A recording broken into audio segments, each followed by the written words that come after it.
Alright, I am here. And again, I don't know why game capture doesn't want to work. Oh, okay, I only have to set up for TP for some reason. That would explain it.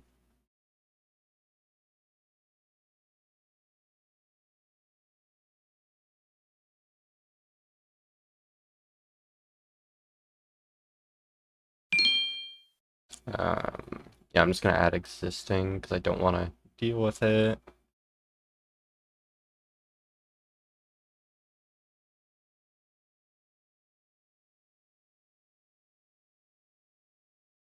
I have so many window captures.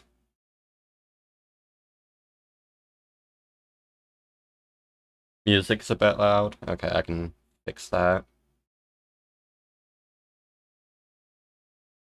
Why can I not find ID2?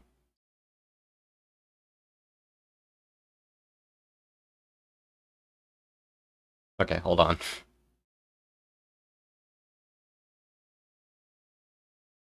Yeah, ID2 is a window capture. Why can I not add existing?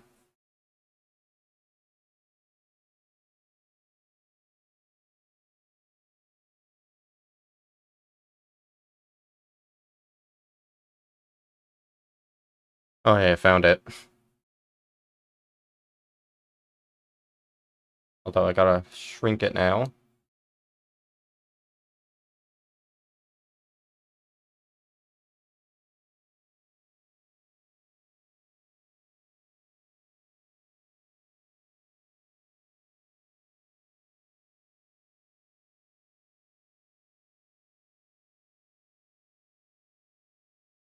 See, I hate that I can't have it be, I can't have it, like, perfectly centered.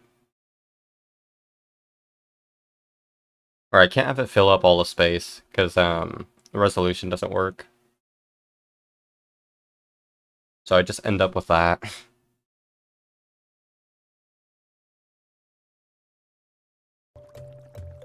Alright, so let me know if this audio level is better. Cinematic. Hey, there's that guy. Can't wait to beat him up later. The mighty potato. Yeah, so hopefully this volume is better. Oh, wait. Okay, there we go. I realized I forgot to stop the music. Okay.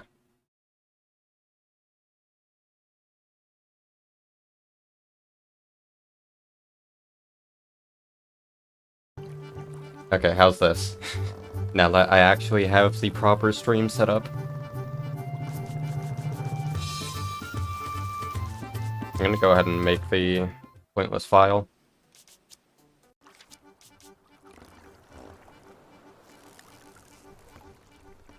So it actually does save time to make one file at the start of a session, because that one file will always have more lag. It's really weird. But you can save like 10 seconds by just doing that.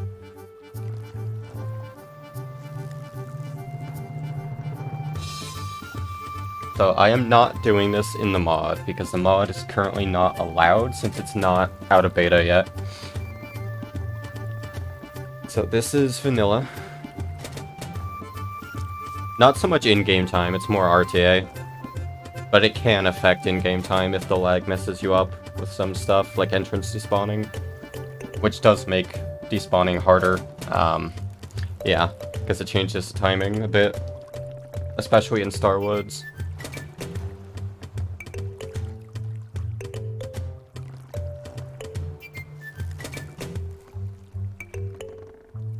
Alright, let's just start a run. So yeah, I haven't done a run of this in like 2 weeks. So I'm hoping I remember the route at least. But we'll see.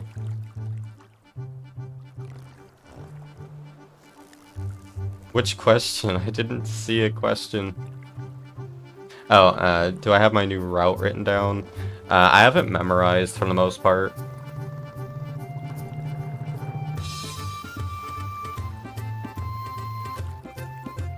That's generally what I do. I hate writing down routes.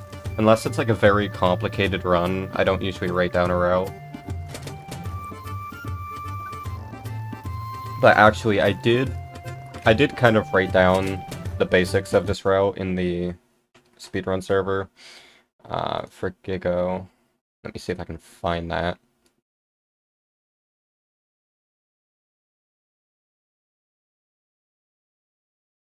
Yeah, so it's mostly the same. Like as far as like old Hundo, it's mostly the same.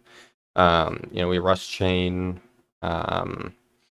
get ice, then we go do star, and we get the East Star pick. So the one by Colossus. Um, that's the only extra pick we get. We still get the 3 that the old route did. So that way we have 4 picks for S4. And then we get East Pepper Pain pick, so that's still the same.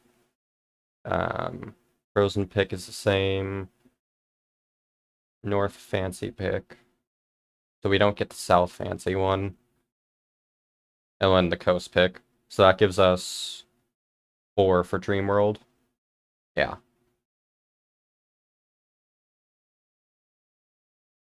Have you ever joined the speedrun server? I don't think you have. So we use 1 pick in Bottomless Tower, 1 in Antigram, and 2 in Quietus. And then 4 in S4. So that's the pick route. So I should be able to save time RTA just by the difference in not requiring all lockpicks. So that'll save decent time in a few splits.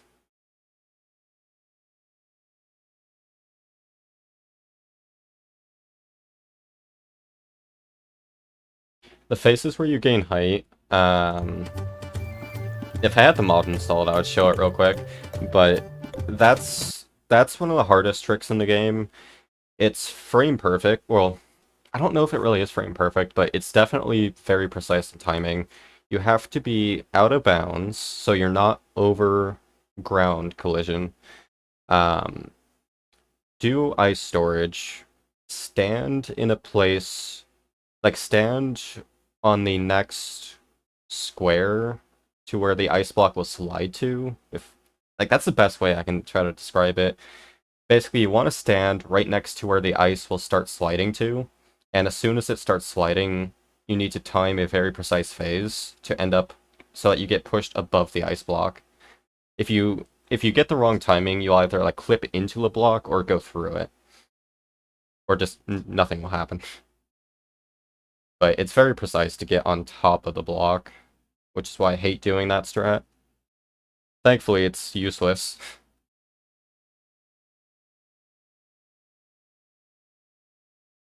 Oh, phases where you go up a cliff.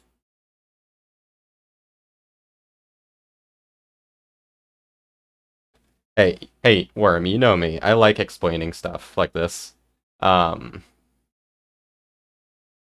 I wish I could explain the phases where you go up a cliff. Those are still needing to be understood.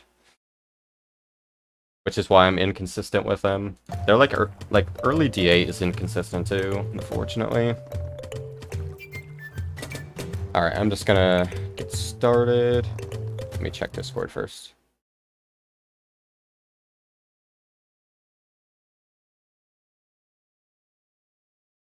Alright. So I do have the route open, just in case if I need it.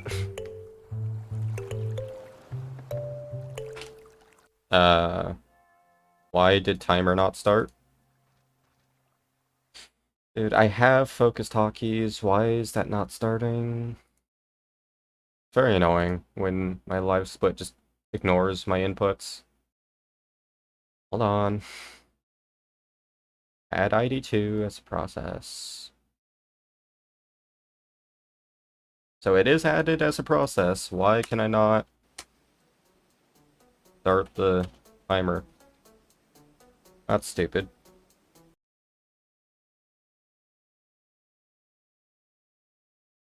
Do I have to have global hotkeys on? I don't think I do.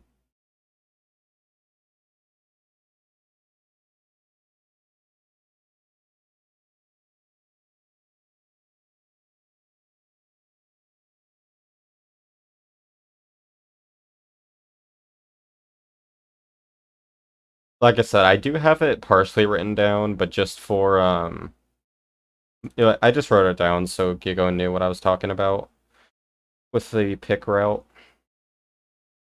I don't know why Live Split isn't working. Because I have it set up so that, like, there's a focused hotkeys plugin you can use that allows you to enable global hotkeys only for specific programs. So, like, in this case, I have it set for just ID2 and Dolphin, but for some reason it's not working anymore. Could just be why it's deprecated, I don't know. I'll just turn on global hotkeys for now.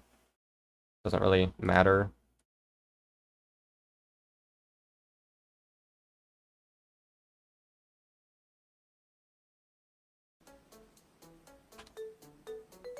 Would be nice if it actually, you know, still worked, even with global hockey.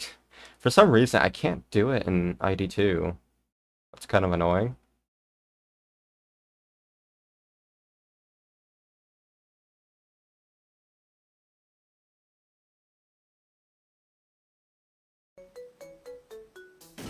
Like, I'm starting, like, I'm pressing the split button and it's not starting.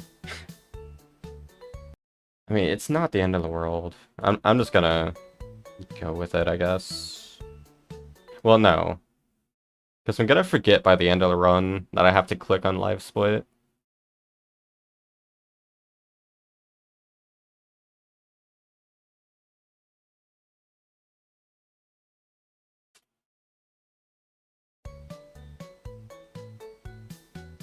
I think live split just broke global hotkeys.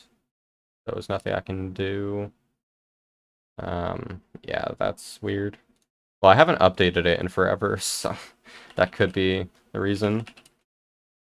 Oh yeah, now it's gonna work now that I'm typing in the browser instead of in-game. Okay, yeah, that's stupid. So it's actually Steam. Steam just doesn't allow it. Oh wait, I think I know why. Hold on. I need to fix this. Yeah, I'm pretty sure I know why. Because I think I have Steam set up to run as admin. And when you run a program as admin, um, that actually disables global hotkeys for any program, which is stupid. Yeah, it's running as admin.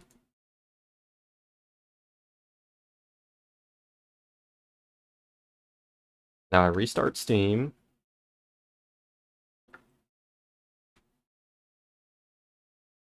Gotta love technical difficulties.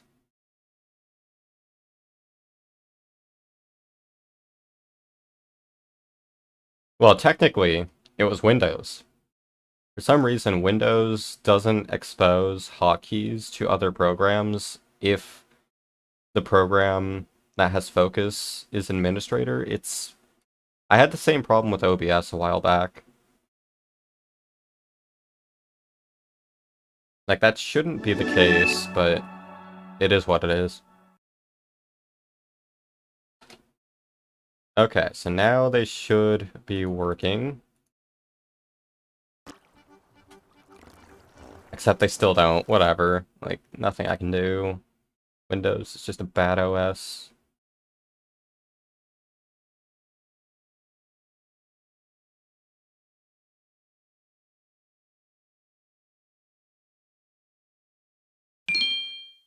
No, I don't want to update.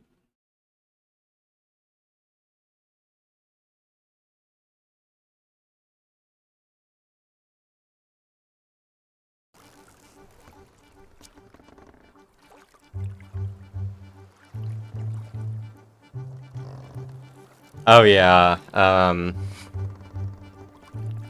I spent some Steam points, because apparently that's a thing. Keep in mind, I don't pay attention to anything on Steam.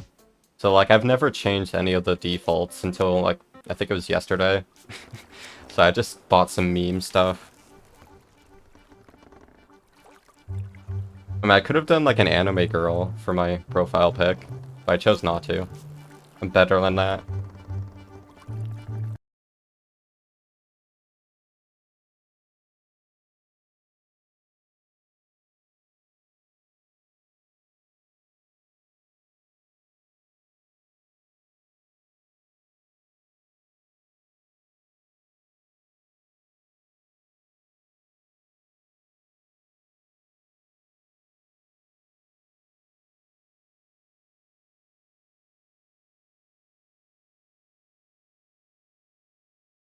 Alright, doing the final Discord check.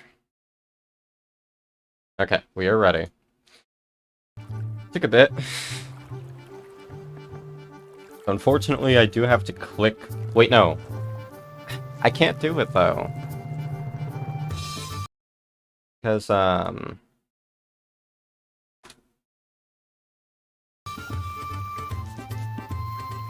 yeah. Because that's... I basically can't use live split. Because, yeah, I won't be able to just click live split each time I want to split.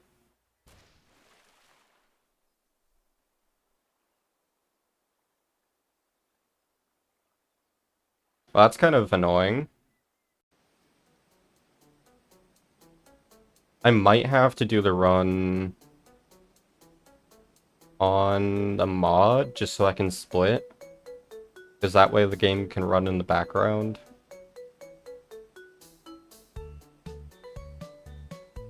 Yeah, how did this happen? Because I've noticed for a while now that live split doesn't seem to register global keys. I can try updating it. I don't know if that'll fix it. How do I even check for updates?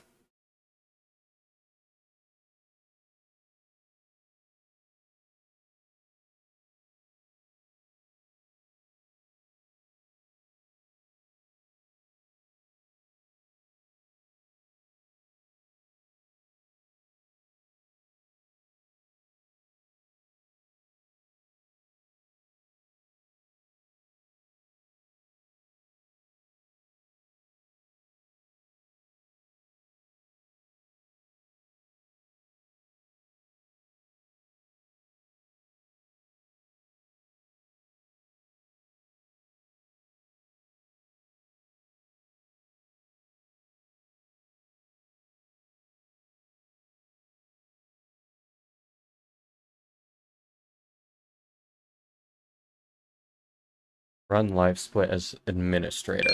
I guess I can try that.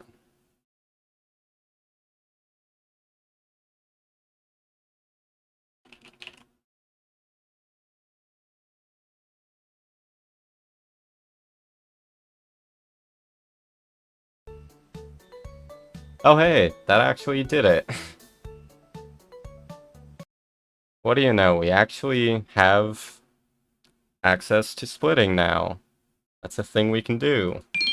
Okay, shut up, live split. Alright. Maybe now I can actually start a run. Shoutouts to an old STA forum from 2011 for that tip.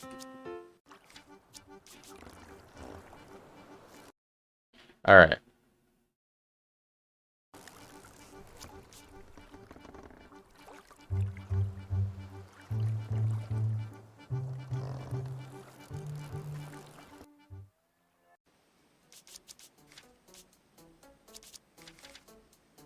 Alright, so let's see how bad this is gonna be.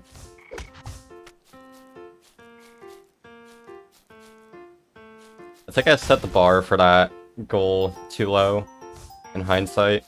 I didn't even stream on Thursday like I was supposed to.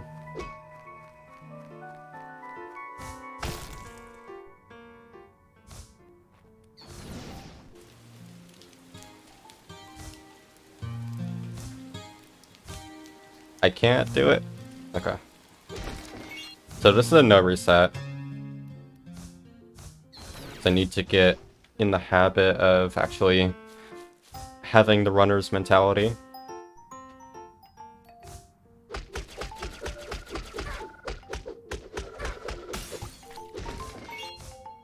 GG. The goal has been met.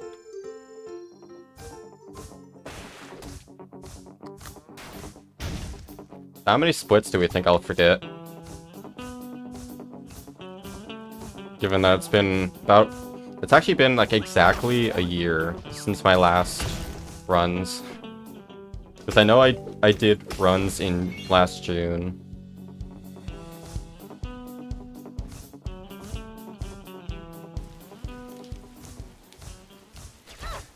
Ow.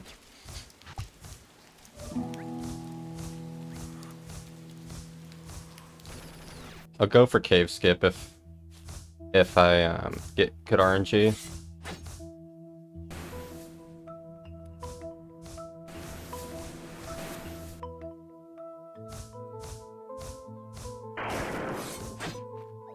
Alright, whatever.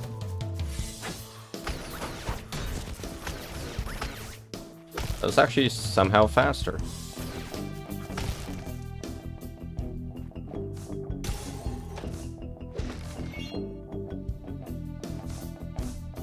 So I am going out of town next week, so I will likely schedule the goal for sometime late June, maybe early July. I've been kind of wanting to do Skyrim Chaos Edition plus crowd control as well, so maybe I'll make that like a weekend thing.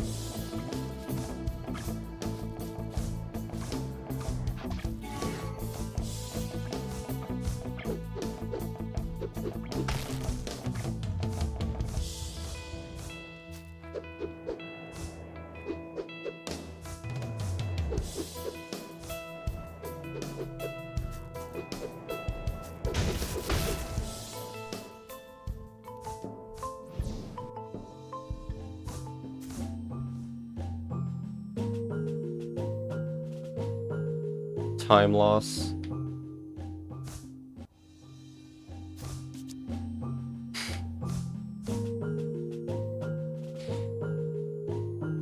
I warp too fast.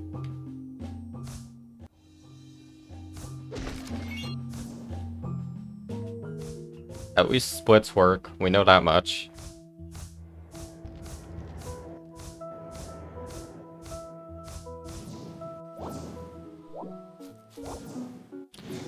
Forgot the route. This should not be a part that I forget.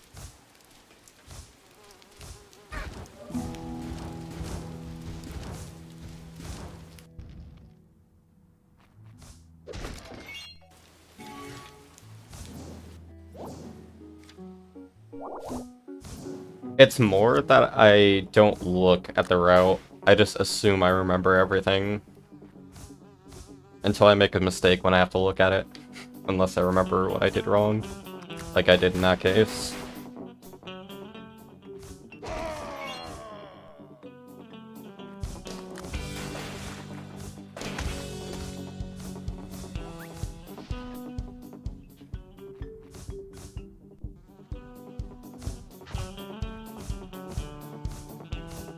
Honestly, I hate being the record holder right now. I really want Kiko to come back. So we can actually get a legitimate time up there. Alright, am I getting good RNG today?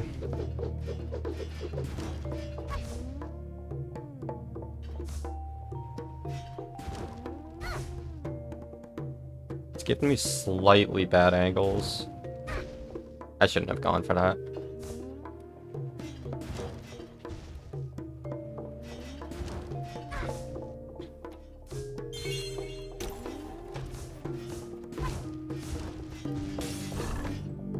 Good thing I don't care about this run.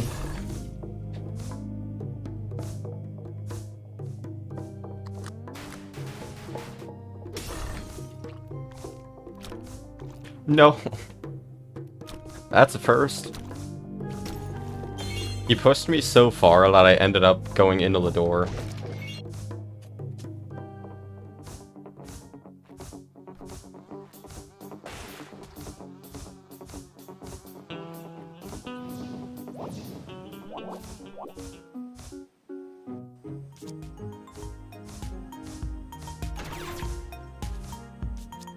Bad RNG.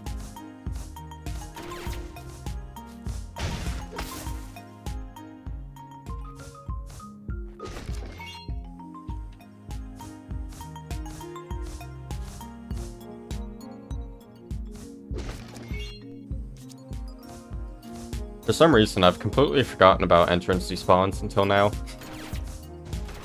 Yeah, this is a terrible run. Don't forget about the lockpick here. I do want to do max percent at some point, but it needs to be routed first. You know, here's a pro tip for you, Worm. If you wanted to, like, start routing it, it would probably get me in the mood to route it. Just so I can make sure it's right.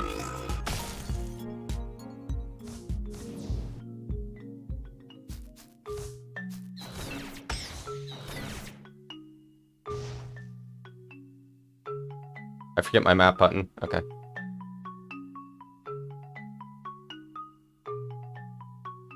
Slow.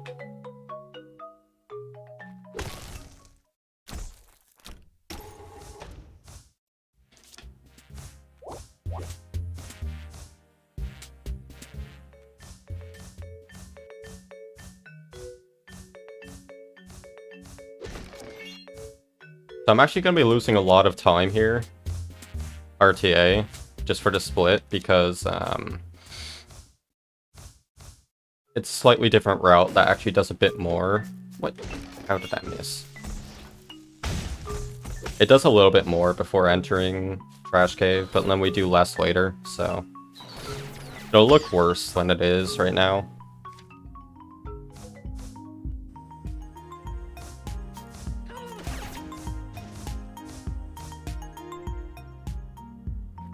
But I'm also already a minute behind, so...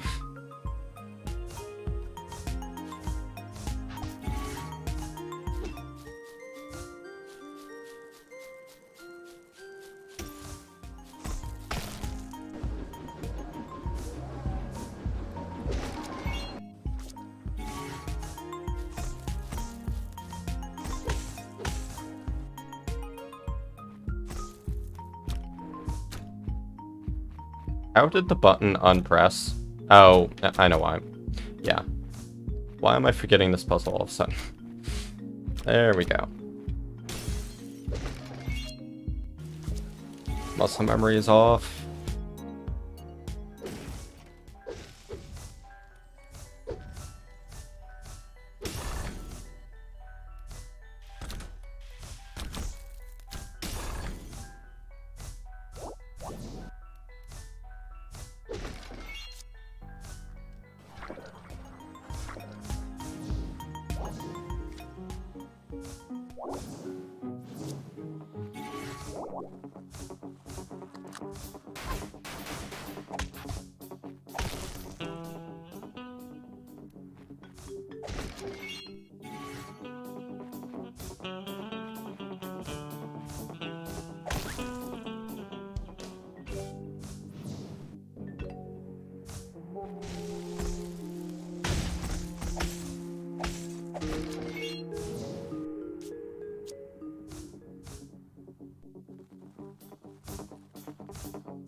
We're getting first try.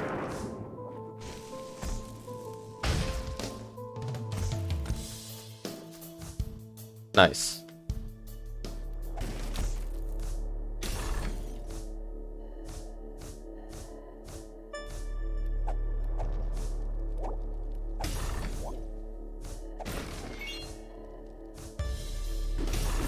I don't know if PP got that first try.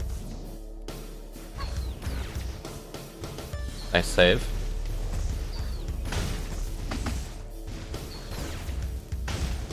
Bad.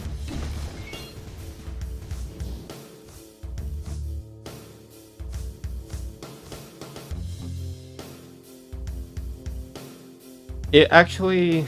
max percent would be quite a bit different, actually, because of needing to enter all caves. That can actually change things like the shard route a lot. And changing the shard route... Bad RNG... Okay. Nope, don't fall. Okay. That's the worst pattern, by the way. But...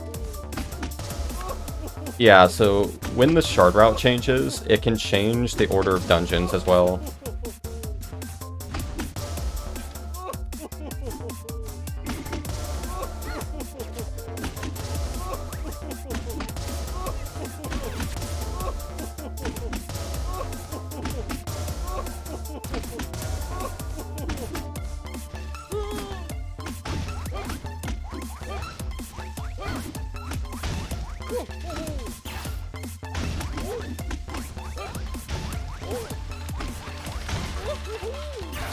But I didn't see the line for it. That was interesting. terrible hassle.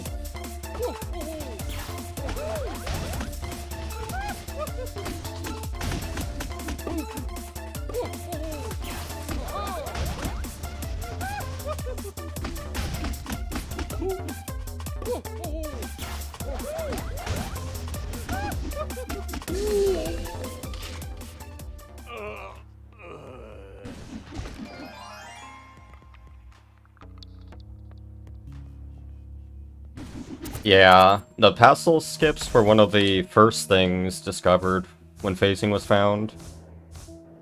But believe it or not, it's not the biggest time save. I'm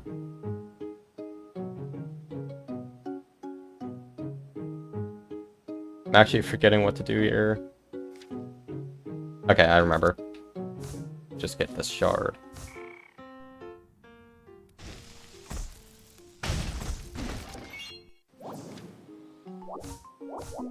Nope. Enter forbidden area, thank you.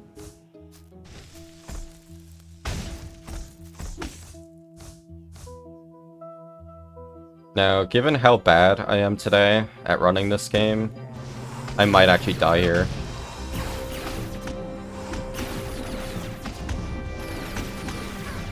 Well, not in this room, but like somewhere in S4. It's entirely possible. First try.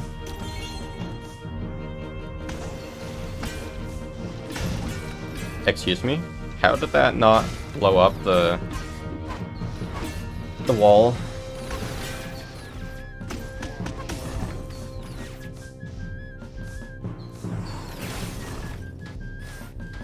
Alright, let's not get knocked out of bounds here. Good.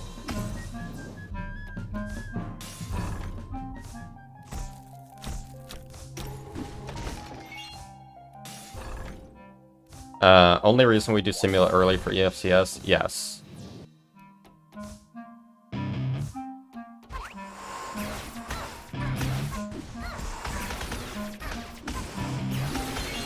That was very bad.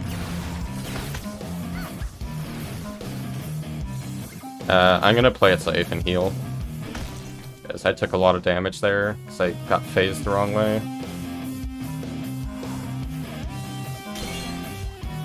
And the most annoying room is coming up.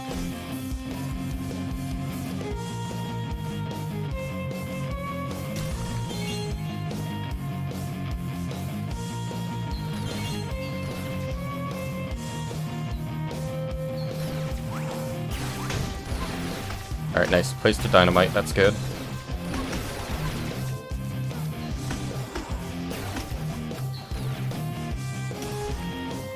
That wasn't too bad.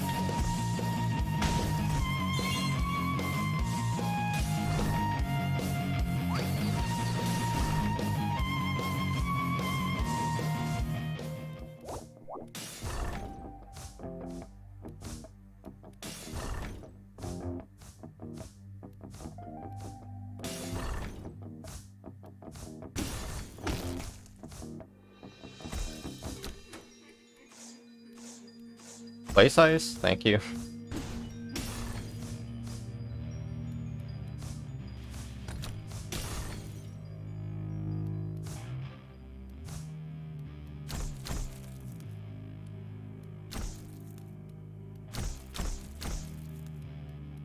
Good puzzle.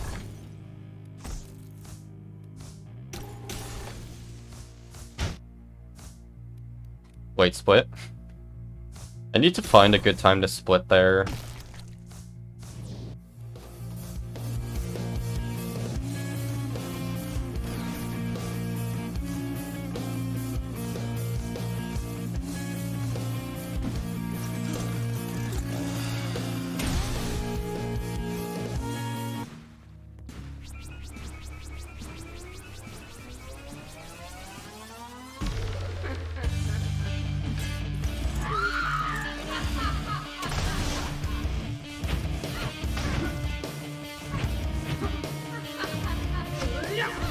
Dude.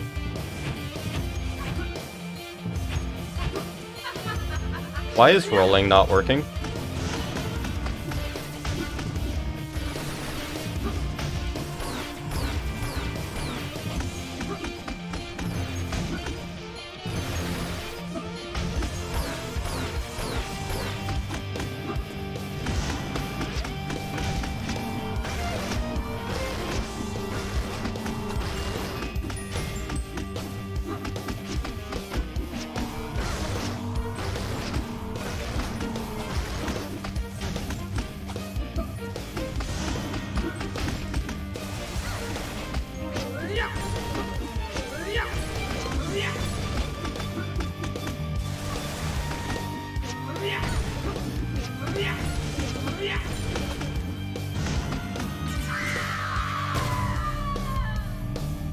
Add God Home to ID2.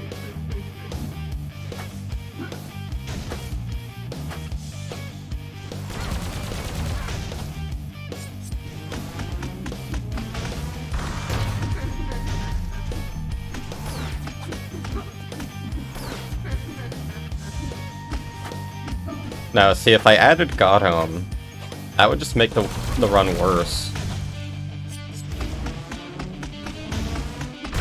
No.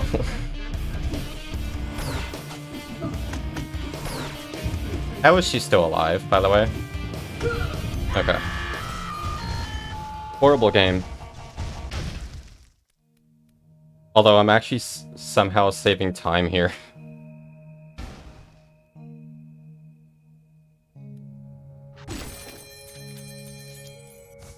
Whatever. How was that a gold?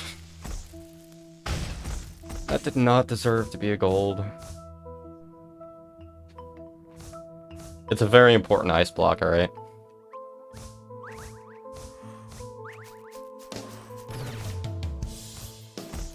So was that one.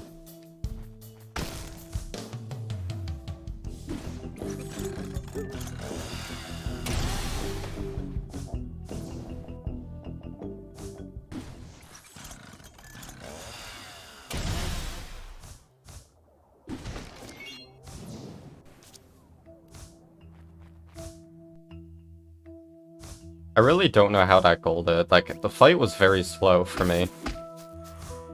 Because of the horrible first phase. Although, honestly, it wasn't as bad as I thought it would be. Because I did the rest of the fight really well, for the most part.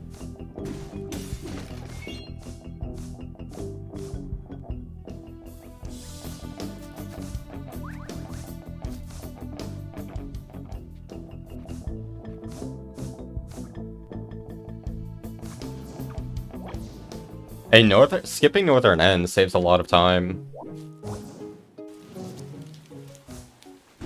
Got the snipe.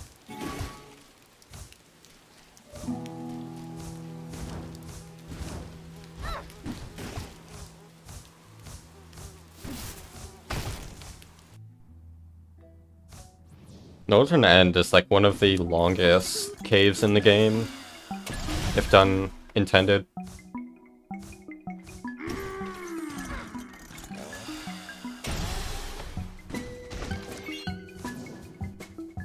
I'm just hoping I don't forget splits. So far I've done well, except for like EFCS, but that's just an awkward time to split. I might just remove the EFCS split. I don't get this lockpick anymore, by the way.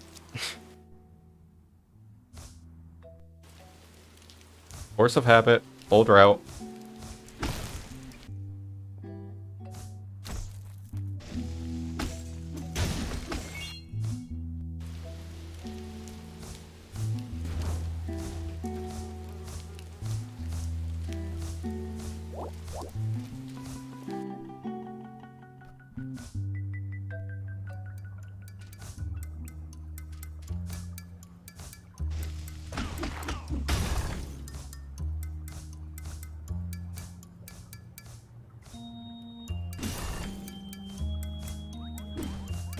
I missed.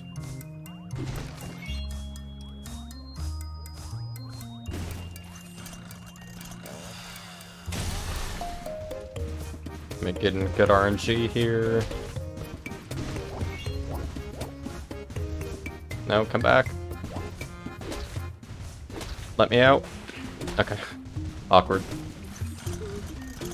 A little bit slower on going around, but I messed up the phase.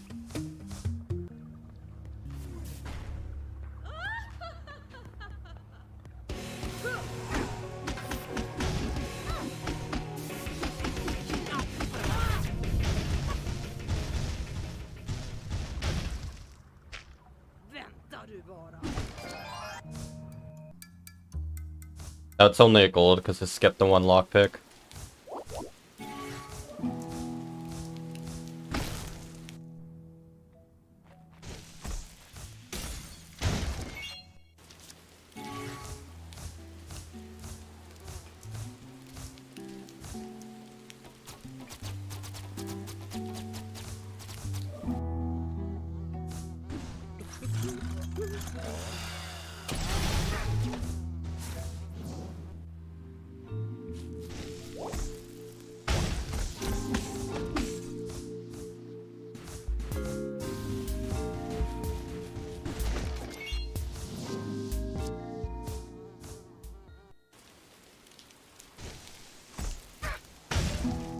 Hate when that happens. I hate when that happens too.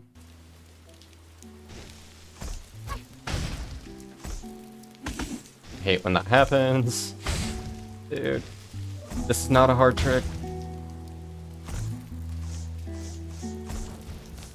There. Easiest trick in the game. Still faster than going around. What does the speedrun server have? We just talk about the routes and stuff. Has like specific timings and info.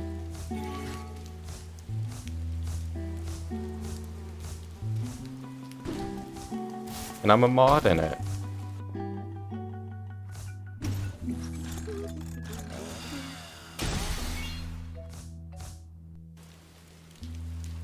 Not really, no.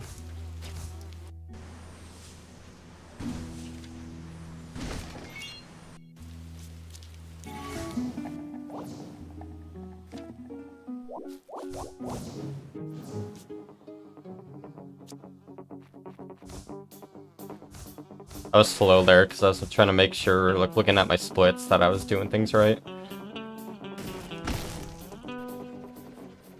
Definitely losing time here.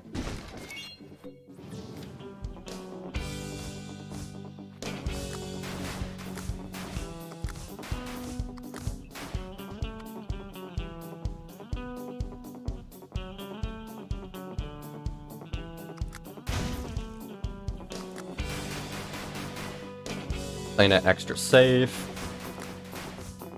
Waited like an extra second or two. Just to make sure the cow bun wouldn't despawn. I am a mod everywhere, yes.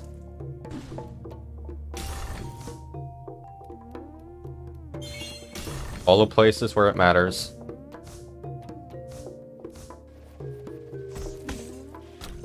I was almost a mod in the TP speedrun server too, a long time ago. But I'm glad I'm not, because yeah, that would be too much now. Plus, I know nothing about TP.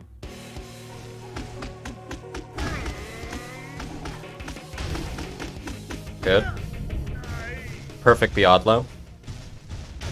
I actually don't know how I'm losing so much time there. But whatever.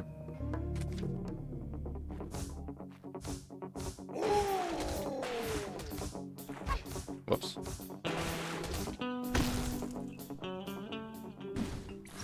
Yeah, TP sucks.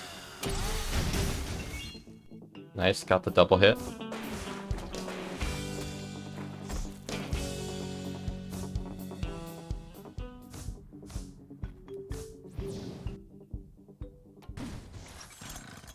Maze of Steel is another really long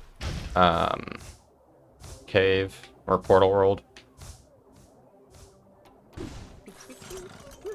Although even if we didn't have the FCS, it's still a pretty quick way to skip the second room. So I split on entering Frozen Court. Need to remember that. I don't go here yet. I go to Fancy first for one check. Hey there, glitchy map man.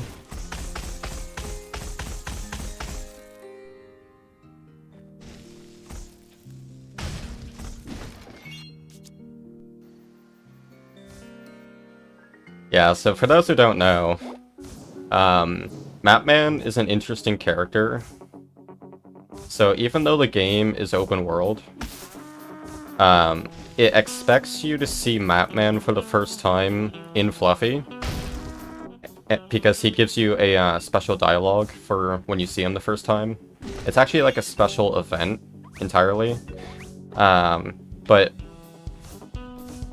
if you visit Mapman for the first time anywhere that's not Fluffy, it'll permanently break Mapman to where he will no longer give you that first message. And so you like permanently lose out on that message, and it causes an error every time you load a map with Mapman. It's funny. I only found that out through decomp.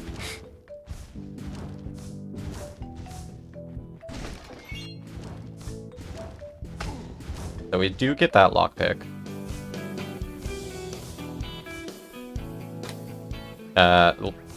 Very early split. I need to fix that. That is not frozen.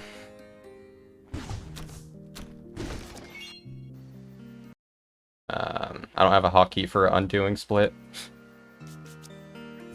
I was like, there's no way I'm saving that much time. Don't mess me up. Good Ogler. Good boy.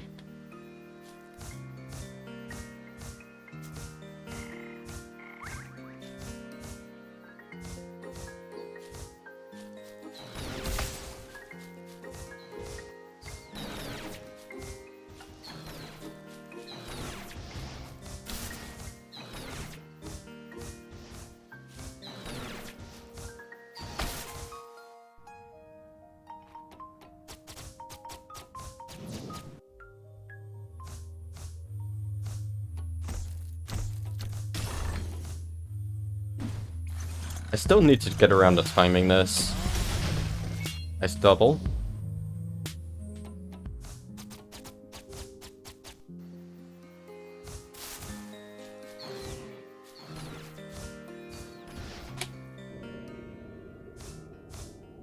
Now that's the accurate timing for the split.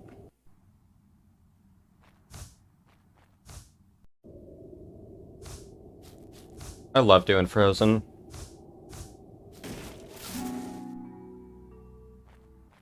And we don't talk about time loss on my channel. Worm, ban yourself. Saying the words time loss, it's bad luck. Nice damage boost.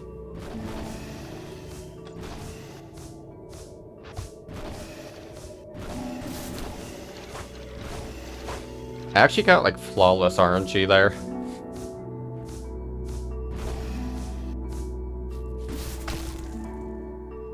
That was like really good frozen movement. And when I missed the chest.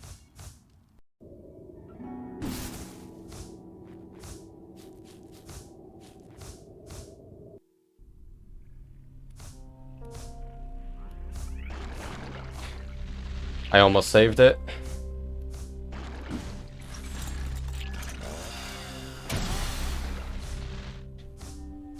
Was a little further left than I wanted to be.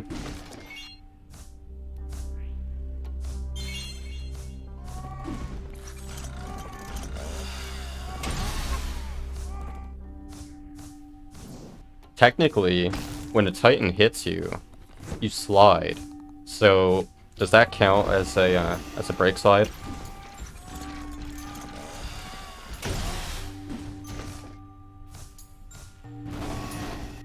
Let's hope I don't get screwed here. Good. Excuse me? How? I hate this room so much.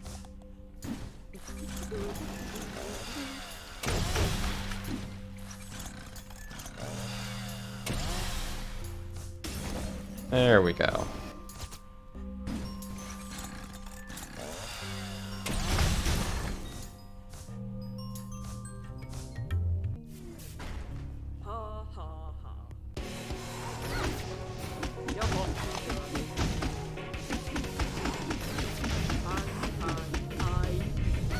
Not a bad Lenny. Du behöver inte ta i så hårt.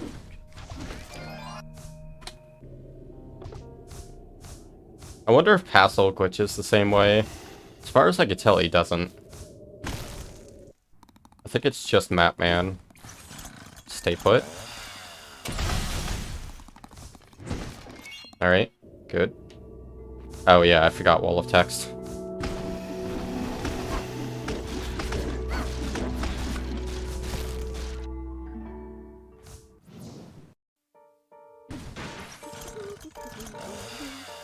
Yeah, current record gets all lockpicks. Which is why, even though I'm like 2 minutes behind, I might be able to save a decent amount of that. But most of that time save would come late game.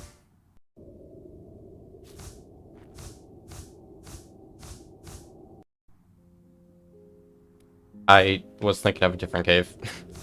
My muscle memory is like so far from where it should be right now. It's weird.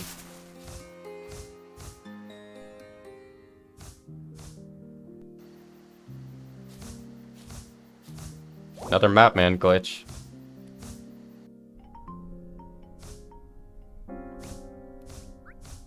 Bad RNG. Okay, made it work. Thanks for the boost.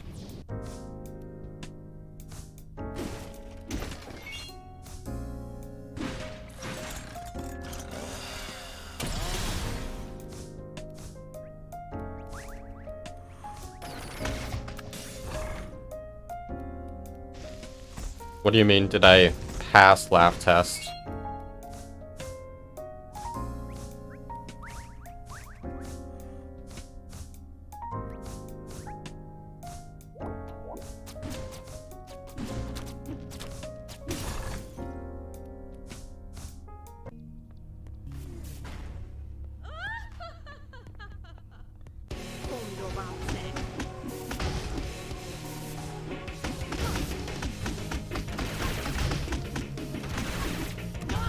Could have been better.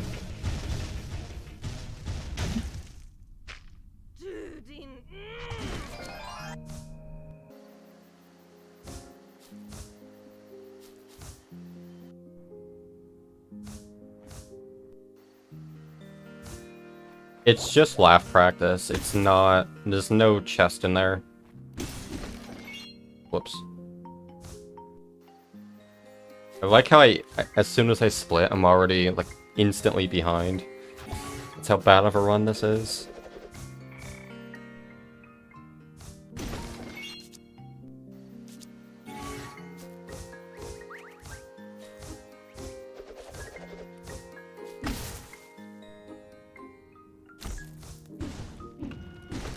There is sound test, but it's not in that cave.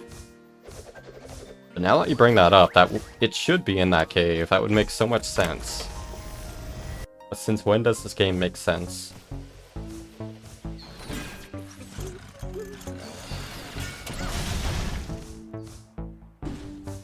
I hate this angle.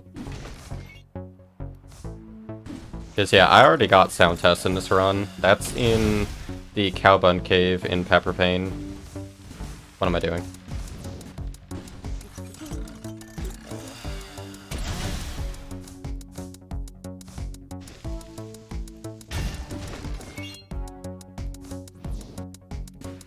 Someone outside my window. Very distracting. Which is why I missed this.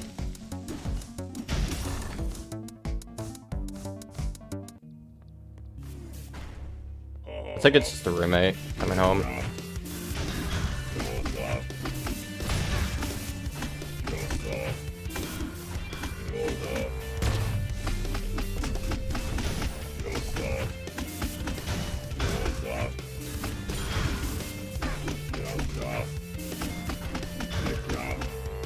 Whatever.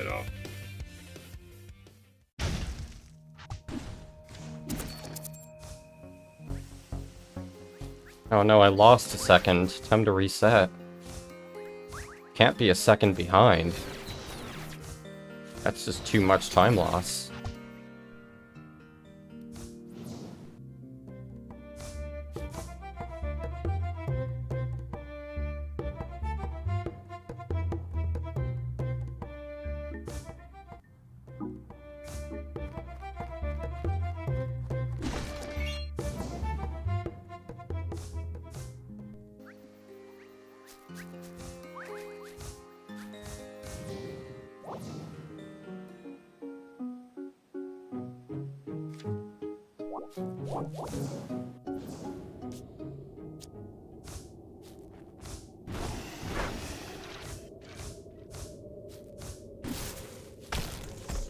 I did have to remember to go back to Frozen, which is why I hesitated a little bit there. Whoops. Because I know it's S1 now.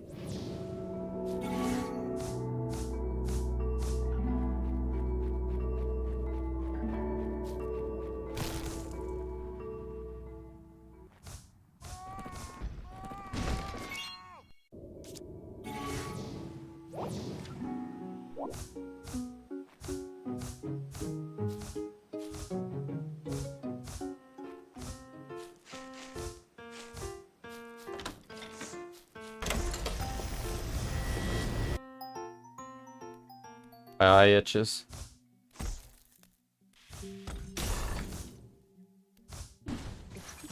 Good time to fix that.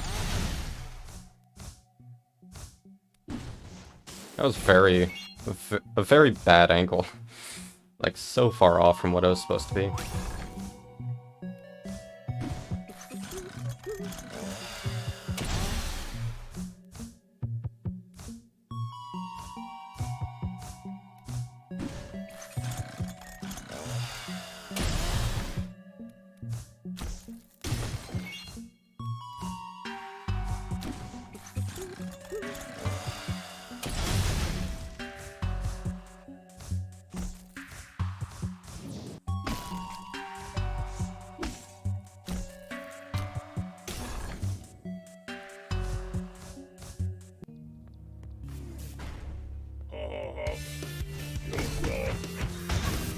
Bad.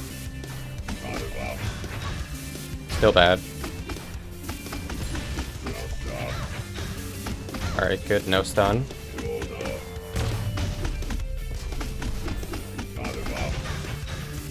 No stun. Dude, you're one hit from dead.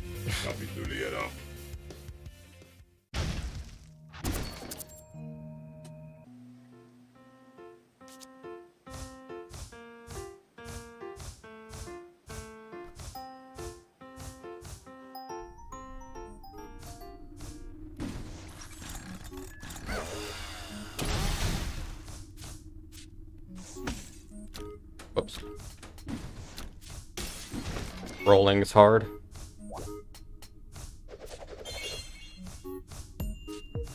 Didn't realize I got pushed.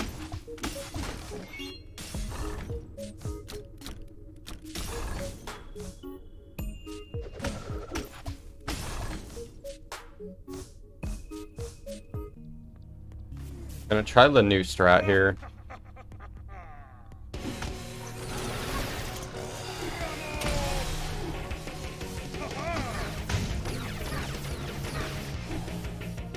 I messed it up. It's fine.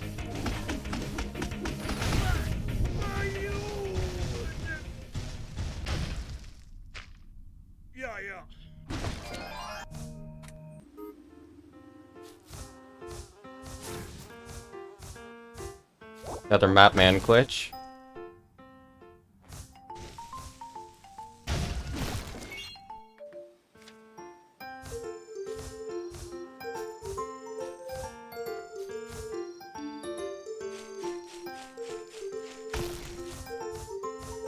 Can I enter the cave?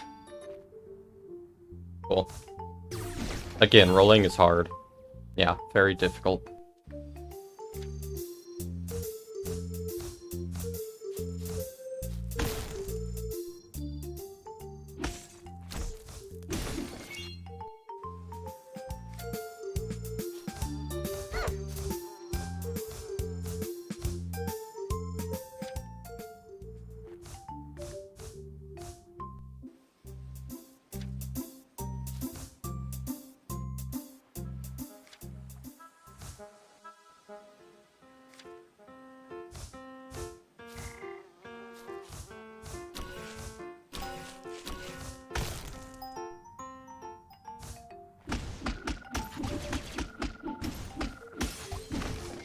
I did, like, no crit hits there. That was bad.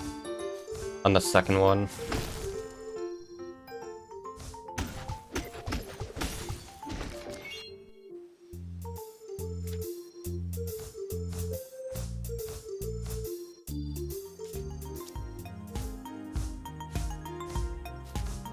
I really hate this cave. Because you could EFCS it, but the RNG just makes it very impossible to do that.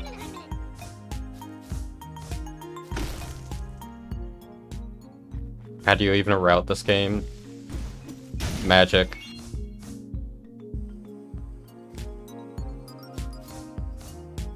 You just have to, like, I guess this applies to any game, really.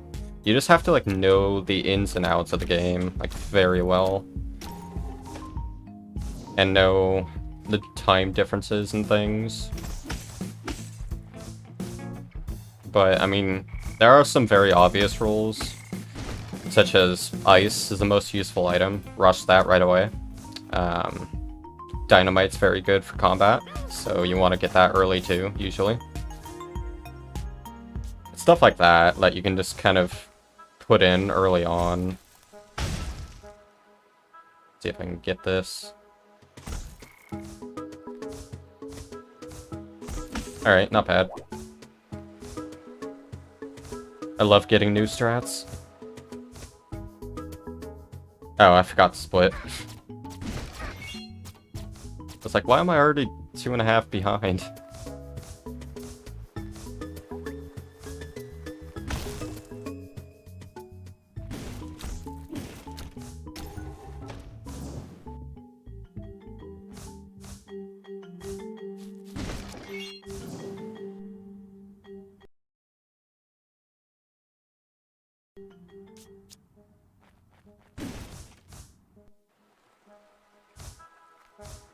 Run an AI running millions of instances.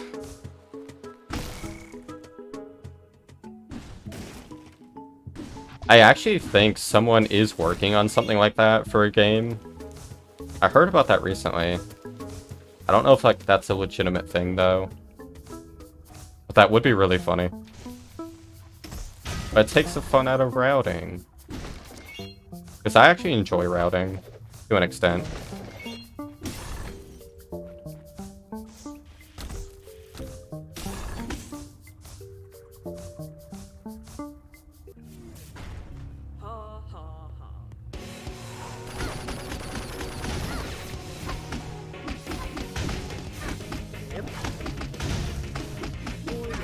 Alright, decent Lenny 2.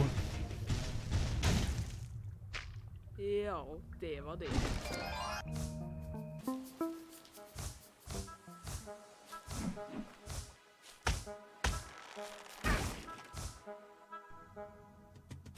June 9th.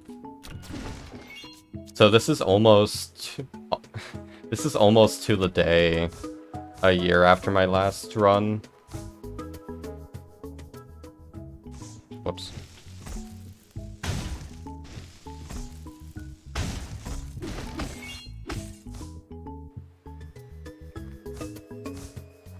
Yeah, and apparently it is for this year too. I enter the cave, thank you. That's bad. Okay. Saved it somehow.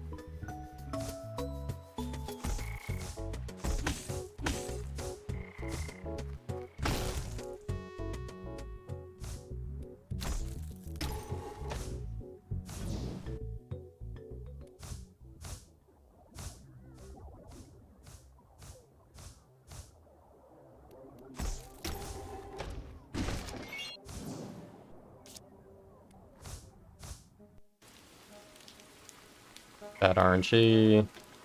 I can't do anything. I can't do anything.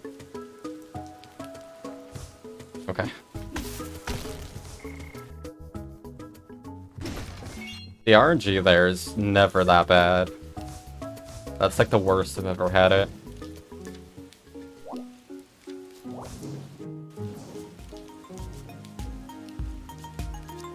Just made sure I had all the shards.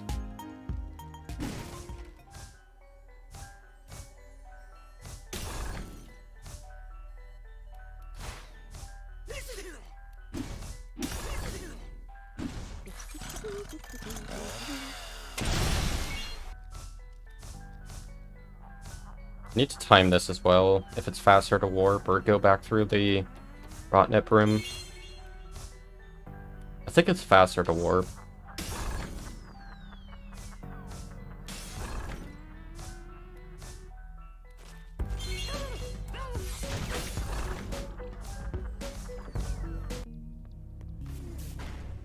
Så roligt ska vi inte ha det.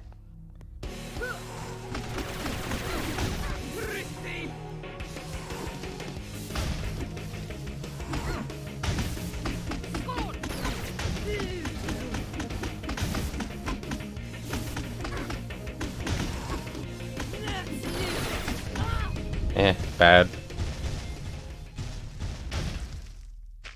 Där satt den.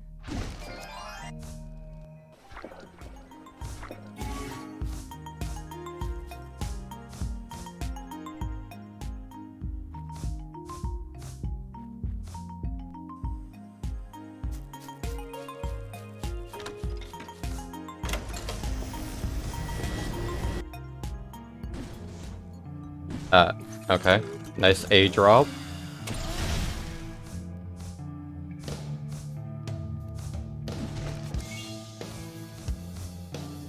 Remember the new route in here. Don't let me forget about ice. Getting ice ring after I beat the dungeon. That would be awkward. Is that gonna work? Okay. Wasn't sure if that was gonna clear the block.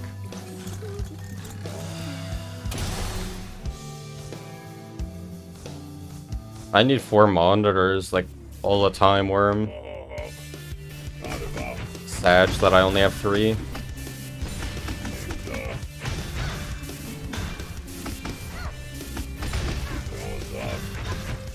Bad.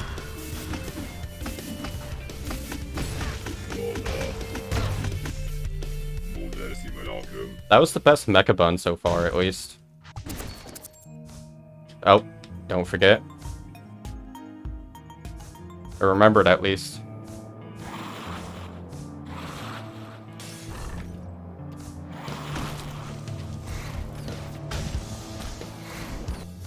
Whoops.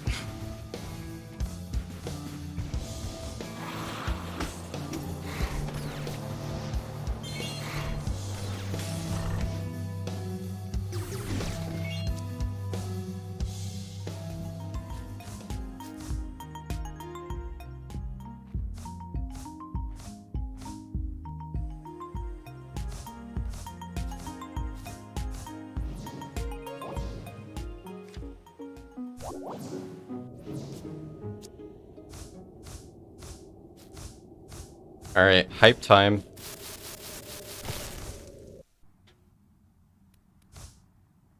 If I can get there. Again, if I can get there. Okay. That phase there is actually kind of precise.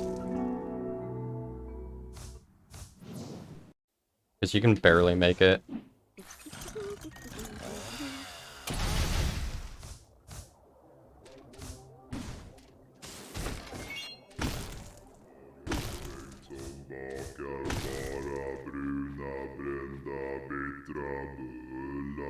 And it begins.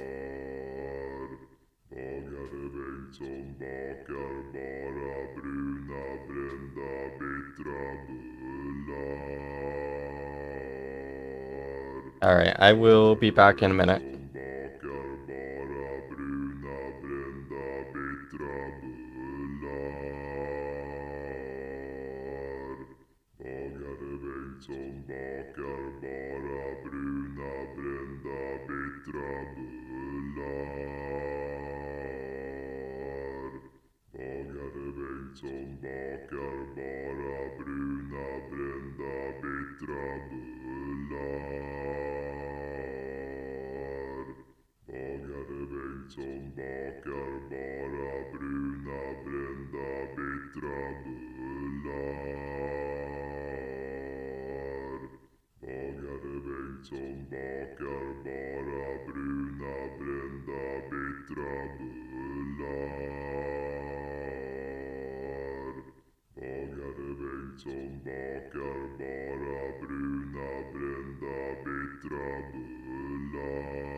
som bakar bara bruna, brända, bittra bullar. Bagare Bengtsson bakar bara bruna, brända, bittra bullar. Bagare Bengtsson bakar bara bruna, brända, bittra bullar.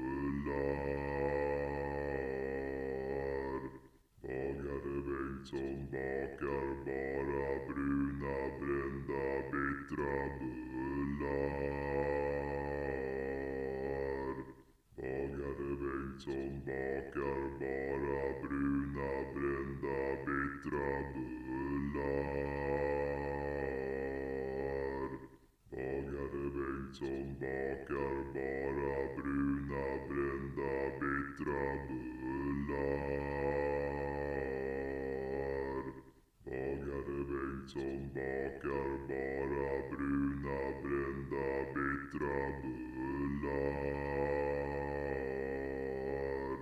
Bagare Bengtsson bakar bara bruna, brända, bittra bullar.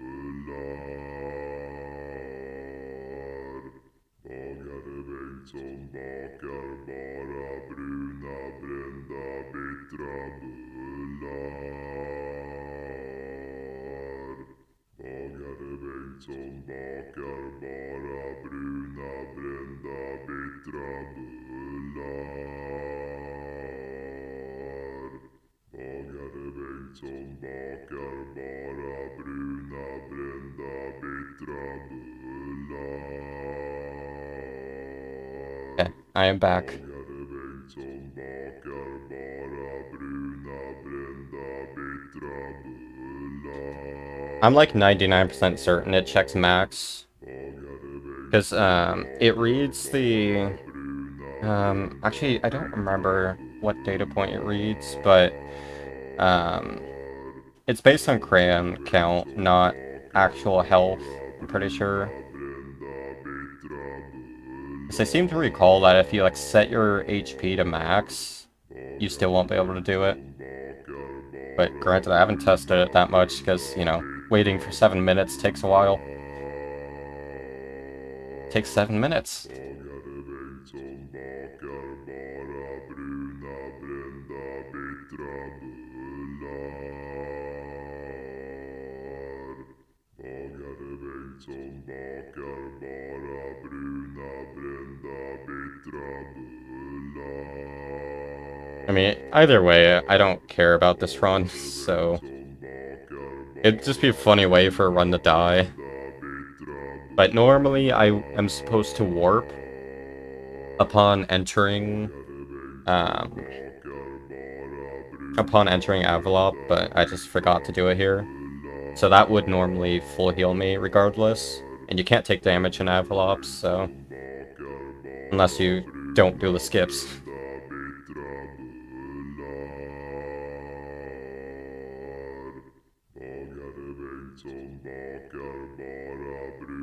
So I should be going in, like, early 50-minute mark.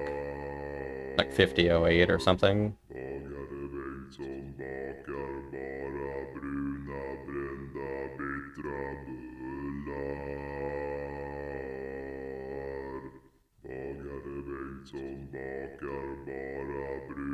Because, yeah, I don't have the mod installed, so I can't check if the countdown is active.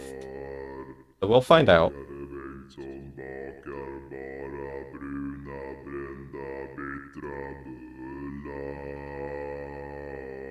If I'm not in by like 50:20, then we'll know it checks current, which would be weird.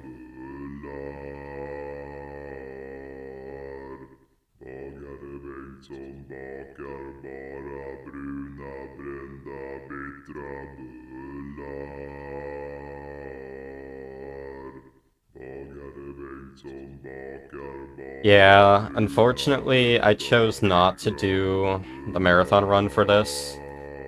I just didn't want to pressure myself to grind runs every day. And plus, it would be hard to time it, because, like, that marathon would have been at the end of June, which is when I want to do that, like, weekend of crowd control stuff. So then that would have put off the crowd control, and yeah, would have messed things up.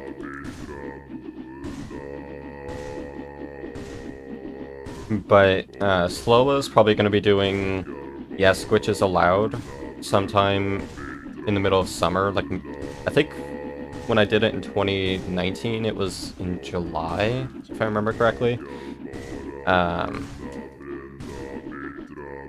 There we go. It checks max.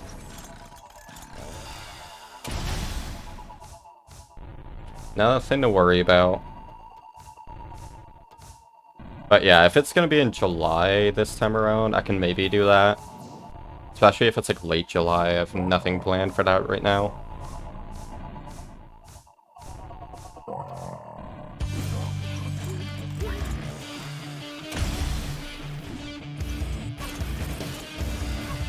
Let's hope I still have this fight's muscle memory down. Otherwise that will be pretty bad.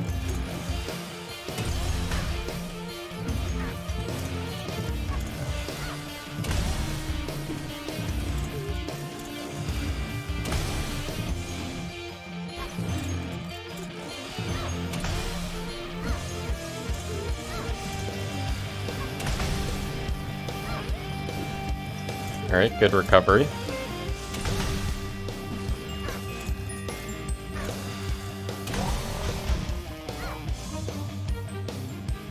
Good fight. I golded.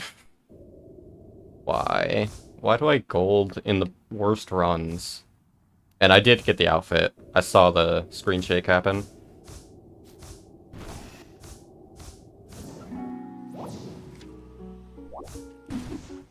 Now we wait again. Like, how can you gold? Like, I fell 3 times in the frozen cave. Or no, twice. How could I still gold when it's the most scripted section of the game?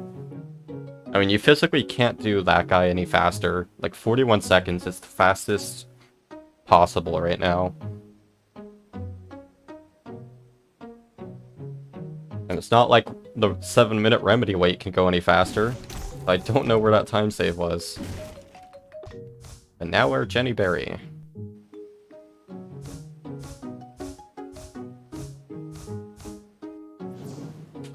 I don't know why I haven't entered Dreamworld split. Like a pointless split.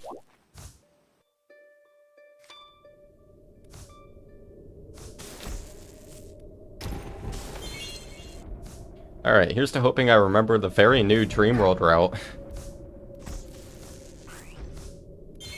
Otherwise, this will be awkward. I think I have BT. I think I can do this pretty easily.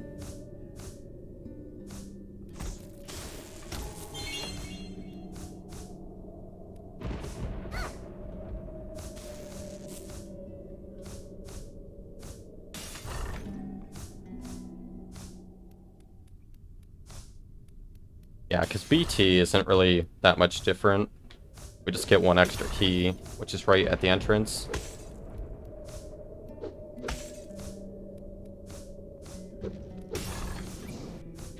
The harder one to remember is going to be Quietus. Whoops. That and Antigram. Well, Antigram's not that different, actually. I don't know. Definitely Quietus, though. I will need to focus for that one.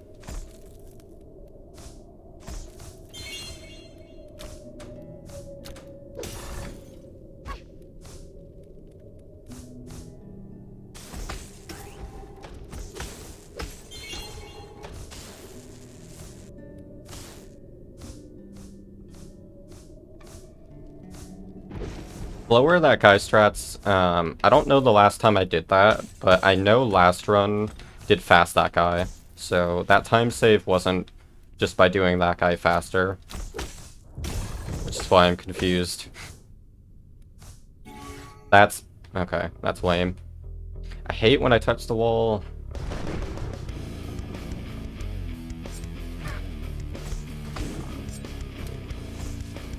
Yeah, I'm trying to remember that.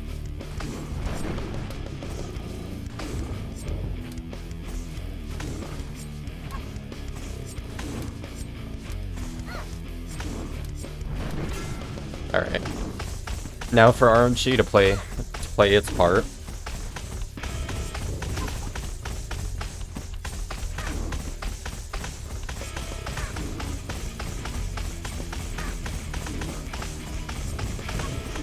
Yeah, I know. I'm menu warp in Bad Dream, and then take the last room exit. Really working hard to remember that. That's all that's on my mind right now. This actually wasn't a bad room. Decent scullies for my standards.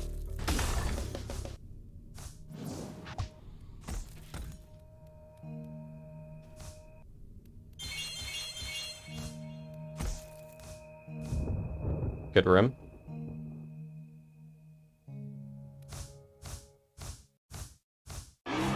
Hey, buddy.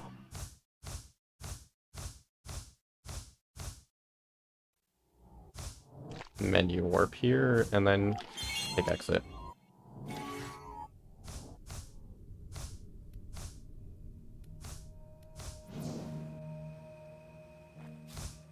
Time save, Pog. I can salvage this run, guys. Also, I should be warping when I enter these dungeons. Alright, don't forget the extra key here later. Whoops.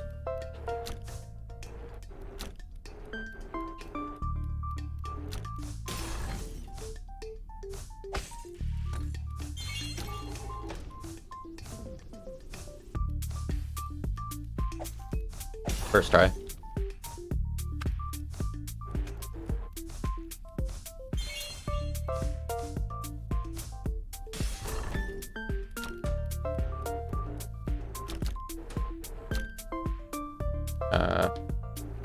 I always forget the optimal solution there, because there's two different fast solutions, but one's obviously superior. I always have to remember which one. So yeah, we do use the lockpick on that door. Come on, get the angle. Thank you.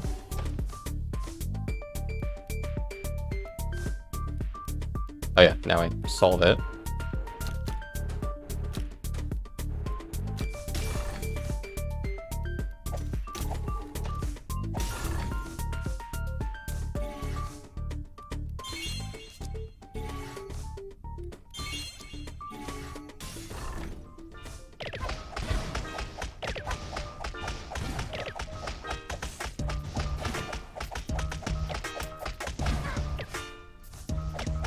I happened to phase right when I got hit, and it like skyrocketed me in one direction.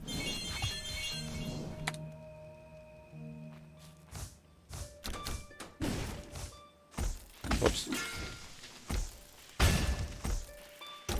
Messed that up pretty bad. It sucks that I can't really read chat much during the Dreamworld section, because it's just... I forgot that happens. Guess it's just way too fast-paced.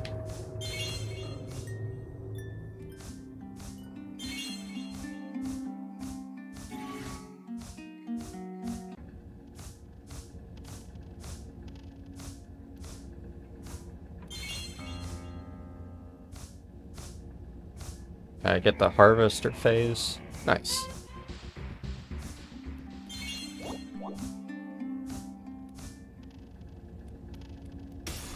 I remembered it.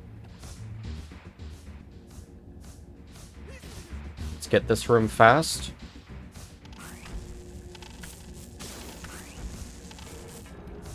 Nice.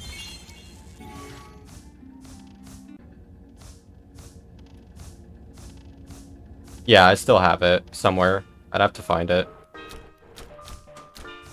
But I know I still have it. Can I get the phase? Thank you.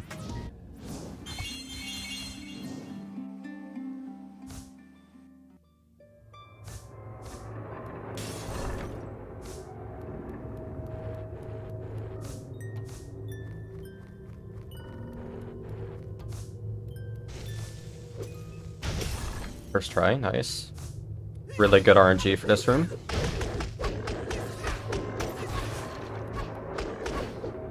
No lightning though. Yeah.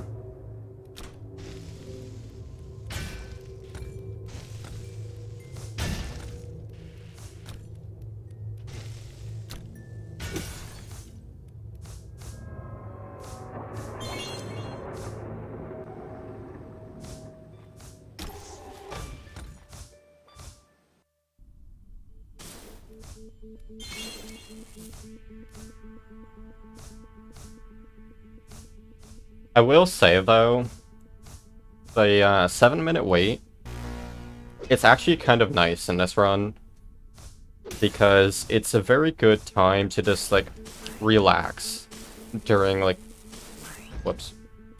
It's a really good time to just like calm your nerves if you're like on PB pace.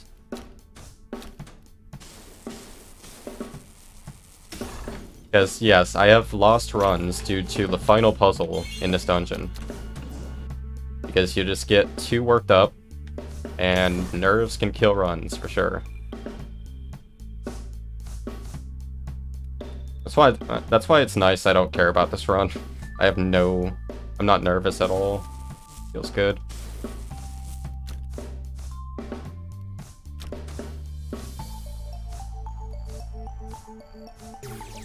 Nice.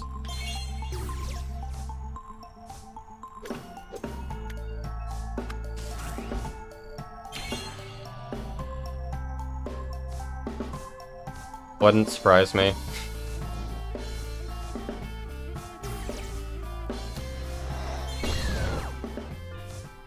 Alright, focus time.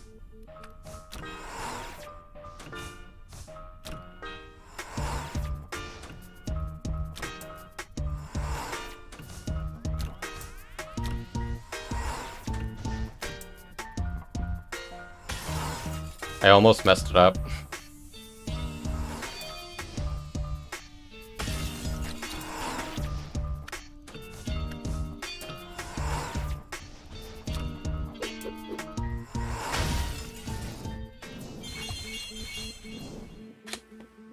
Like, you guys may think that's simple, and in reality it is, but runners rely entirely on muscle memory, and when you do that, it's very easy to just get careless with that puzzle, and because of that, it's very easy to mess it up if you're not, like, having full focus.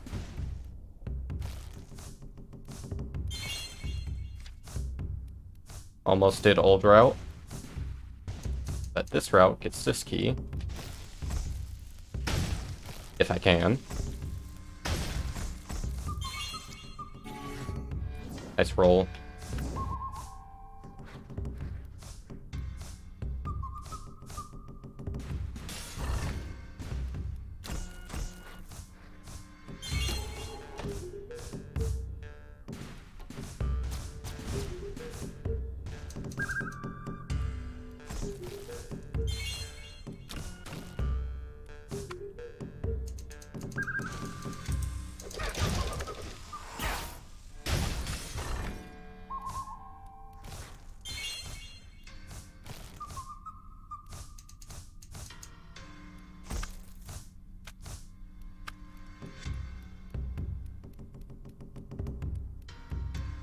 Worst part of the run.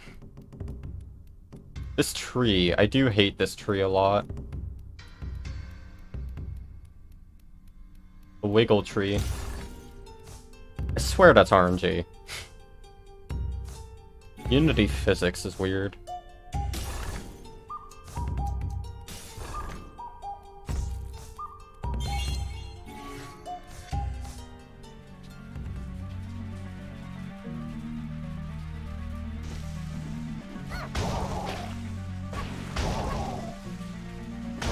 I do love that we do Dream World as Jenny Berry.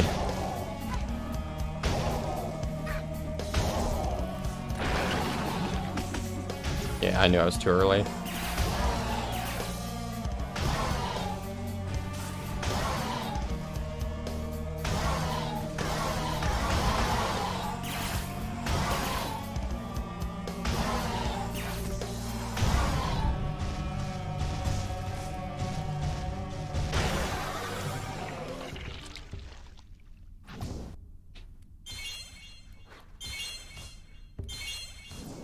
So part of that time loss in Quietus is because we actually do a slower route to save time earlier on.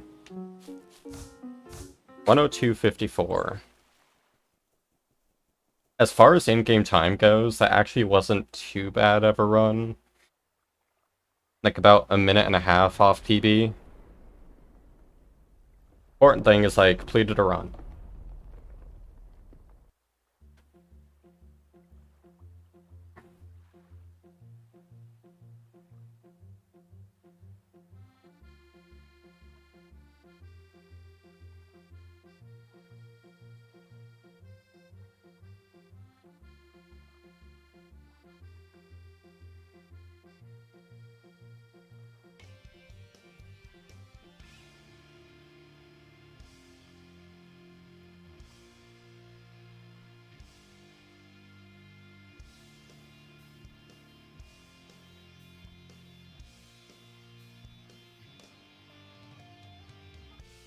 Nice worm.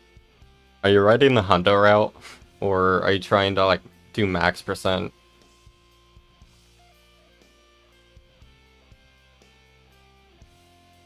Here, I'll send you the route in that's posted in the speedrun server.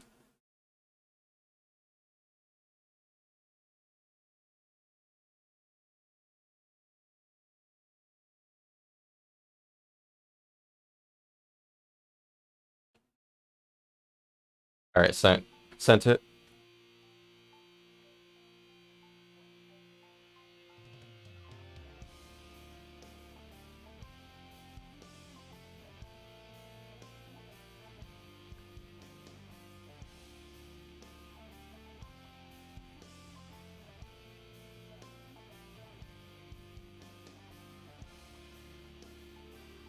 But now that's how speedrunners rate routes. You omit most of the details. Which is why it sucks whenever you go back to a run after not doing it for a couple of years and you forget everything and when there's like no actual detailed route.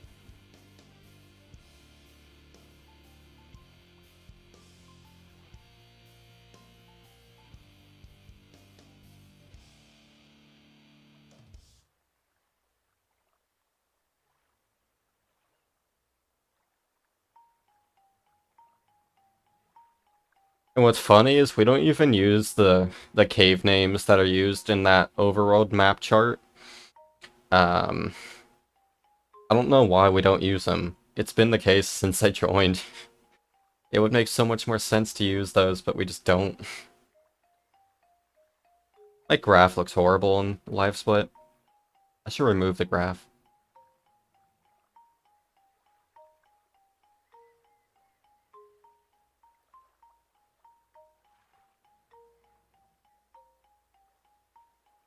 Oh, you are strongest adventurer.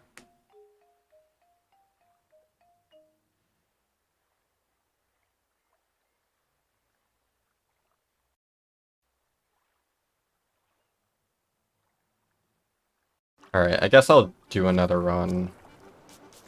Let me clear lag.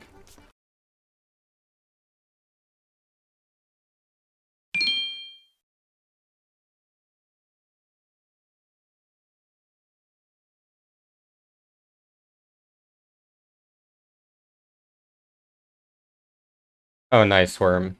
Yeah, I see what you're doing.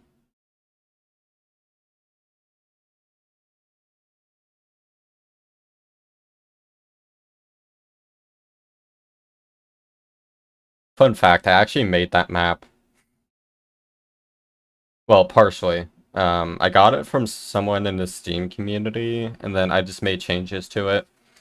Like I highlighted the shortcut cave paths and added the why am I forgetting the word? The legend. There we go. Among a couple other things like item overlays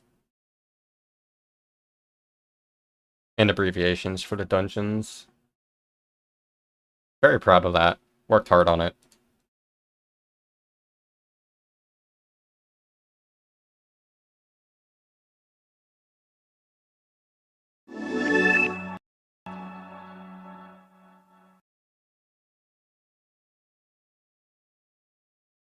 Why is Discord so active? It's not supposed to be.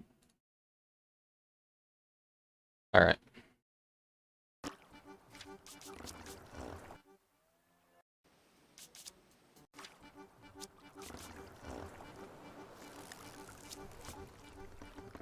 Also, some of you may have noticed, I do have multiple mappings on my controller that do the same action, such as start and D-pad up, both pause the game. With the Switch Pro, I find it very difficult to actually use the pause button, just because I'm not used to it. Like, it's in a completely different location from where I expect it to be, and it really throws me off in runs. So I've just gotten in the habit of using D-pad up to pause in most cases, for this game specifically, because what I tend to do, since I entrance despawn as much as I do, well, I warp as much as I do, I should say, I tend to like go from D-pad up to holding left on the left stick, and by doing D-pad up, I can just easily like glide my finger across. Like, you can kind of see it there, even though I accidentally closed the game. It's kind of awkward, but that's usually what I do. It sucks though, because that works so well with Xbox controller. Like, the start button was just in the perfect position to do that. Gotta reopen the route, even though I don't think I need it now.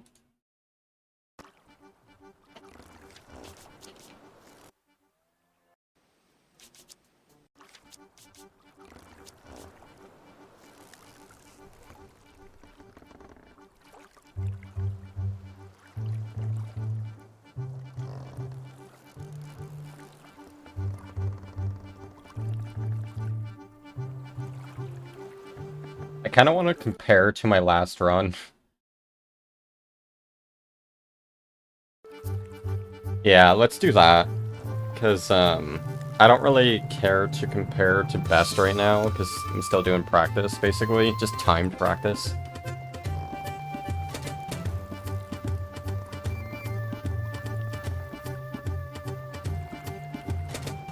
So yeah, comparing latest run, which was atrocious. Alright, let's just start.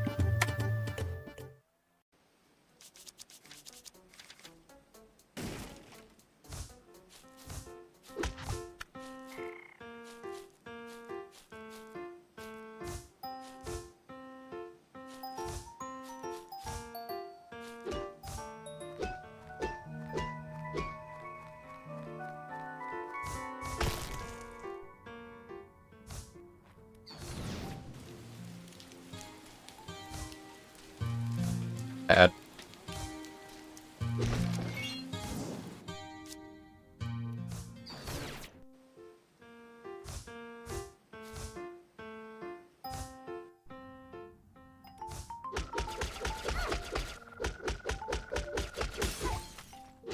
Dynamite is not a split. I don't know. I tried thinking about it. Oh, and I messed up.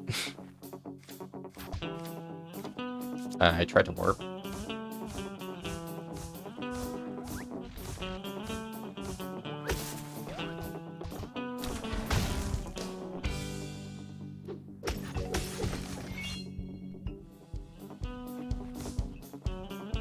I tend to place my splits about 5 to 10 minutes apart.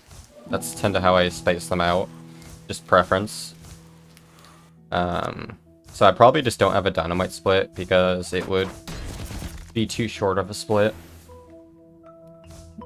Also, that would be an awkward thing to split on too. I don't like splitting on item gets. I prefer splitting on load. I could have gone for cave skip, but oh well.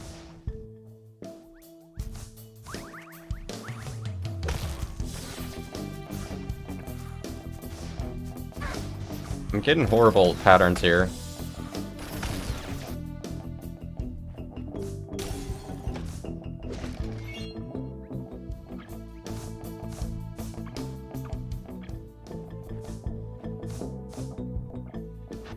guys ready for the biggest skip in the game? Right here. Lonely Road skip. That saves about 50 seconds, by the way. That was the first major time save found with phasing. Found day one. It was like the first thing I tried. It's like one of the most obvious time saves with just being able to go out of bounds anywhere.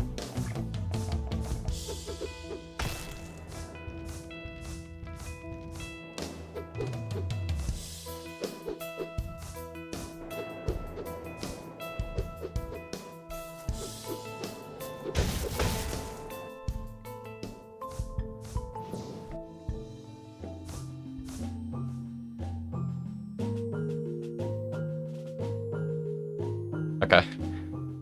I kind of panicked a little bit there. Nice map.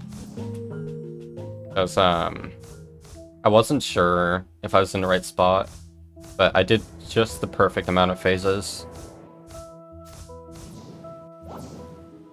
Hey, look at that, our first time seeing green today, imagine that.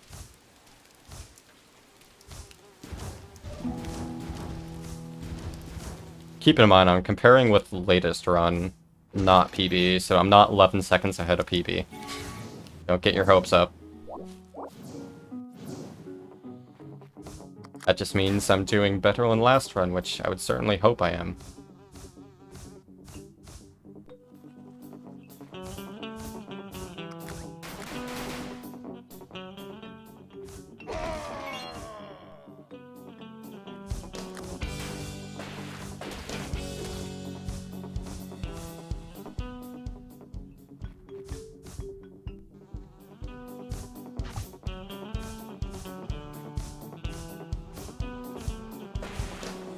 Hopefully I'm getting better RNG here.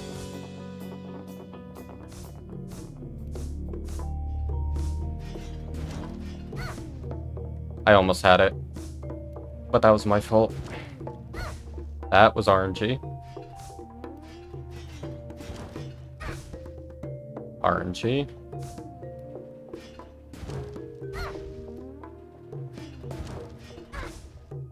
Thank you. I've been getting such bad RNG with that lately.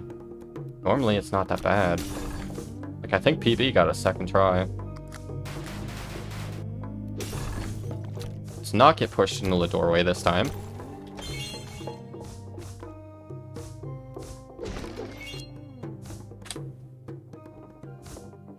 Wrong way. This is not part 2.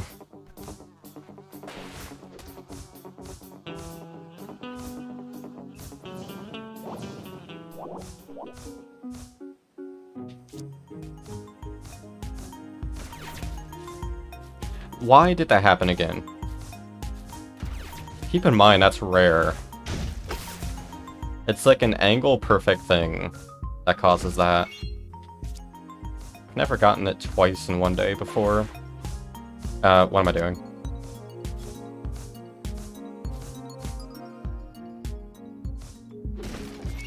I'm all over the place this run.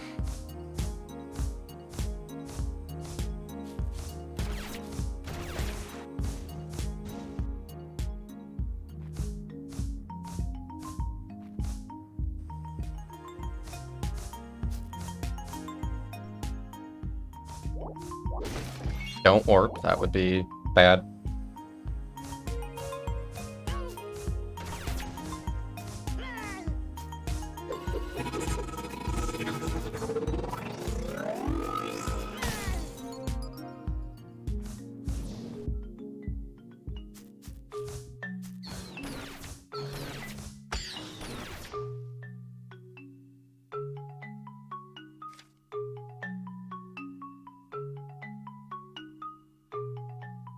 That's bad.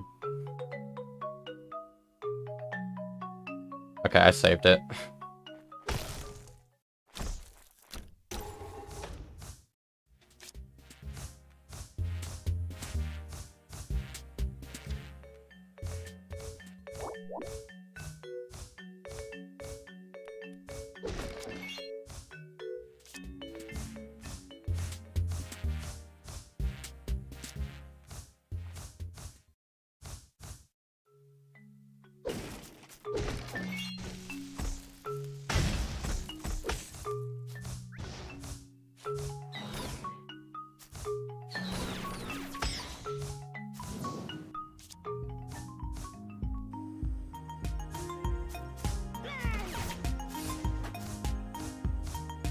Had to play it safe there because of where the turnip was.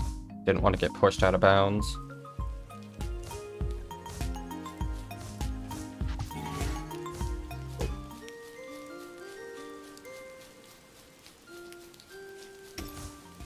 Another very important ice.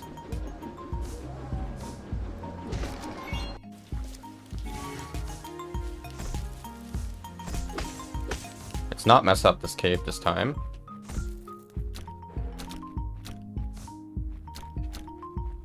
There we go.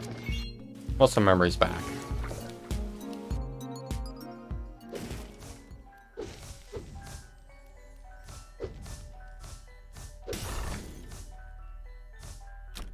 That's bad. Can I push it? Thank you.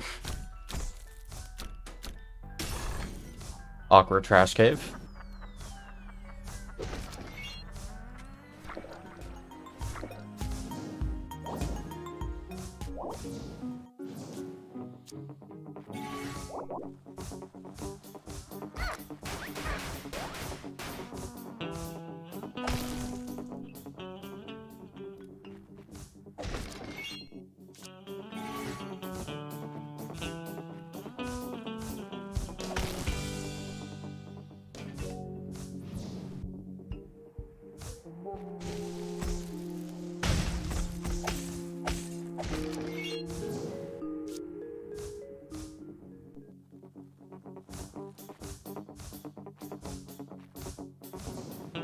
Alright, here's to hoping first try D8.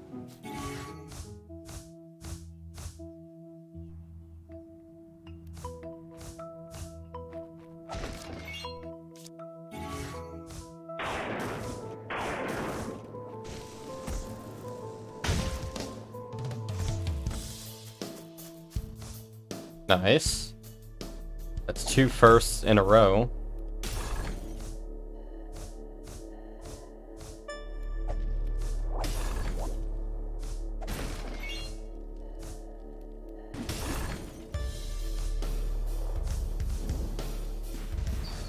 Bad.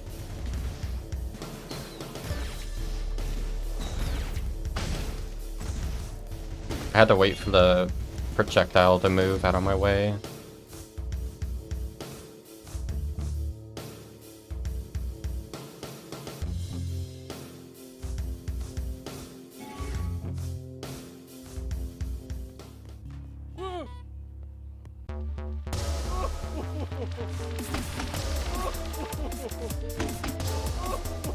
Better RNG, that's always a good thing.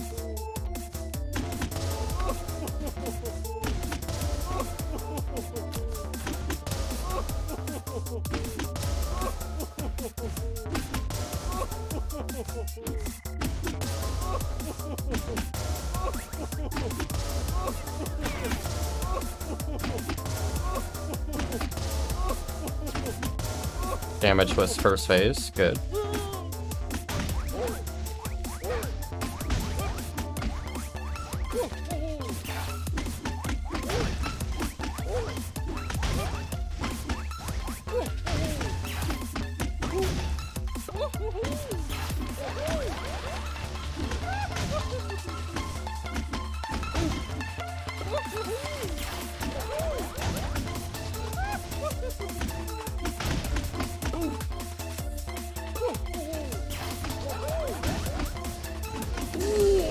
Much better passable compared to last run. Look at this juicy time save.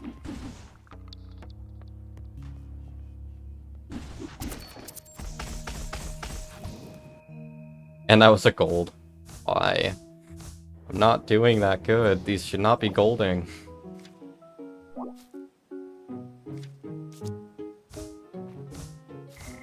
I always forget what I do here, because I keep assuming this part's changed, but it hasn't. At least not for that shard.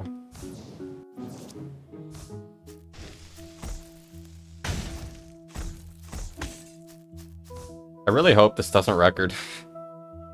This wouldn't deserve it. I'd rather have better commentary if I'm gonna record.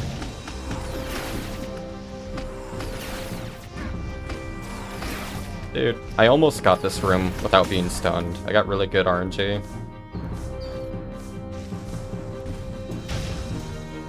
Bad.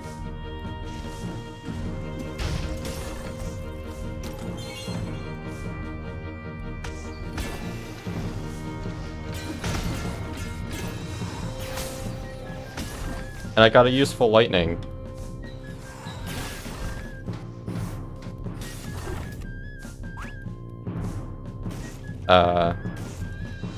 Well, that's lame. Don't know what went wrong there.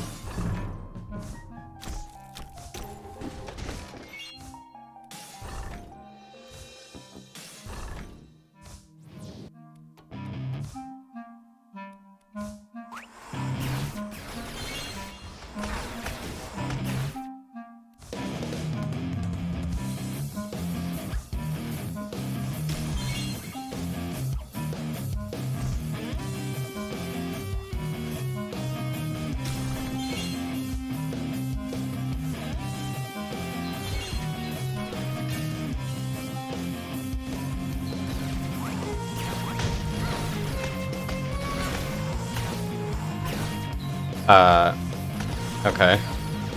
Hate when that happens. Dude, you're supposed to be dead. That's... Okay. You guys have to understand how lucky I just got. They died as I died, and so the door opened after I died.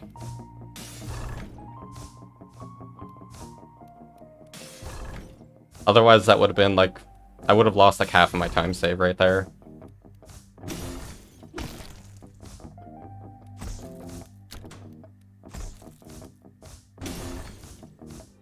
So they killed themselves and saved me a run, pretty much.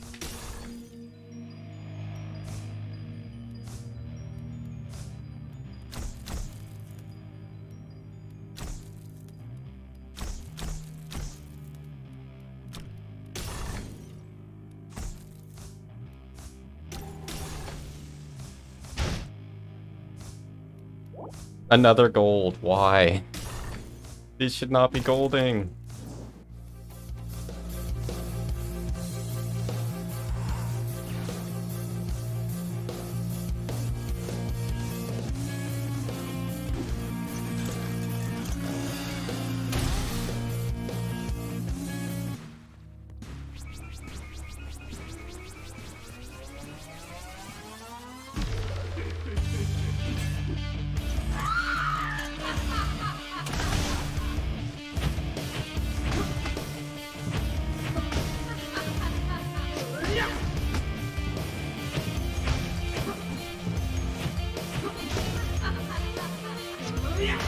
I missed it. I was gonna try to knock her into my dynamite, but it didn't really go as planned. Okay, stop stunning me.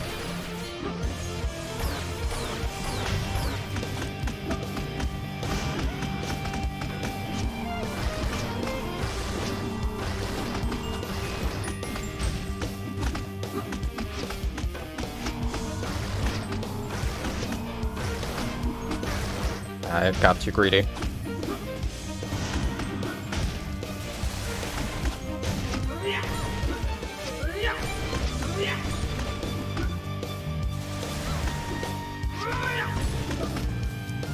Nice tip. Accidentally pressed D-pad up.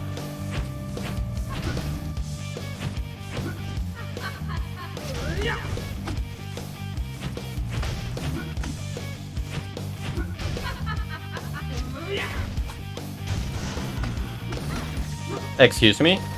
I was not expecting another phase. Okay. That really threw me off. Thank you for the clipworm.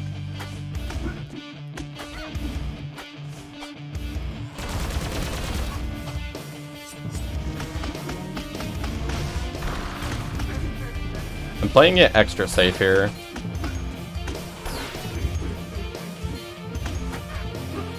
I'd say that one easily avoidable damage.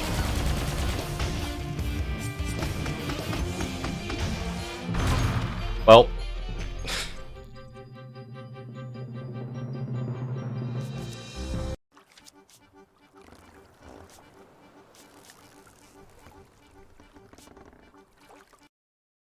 Gotta clear the lag.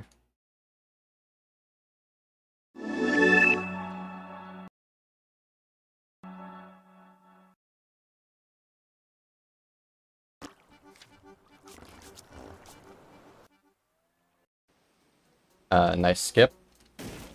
That's what I mean by there's more lag here on the first file.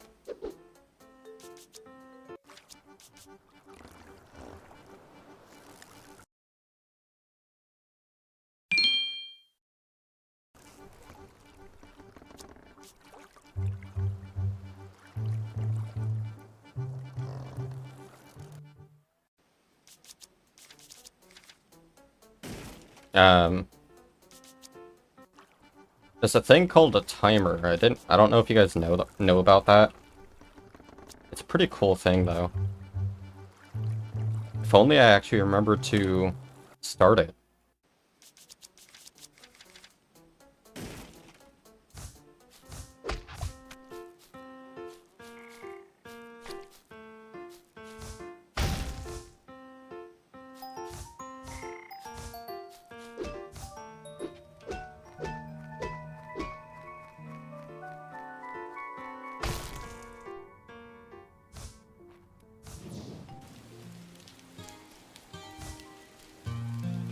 That was better.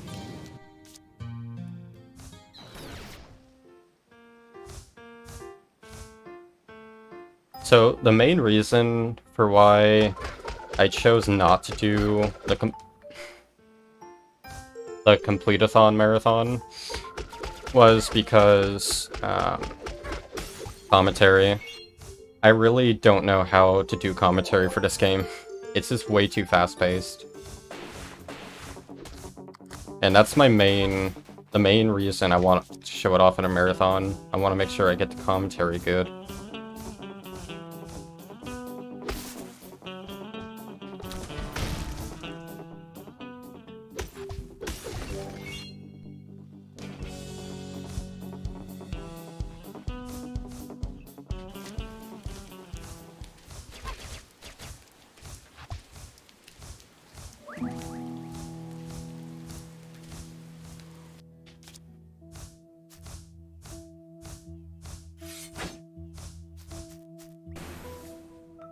Not gonna go for a cave skip.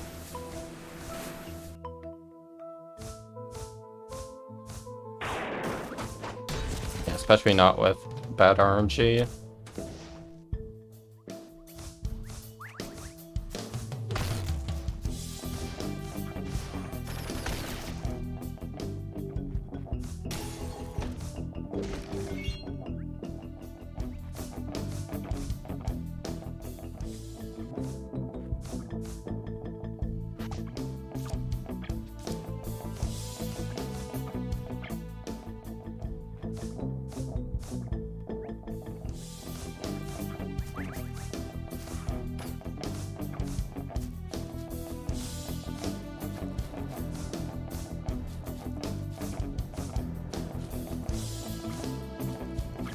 So one thing I did notice, well, I've noticed this for a while, but it really made me think about it.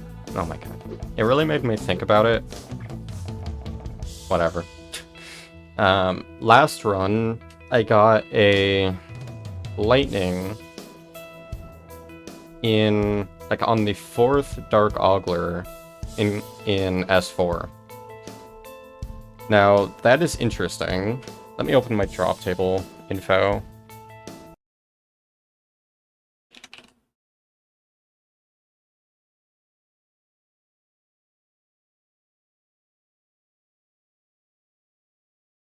Because as far as I'm aware, that should not be possible. But I've gotten that in a few other runs. Now, the reason why that's significant is because if we could manipulate it so that we can get that lightning drop when it's actually useful. Because in most situations, what happens is we happen to get the lightning drop on the third Dark Ogler in S4, which means it's useless because there's no enemies for it to kill at that point. So, I mean, ideally, we would get it on the first Dark Ogler in that first triple room, right?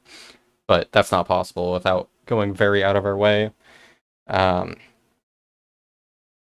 But, so, as I've mentioned before, Dark Oglers have it's basically a glitch.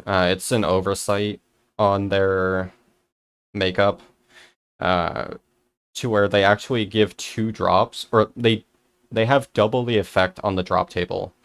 So they do give 1 drop, but it counts as 2 as far as the drop table is concerned. So you can actually skip lightnings because of that. But anyways, Dark Oglers are a tier 3 enemy, which means you're guaranteed a lightning drop after you've killed 6 tier 3 enemies. Or no, 7, because the count starts at 0, so you need to kill 7 tier 3s.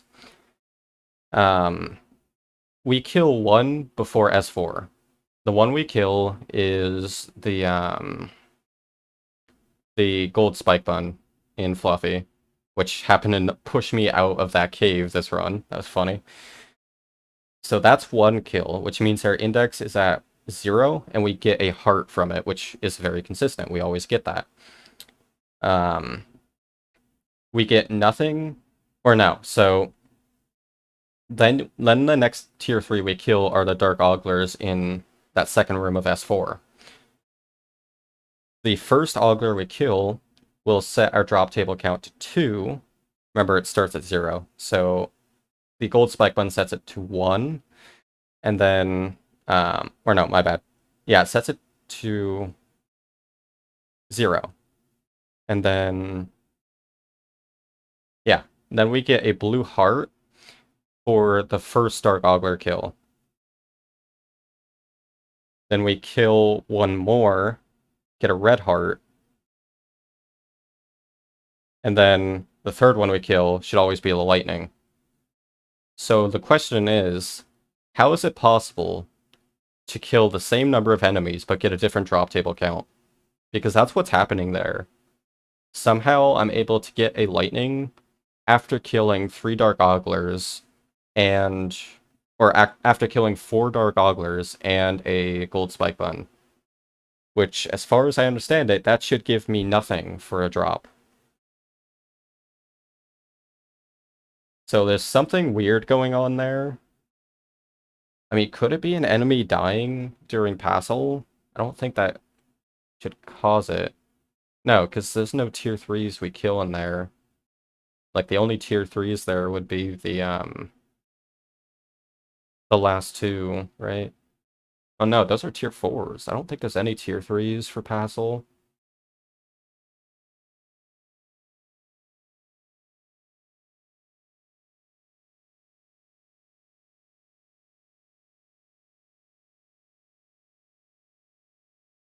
Actually,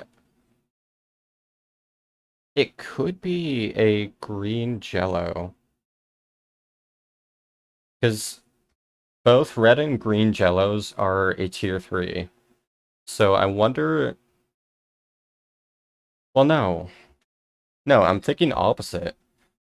Because, like, in order to get the drop where I did last run, you have to basically kill 1 less tier 3, which is not possible with this route. So it's not a matter of killing more, it's killing less. So I wonder... That's weird. I wonder if somehow the Dark Oglers don't always give 2 lightnings. Or, I wonder if they don't always give the 2 drops. And now I really want to finish the debug overlay, because the only thing I've yet to add to that is the drop table stuff. I don't want to do that, though. Need to do go to first.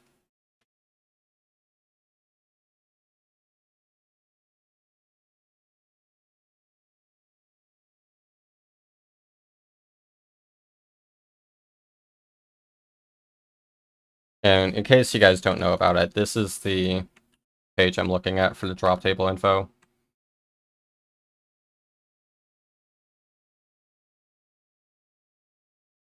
All of that's just gotten from data mining.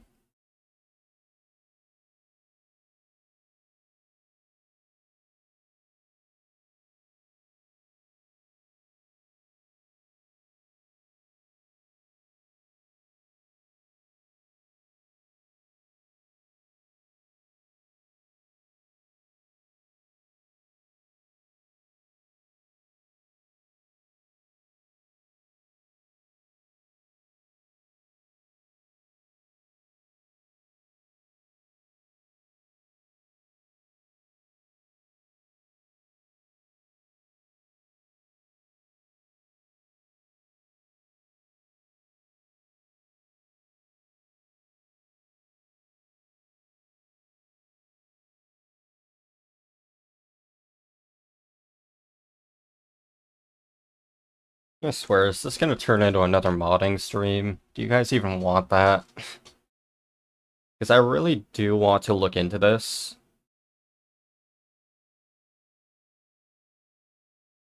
Because I need to understand why it happens.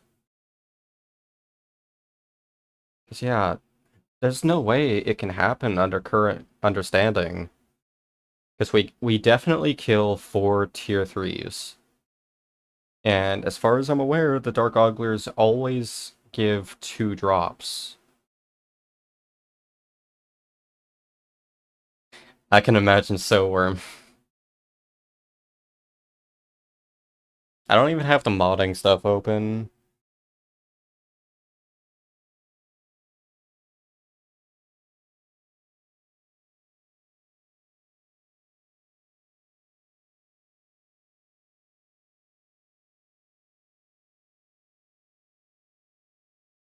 Alright, I guess this will turn into a modding stream.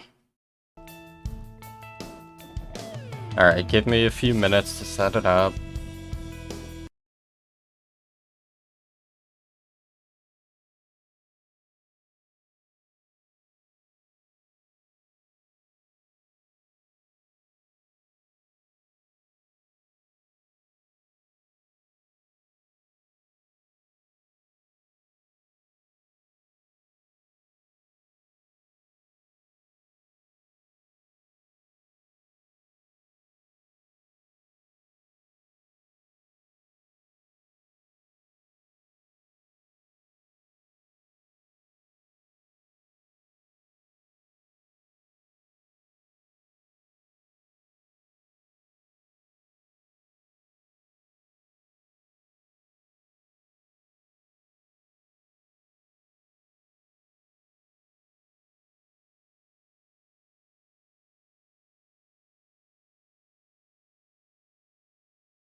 Okay, I am back. Still haven't been able to use the bathroom though, which sucks. Okay, so the goal today, thank you, Worm. The goal today is to at the least get drop table stuff added to the overlay. So the current overlay, um, also Steam is being weird, so I can't launch um, from taskbar for some reason. So here's the current overlay. So I do have the option. You can see it does enable. It doesn't disable it right away. I need to fix that, but it should get disabled through load. Or not. Oh, I think I know why that happens. I'll fix that later. But anyways, the thing that does work is the command itself. And so yeah, it does work through loads. It updates everything properly.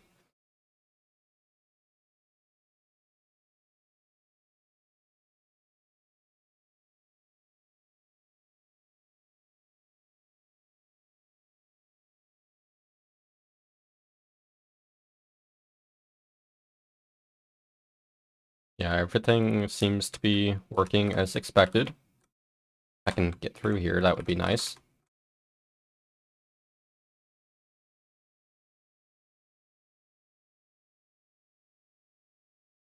Alright, so yeah, this is the current overlay setup. What I want to do is, oh yeah, first off I want to enable cursor. There we go. So what I want to do is add like a drop table info below the cheats. Also, if you disable all cheats, it does remove the header. I had to work hard to get that to work.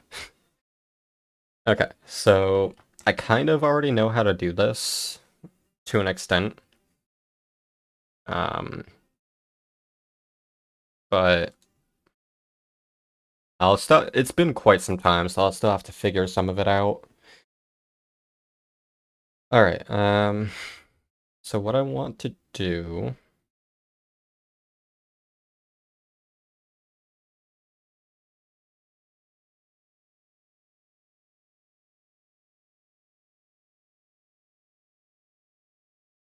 So there is something to keep in mind here, and that's that the save file does not update when the drop table stuff updates. So I do want this to be a thing that updates in real time. So how do I go about that? I'll likely have to make a custom event for it. Okay, wait, which script actually controls the drop table? Actually, wait, no, I think I might be able to use existing events for this. I'm not sure.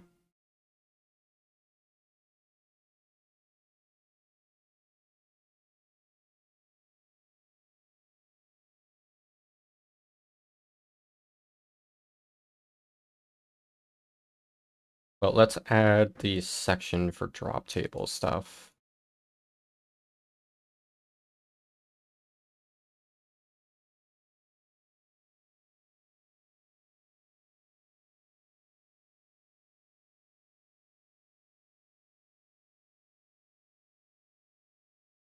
Whoops.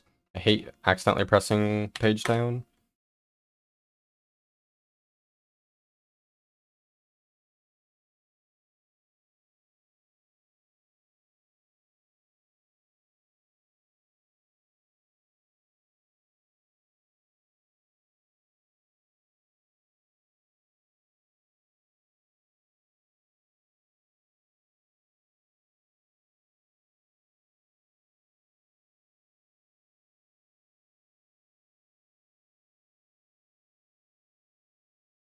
I want to try something though first.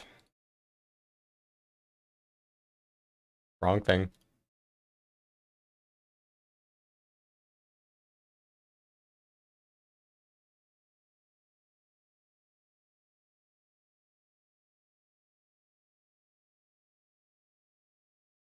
Actually, no, that wouldn't work. I can try it. Because what I want to try doing is fetching this value, DT drop 0.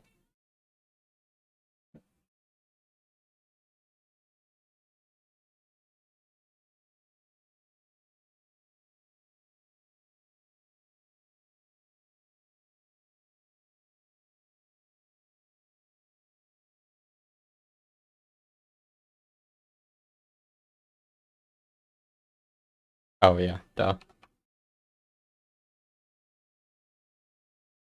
I can code.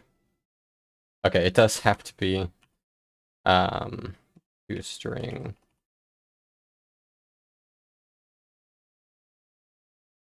I forgot that returns an int.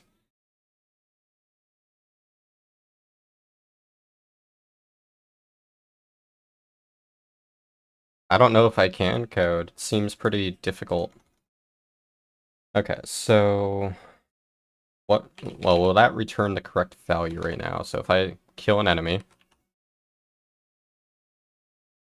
and save, so it should update in memory. Yeah, has tier 1 and 1 DT drops. Yeah, sometimes sometimes it's that way, Worm. Okay, so if I run test, will it return 1? No, it returns null. Oh, index at a range. Oh, yeah, duh. Okay. So I just want to get DT underscore, right? Yeah, DT underscore drops. No, it's not reading the value, so player int doesn't actually hold that value. But if I did like um what would I want to do? I guess I could check amulet. Yeah, that returns the correct values. So calling load from int, that returns the data that's in player/vars. So any of this data. But I can't reference like drop tables or DT drops. DT master is useless. It's unused. The theory is that it was meant to be used for like a super, like extra super table, which was scrapped because there is leftover data for like a higher than super table. And it would have been selected, like drops from that super high table would have been selected if master is at 60. So like for every 60 enemies you kill, you would get an extra special drop. But it never resets after 60, so it just, yeah, it's unused.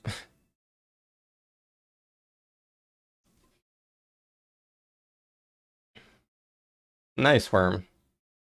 Look at all that progress. So, yeah, knowing that I can't get the data with load from int, that's going to be a problem. I need to find exactly where the data is updated.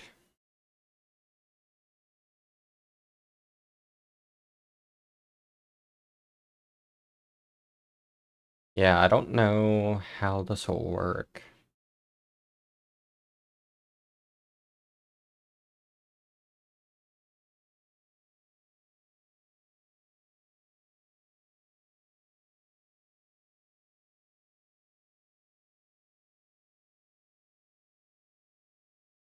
Well, just to be thorough, I'm going to test one more thing.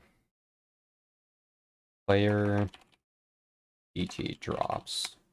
Yeah, it won't work either. Man, that would be too good if that worked.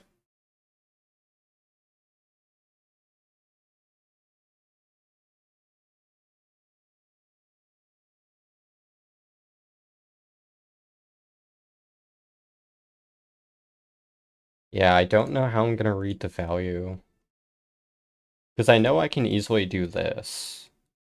If I change this up, load from save file, and here, I'm just gonna do args. Don't forget Do that. So that will read the correct value, but that's not going to be entirely accurate. Right now it will be, though. Test player DT. Oops. DT drops. Yeah, it says 1 drop. But see, the problem with this is if I kill another enemy, it doesn't update on the save file right away. As we can see here, it still says I've only killed 1. And because of that, if I try to read that value again, it'll still be 1 until a save is committed. So it doesn't update in real time, which is the problem. So I do need to find somewhere where it actually temporarily stores the drop table info. The drop table changes.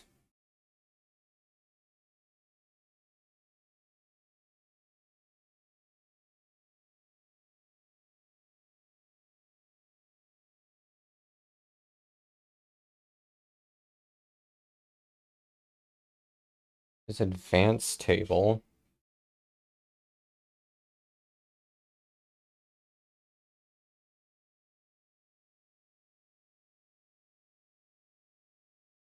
It checks if the entity died, if entity exists, and get their components. So there's a drop handler. Oh, interesting. So maybe this is what actually does it. Didn't realize entity drops have their own save system, or their own, like, place to save code.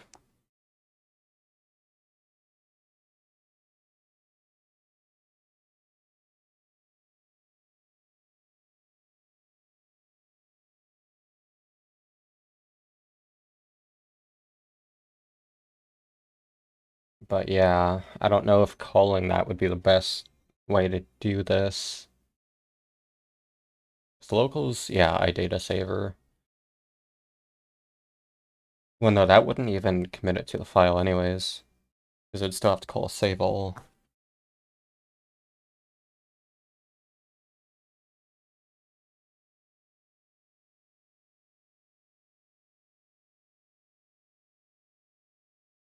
Also, I do find it interesting that there is a cancel drop. Oh, that must have been for, like, that one scrapped status where it would prevent all drops. Yeah, that's the only thing I can think of for that. Yeah, I like a lot of the ID1 tracks.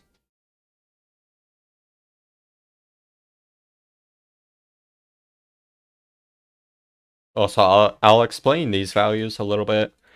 These are the actual values that are used for the DT drops, master, and yeah, just those two. So the drop counter is the DT drops value. That's your total number of kills up to 20. It resets at 20. So every time, let me actually open up my basebin so you guys can see what I'm referencing. So every time you kill an enemy, it increases the DT drops value by 1. Once that reaches 20 and you kill another enemy, it resets to 0, and depending on the tier of the enemy you killed, it'll give you that enemy's super table, an item from that enemy's super, if that makes sense. It's kind of a convoluted system, but it makes sense to me. So DT drops, it goes up to 20. That's the important thing to remember. The individual drop tables for each tier, those go up to 10. And then it resets to 0 and gives you a super tier.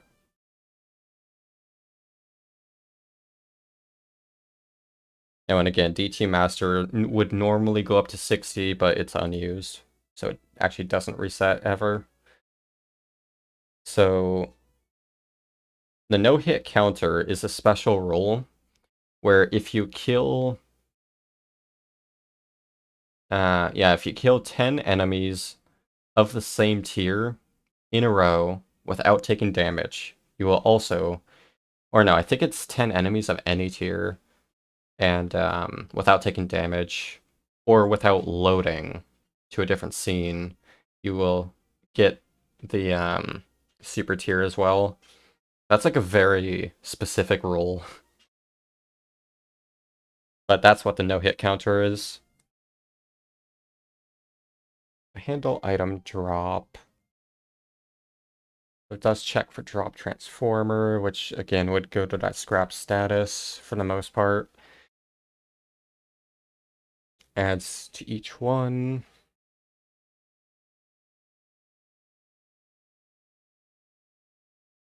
And remind me to play this song later. It's very important. Once I actually figure out how to do this. So this is where it actually advances the table. What is force drop? It starts off as false.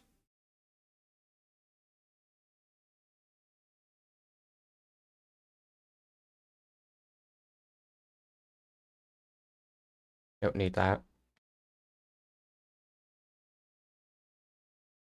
So I think if I just put a if I just store or if I invoke an event here that passes the drop table info, so that drop counter, no hit counter, and master counter, because why not? If I just pass those values to it, I should be able to get the real-time info. I can test this.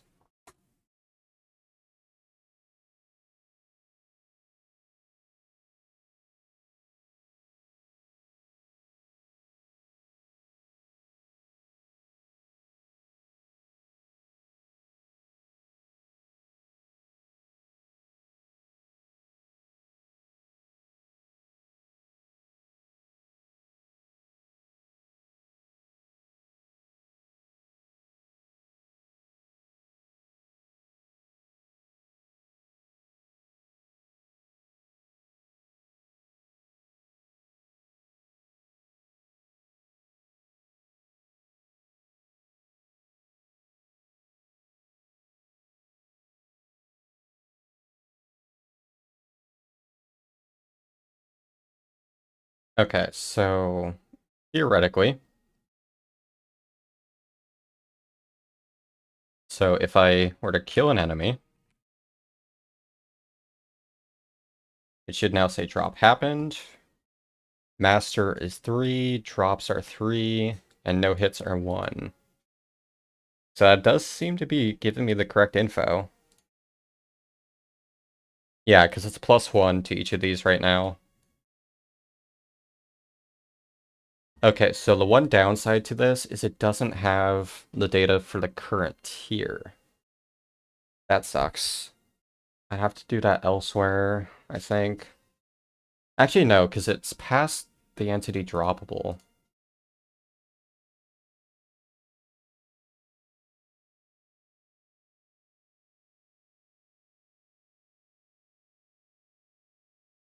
New tab. There we go. I couldn't find the button for some reason. So, does entity droppable? It does have state? Okay, no, that's different. Where does it store the individual drop table data? Oh, probably in this drop table. Actually, no, it's not. Interesting.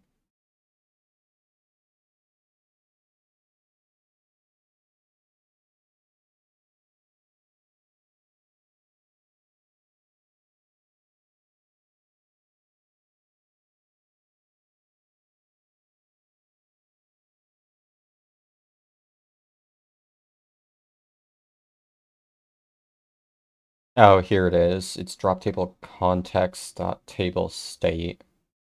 So it has the table and then the position of it.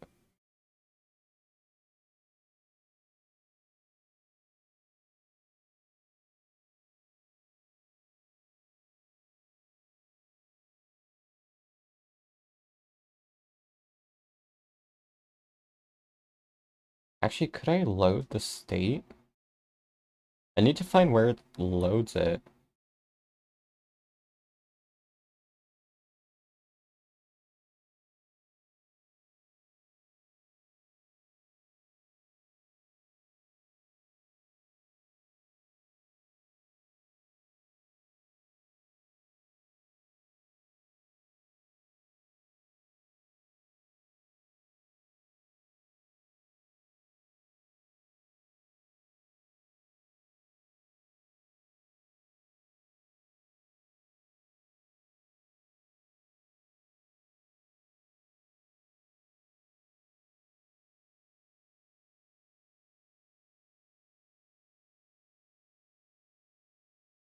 So what's the difference between advanced table and advanced drop table?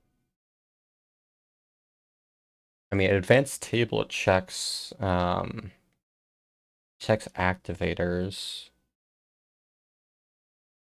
So it looks like that's what forces a drop. And if a drop is not forced, then it goes to advance. I don't know.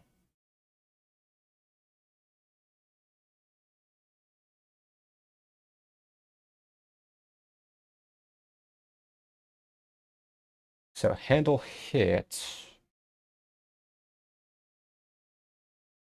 It would not have a reference to the drop table. Or no, it does. Right there.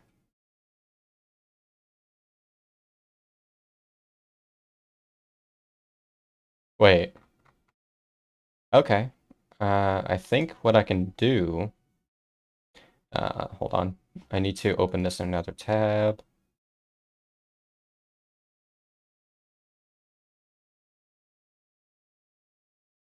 No, I need a way...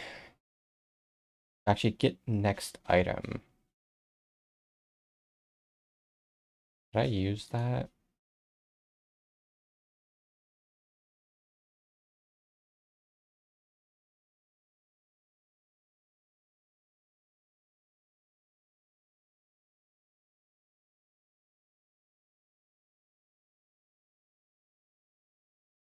Because I have a reference to the drop table.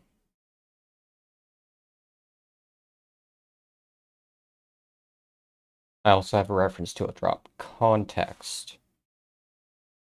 And that should give me the info I need.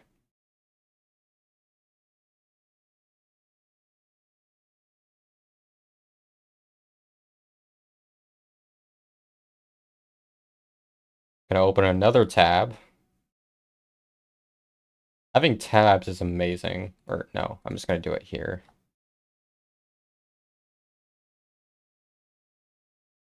And yeah, with this, there's all the public functions. And I can reference table state to get the position.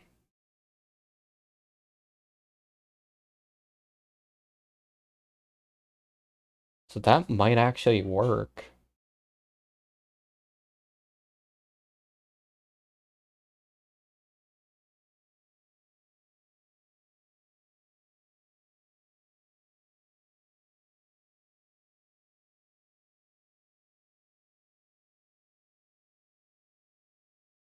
This is serious time.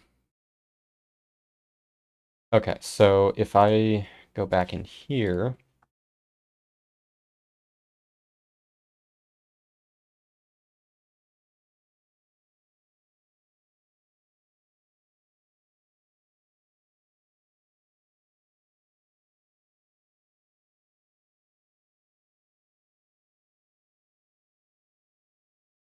owner, drop context.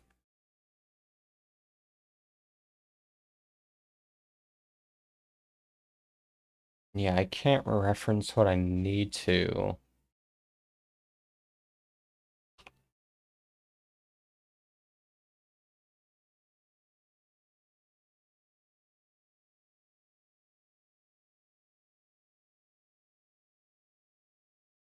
I need droppable.table.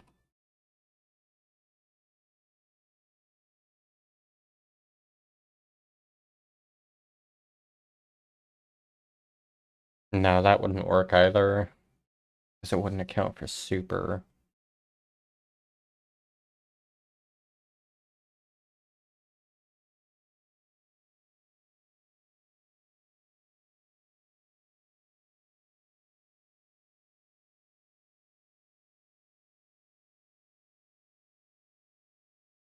There we go, that's better.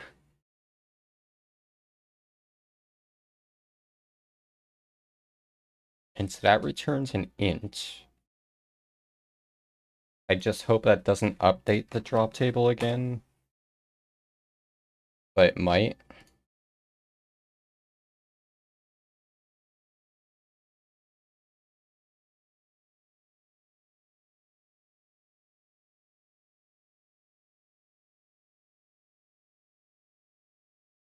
So again, let's go kill an enemy.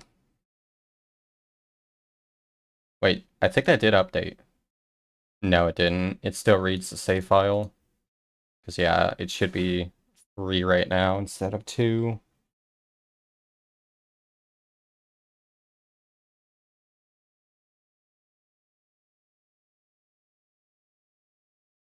Wait, what? That time it's 4. What happened?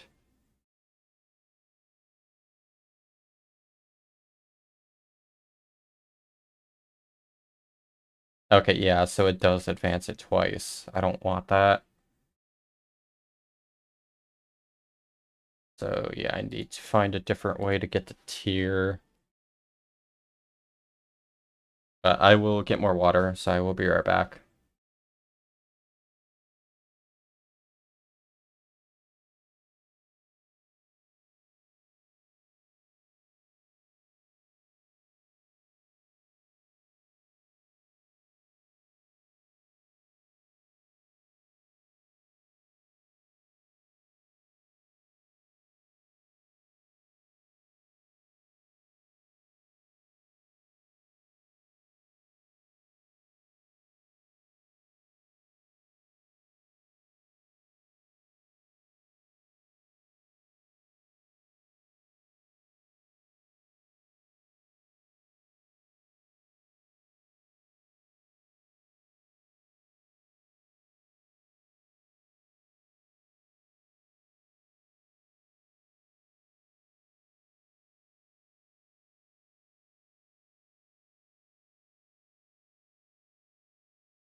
Okay, I am back, and I was able to use the bathroom this time.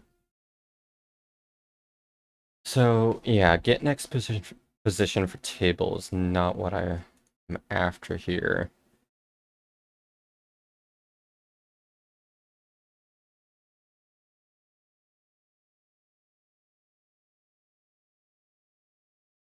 Is there really, like, no way to get the position from this function?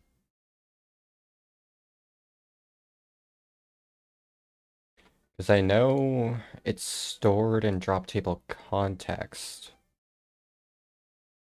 but that's not a public class, and I'd rather not make it public. It is used in load state.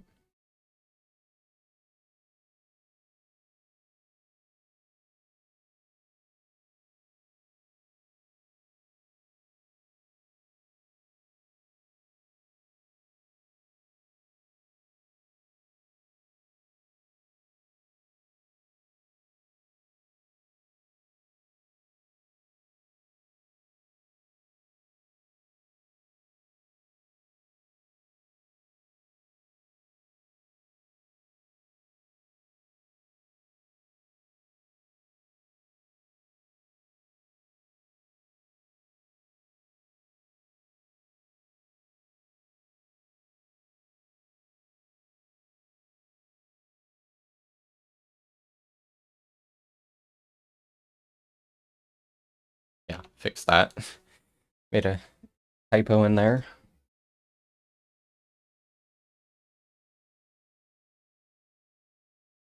Wait, actually the tables should have it. Because that's a dictionary of type drop table and table context or table state.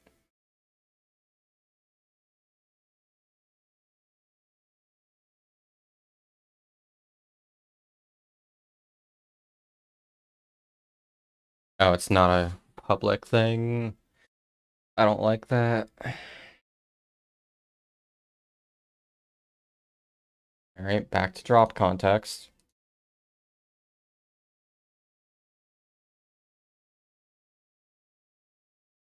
I'll try one thing real quick, just to see if this actually runs. I doubt it does. Let me application.quit.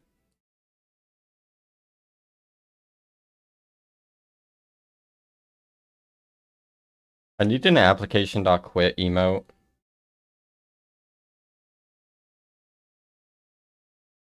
What would we even show for that? So I want to know if it quits right when I kill an enemy. Yeah, it doesn't. It'll quit here instead. Yeah. Okay, so that's not useful for real-time updating. That's expected, though.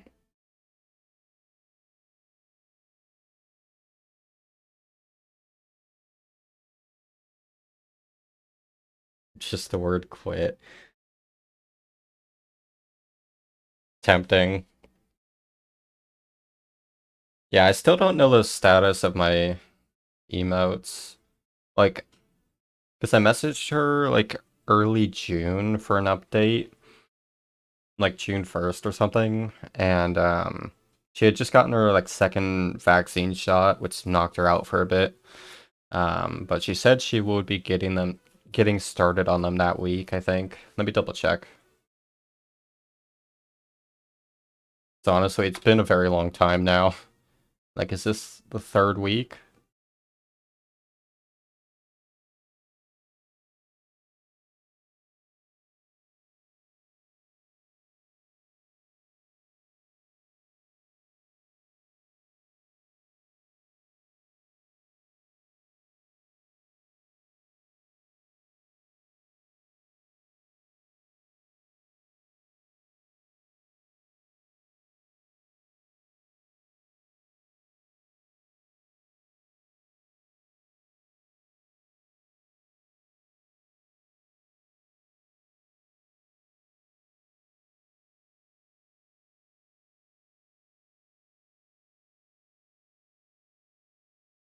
Yeah, June 1st.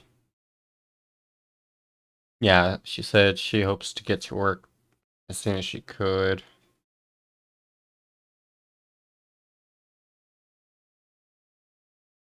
Yeah, so still no ETA on just the sketches. So I'm not even at part 1 yet, which is kind of depressing, but it's fine. I'm patient. Especially since I know she already had like a few other commissions before mine. Wonder if it's too late to add that quit emote. Okay, so yeah, save state's useless here. I need a reference to table state. Do I really have to make the tables public? 'Cause as far as I'm aware, yeah, it's not used anywhere outside of context. I mean, I can try making it public.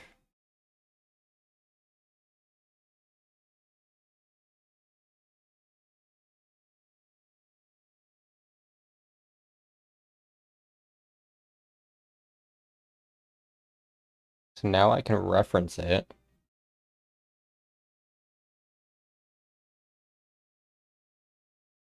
Oh yeah, yeah, I forgot it's a dictionary. Um,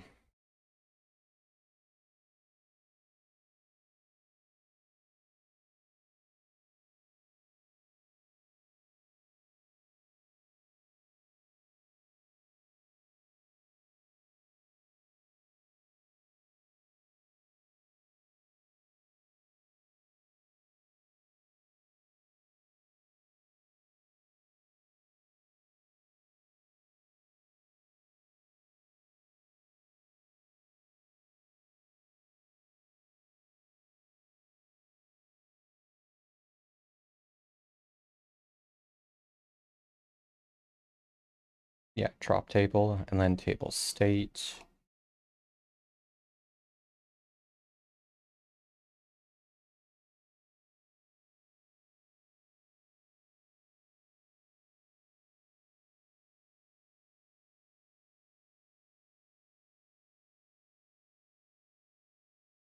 I forget how this works.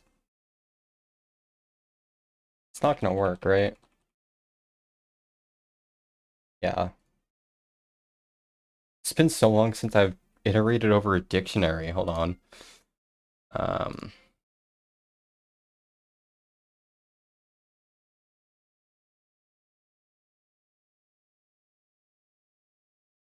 oh yeah, okay, I have to specify the type of the key value pair. If I had it partially right.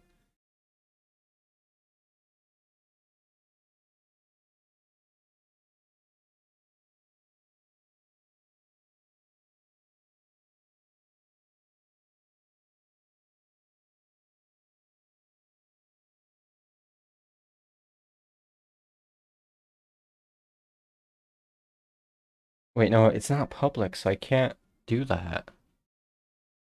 Well, that's awkward.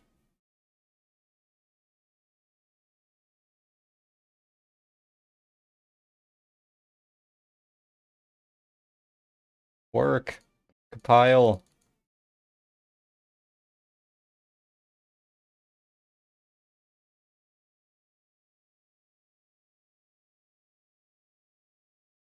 Oh, could I just do var?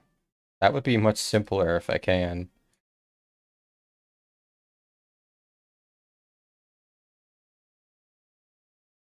Dude, why does that not work? I'm trying to check if the key is equal to the current drop table. Actually, I don't have to. Because what I can do... So this is just pseudocode, but what I can do...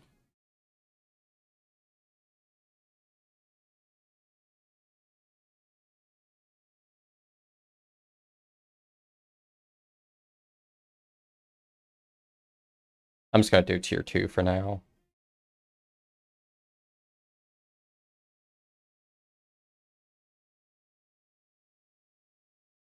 Love the song.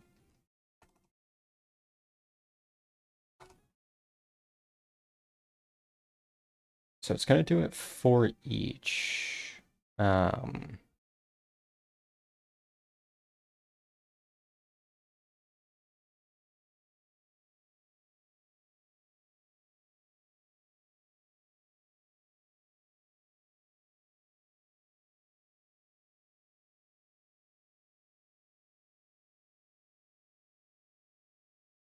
do need to still check the table that is currently being iterated over.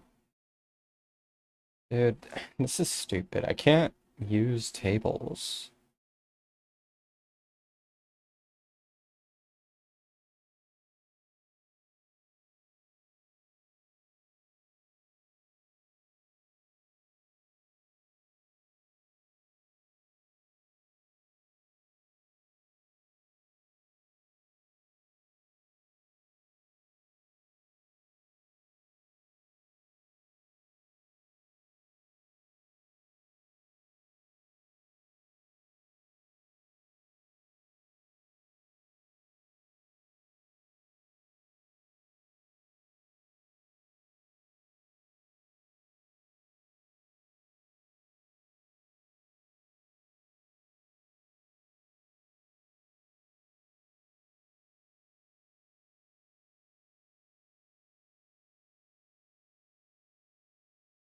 Wait, can't I? Yeah, I can do that. So couldn't I just do a 4? I don't know if I've ever used a for loop with dictionary. I feel like there's a good reason for that. I'm gonna see if it'll work.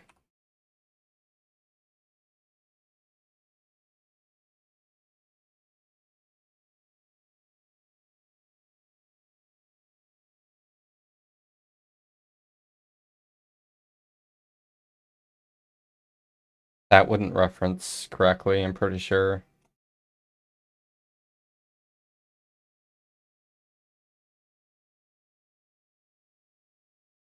If I can type.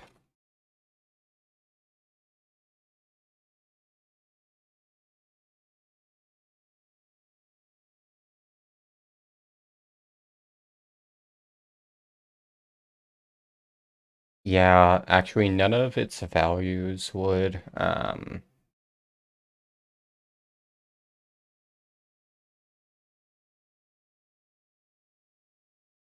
be correct either. This is a mess. Yeah, that's not gonna work.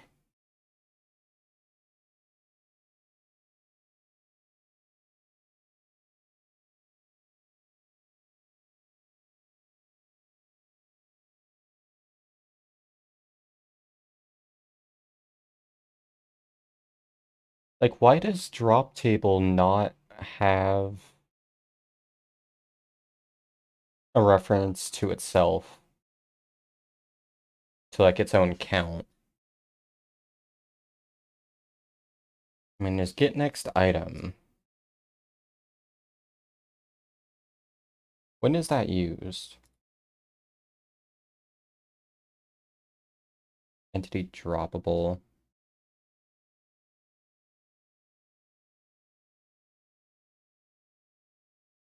My mouse keeps moving on its own. It's too sensitive.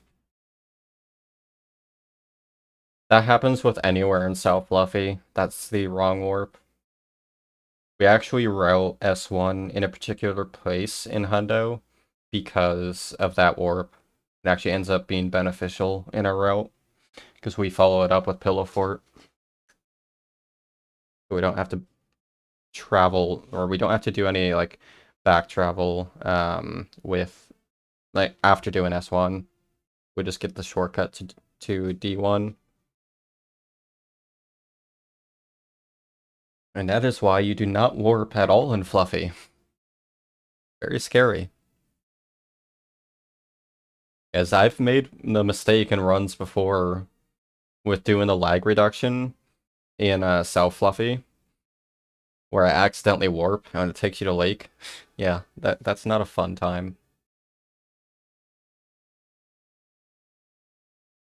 Why do I not remember this song?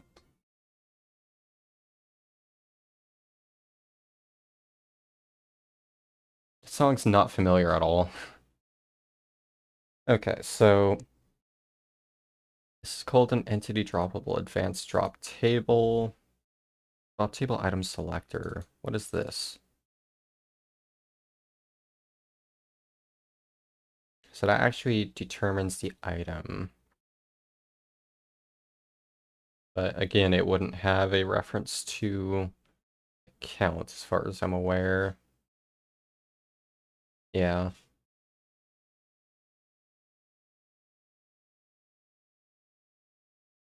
Entity droppable advanced table. Handle item drop.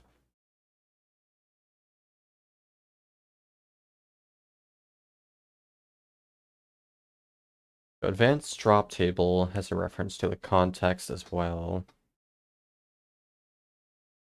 So it calls get next item on the table, but that's not helpful either.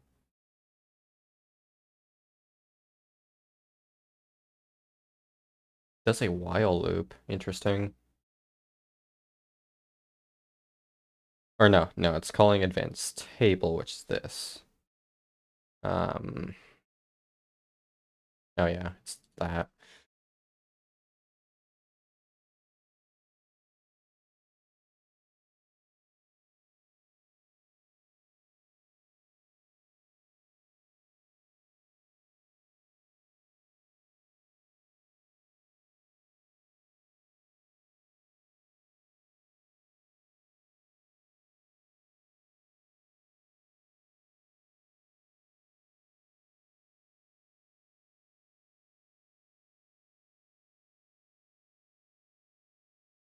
This is tricky. It's all because of the stupid tier thing. Let me actually look at how it works in Unity.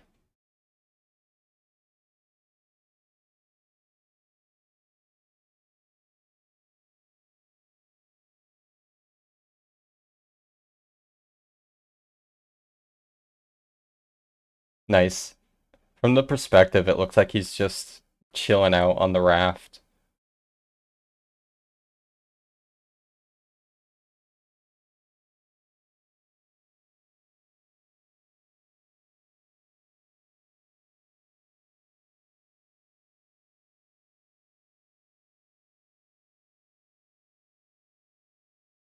Yeah, that's not helpful.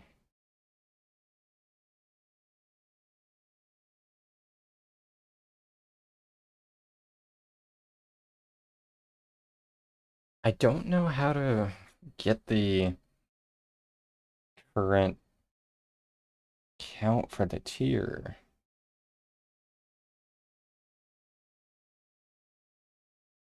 I mean, get next position for table.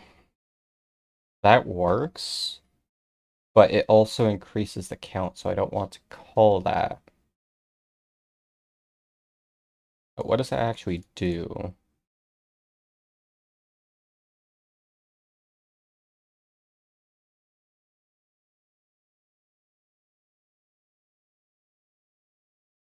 Oh yeah, okay, yeah. You could tell it's been a while since I've done dictionaries. I can just do that to get the current drop table. So I think what I can do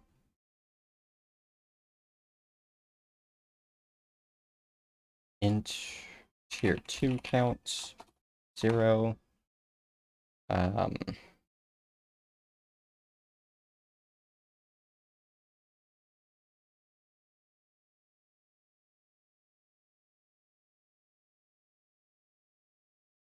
how do I get the context? Owner. That's right. Owner drop context. Oh yeah, I have to make it public again.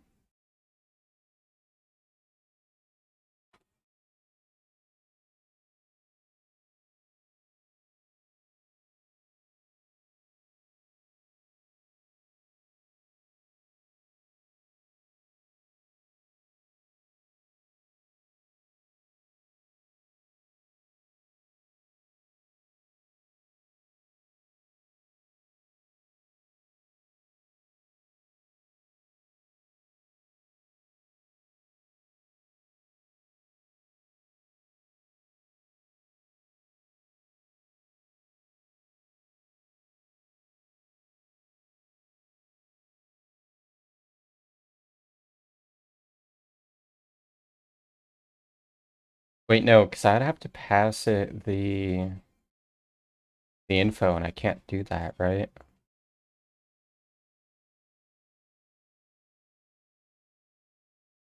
No, no, I only have to pass it the key, that's right. I never use dictionaries. So if try get value, drop table, or droppable, out, state.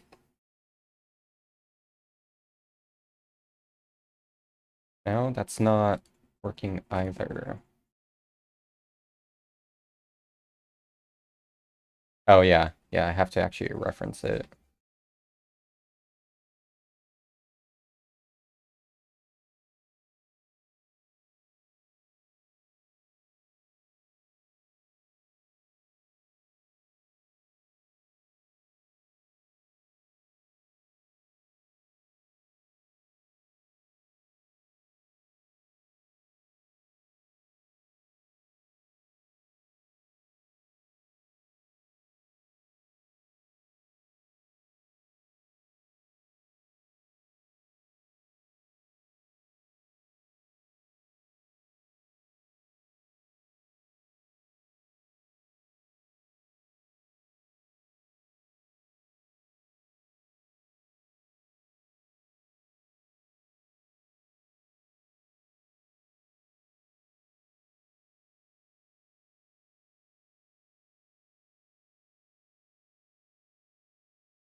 This is very good code here, by the way. It's not public. God damn it. Okay, let's do this again.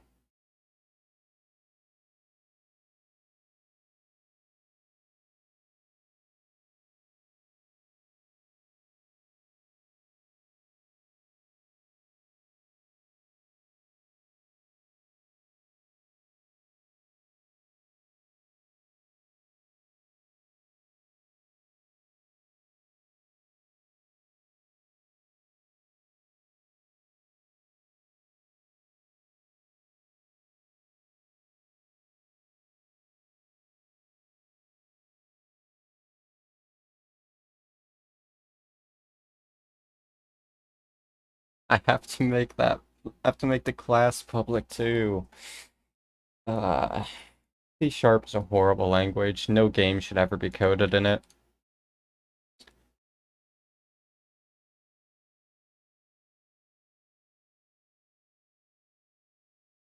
Yeah, so when are we gonna, whoops, wrong thing. When are we gonna make that worm?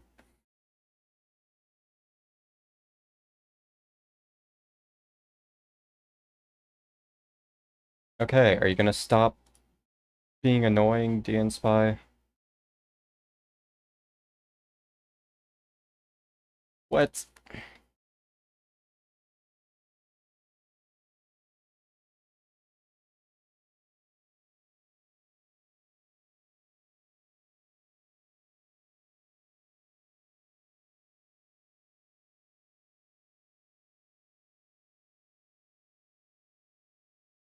Oh, wait, no. Whoops.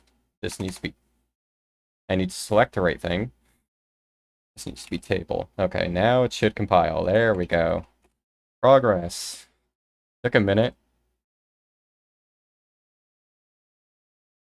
So that should give me the correct count. It'll either...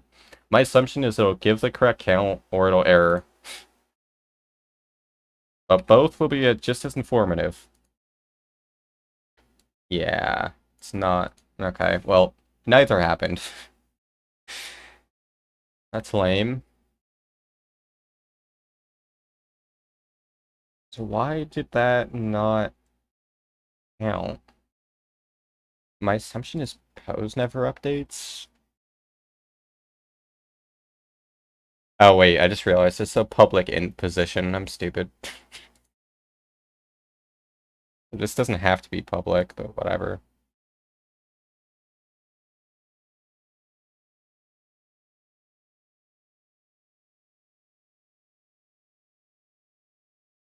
Lol. So yeah, it doesn't seem to actually modify the position at all, which is interesting.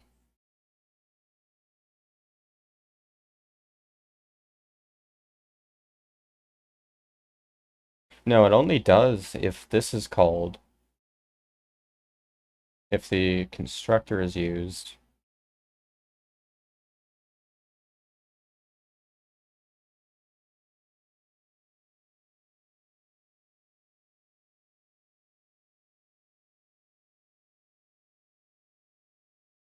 Wait, so that uses saved states.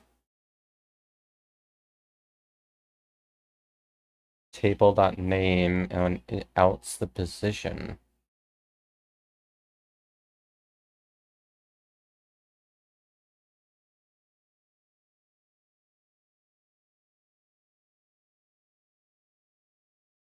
Should I be using save states instead? That'd be much simpler if I can.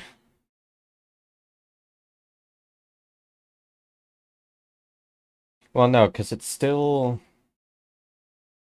Yeah, it adds the current table, so it creates the table with the given position. Although that's only if the table doesn't already exist.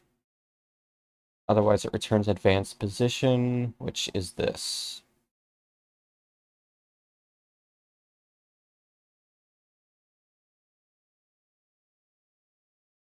But when does it ever update position?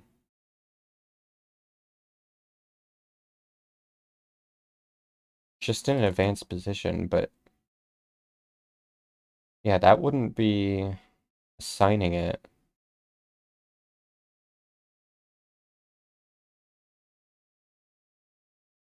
Yeah, interesting.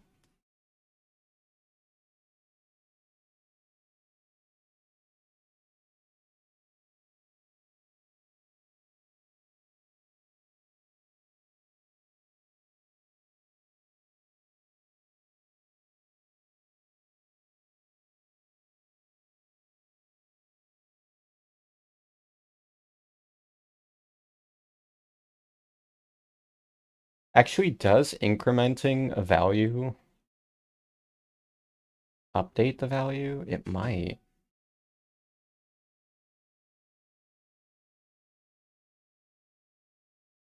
No, it doesn't, because otherwise I'd be reading the updated value.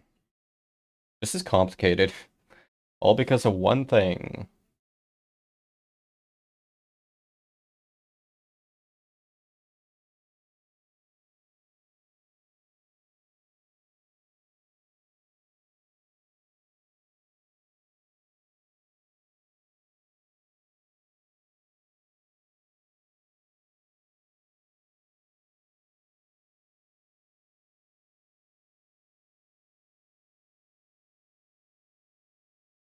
When are save states updated? Like, when are those assigned? Load state. That's not real helpful either.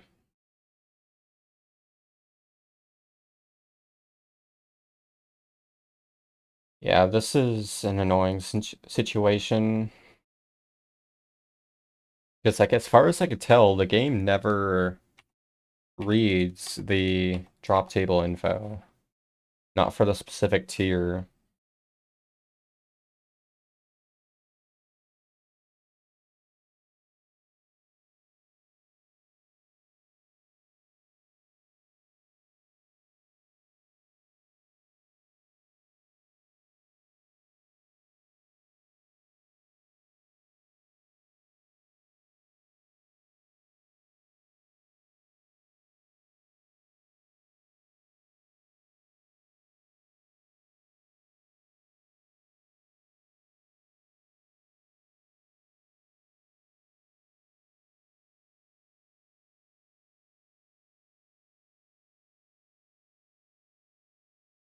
Because, like, my problem is...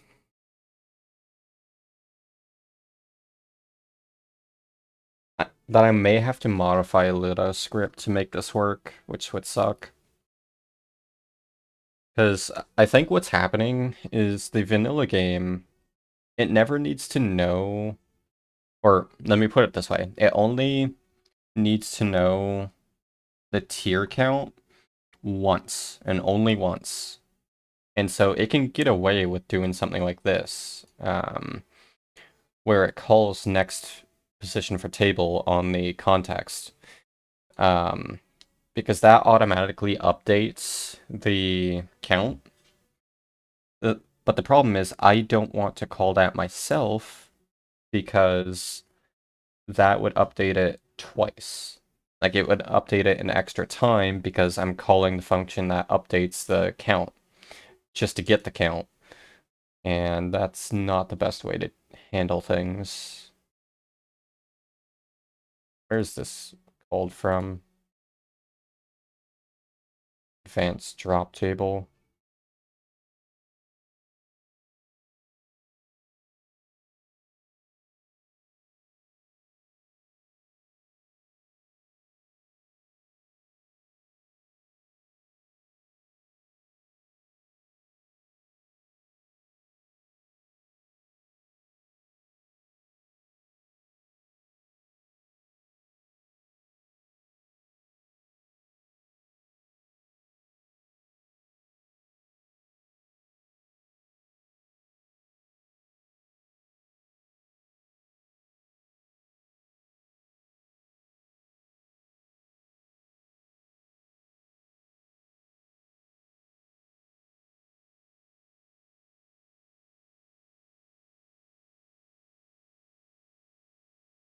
So it advances it here.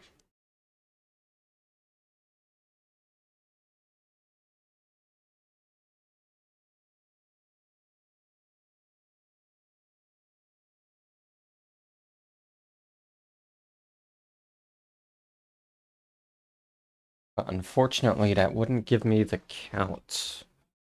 That's the problem.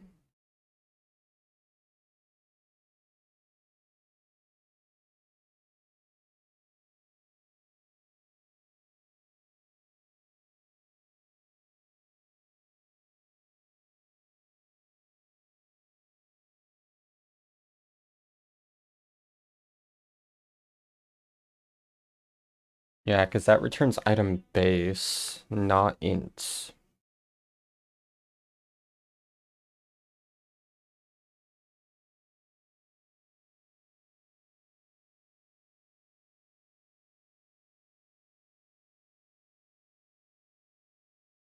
What happens if I kill another enemy?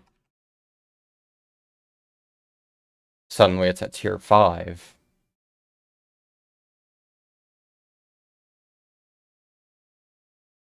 Tier 6? Is it actually updating properly? Wait, okay. I think I might know. I actually might have it already. I just need to change where I run this code.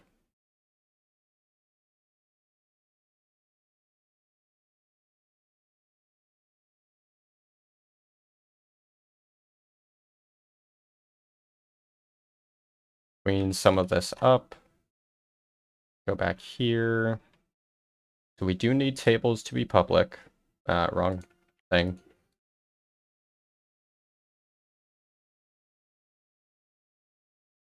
And we need table state. We need the class to be public.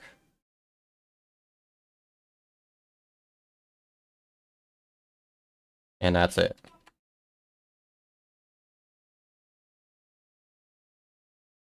Then in here, after advanced table is called, I can do this. And this has to update.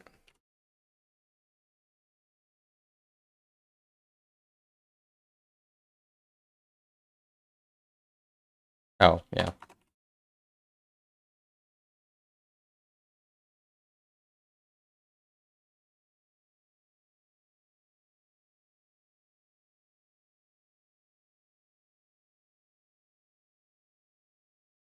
I hate things like that. Okay.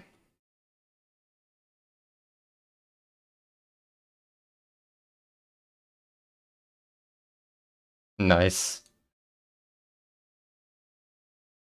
Alright, so if I restart the game, make sure it updated. Yeah. So this should work. So right now, it's at 4. So if I kill one tier 1, it should go to um it should go to 5. Tier 5. Okay. I kill another, it should be at 6. Nice. So kill a fish bun, and it should be at 7, 8, 9, 10. It's working. So I may have finally found how to do this. It's kind of ugly, but it seems to work. So now to actually put it into legitimate code. So close some of this stuff.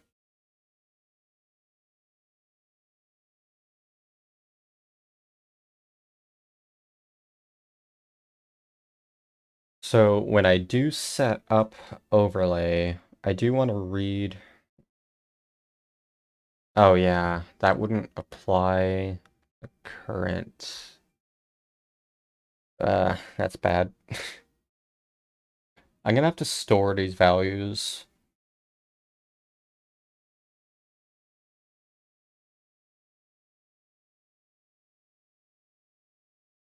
Actually, could I trigger a save all? Alright, I'm gonna try something.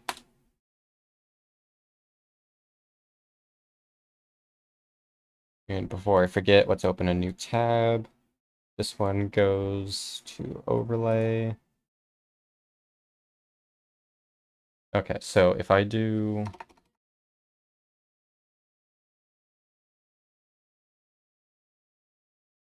If I trigger a save all, then do...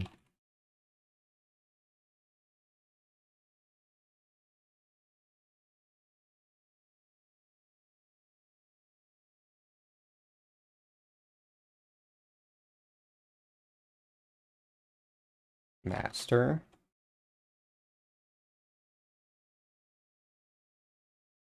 Plus save manager, load from save file. Player, prop tables. Or no, I'm doing master, so it's just DT master.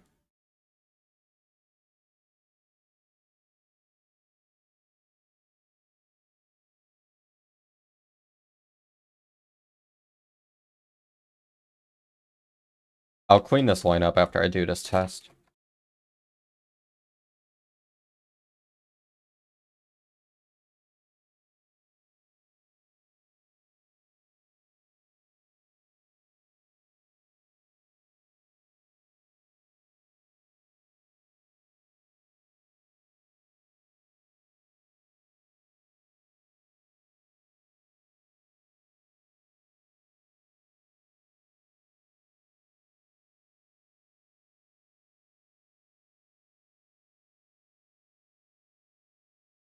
So right now, just to recap, current drops are at 4. DT drops is 3. So if I kill one, it won't update until I save. However, if I run the command, well, I'm going to kill more just to be sure.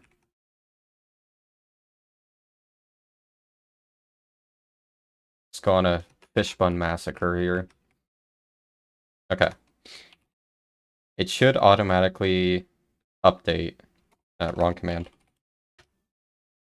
Master is 11 and drops are 11. It should have committed a save. Yes, it did. So that is a good workaround. Also, that shouldn't be the space after cheats. Need to fix that.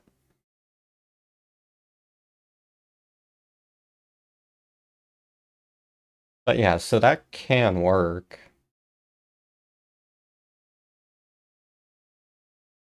Interesting. Actually, I'm gonna update this. Put these ahead of cheats.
Why can't that work?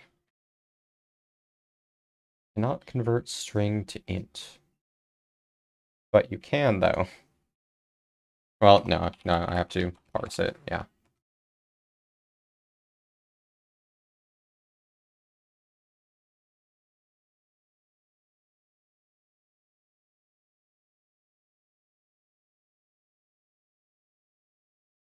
Now I can do this.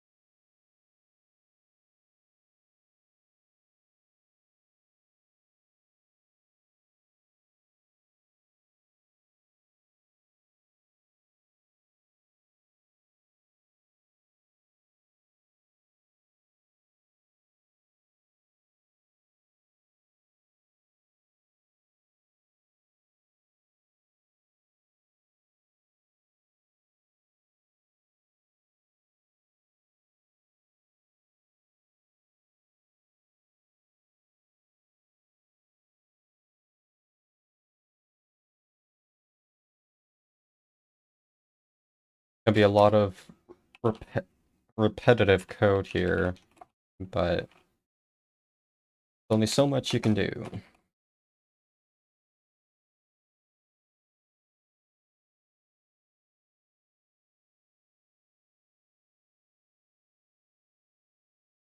DT tier 1.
Nice worm.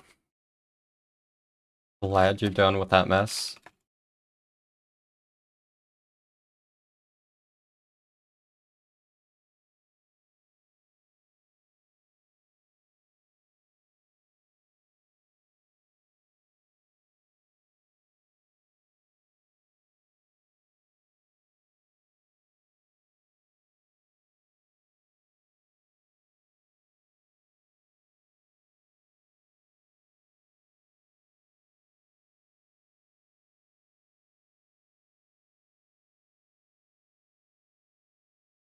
Okay, so that should get all of the correct info. That's a mess, but at least it's a clean mess.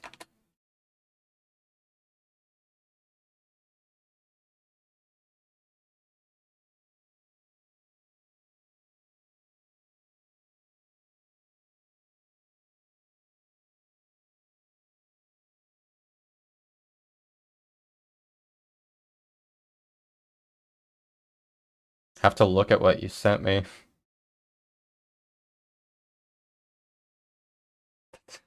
Wow. Here, let's take a look at this.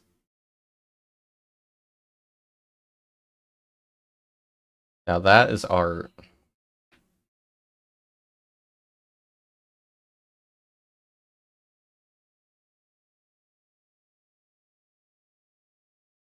So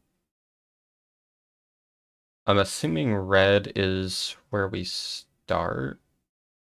How do you like what do the different colors mean? We start here.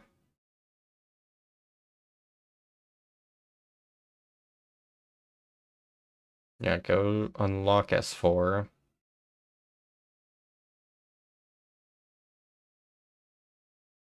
Okay.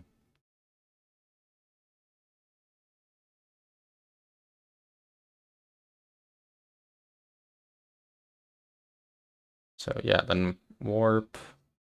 Uh, this is very hard to follow.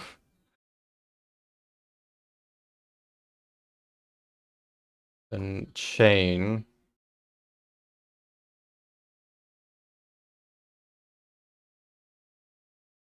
I can't see anything at warp garden. This is so much going on.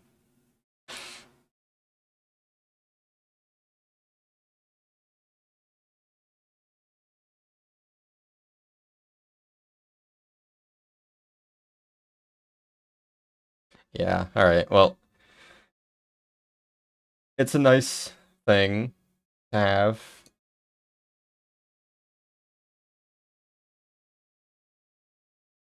Let's take a look at this route.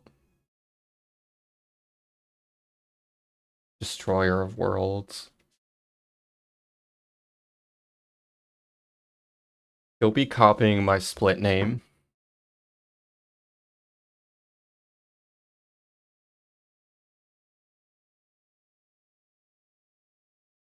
Let's see, now you gotta write out the dungeon routes. That's just as important. What's the order of the rooms? Okay, so, well, actually, I can't really test what I wanted to test, but wait, what? What is null? Input string was not the correct format. Interesting. Oh, that's an issue with the parsing.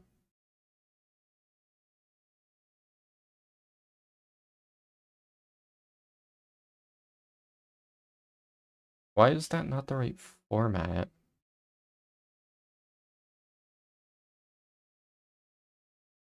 Oh, actually, I think I know why.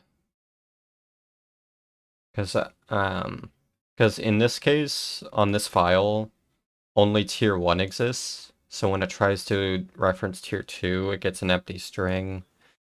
Um, I mean, I can account for that. I'd rather not do the try parse, because that would uglify the code.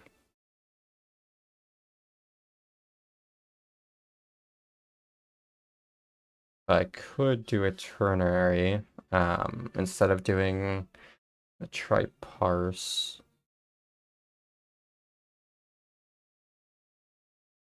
No, that's not going to clean it up either.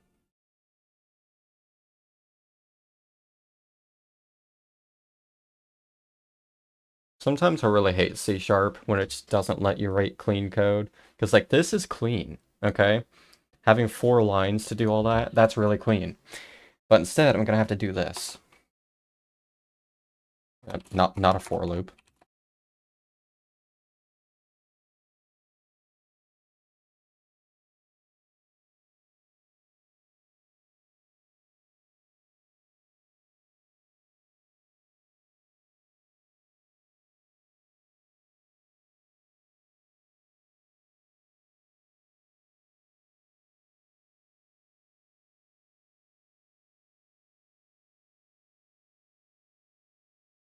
Wait, what's the best way to do this?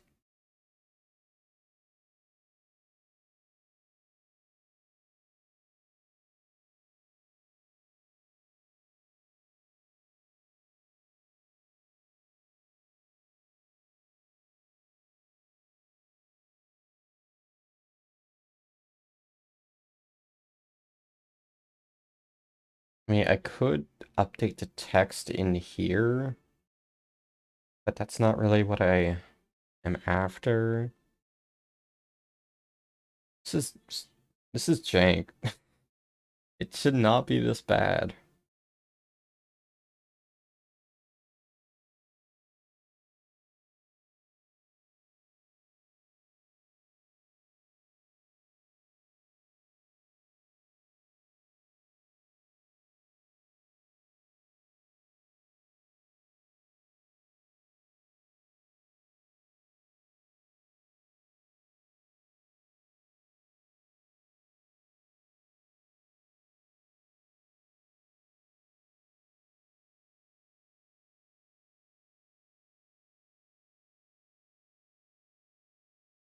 No, just do max percent in 2 seconds with debug menu. I think Giga was the last one to modify rules. Although I think he did that for the main board. How do I want to do this? I could store accounts as a string.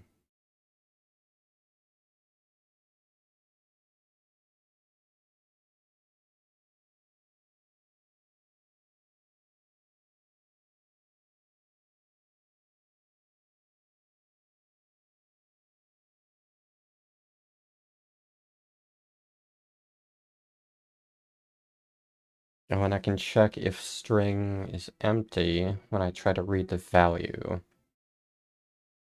And if it's not, then I can parse it. Actually, yeah, that can work. Can I do a ternary mid-operation? I don't think so.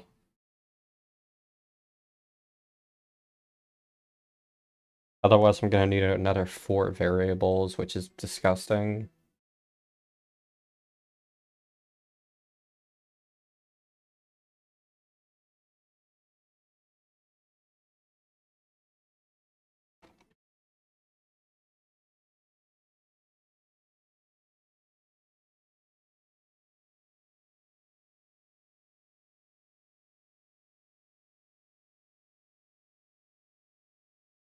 Will that work? No, because yeah, it's seeing me as trying to assign it. Man, that'd be too good if it did work. Oops, wait, no. Second equal. Okay, yeah, still doesn't fix it.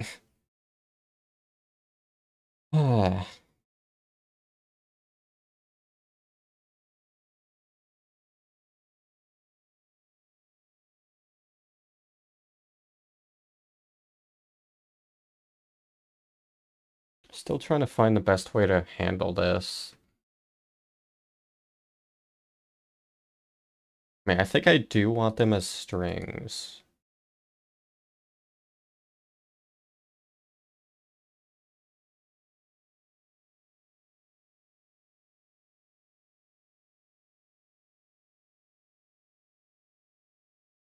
Because then what I can do...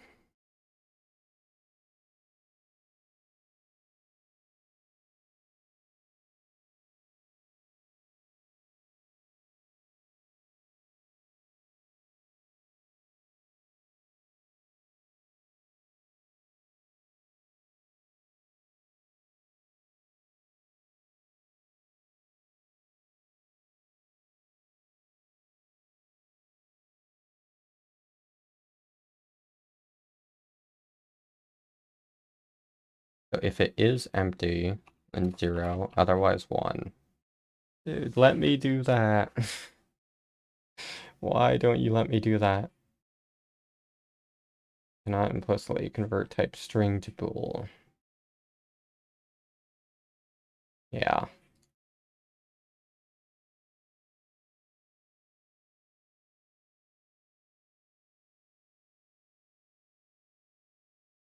Wait. Okay. Does that work? I don't know if that'll do the result I'm expecting, but I guess we'll find out.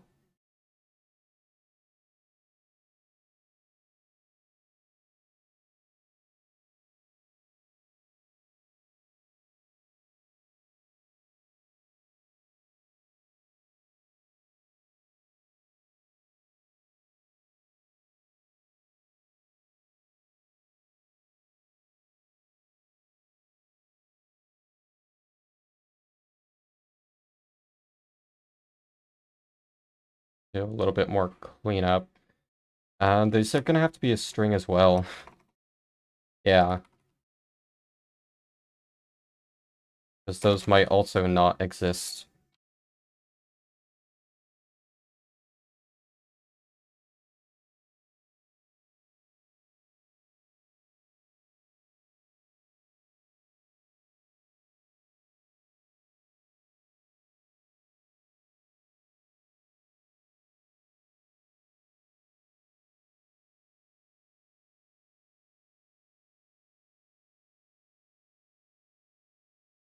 So max percent entails hundo with the addition of all caves. Like all caves have to have a check mark or a crown above them, like crowns for dungeons. Um, so basically full map completion, and in dungeons you have to visit every room and have no points of interest left on the map. So you get all keys, all chests, everything, as well as all items, so same hundo requirement.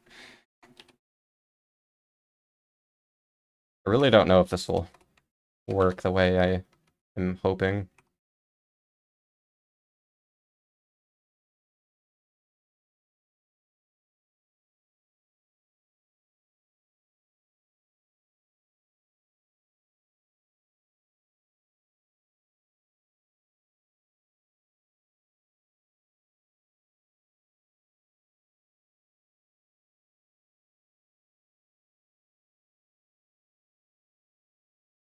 Also, made a typo with all of these.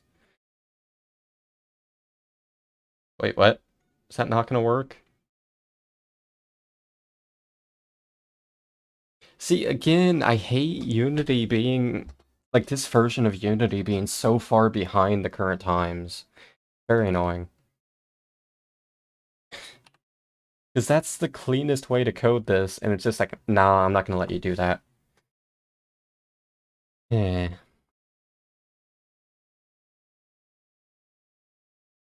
So this unfortunately means that I'm gonna need 12 variables here to do the same thing. But yeah, C# sucks. Old C# does, at least.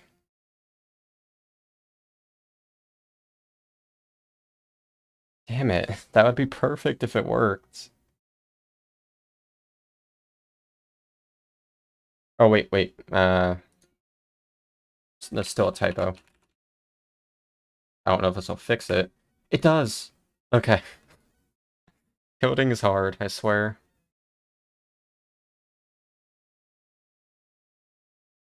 Alright, let's try this again. And that's gonna be DT master. This looks disgusting, but it's actually coded very well, I think, if it works.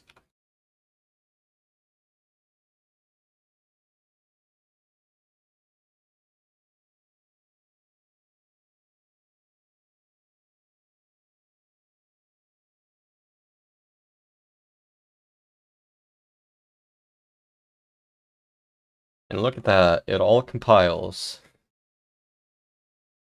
Imagine code actually compiling.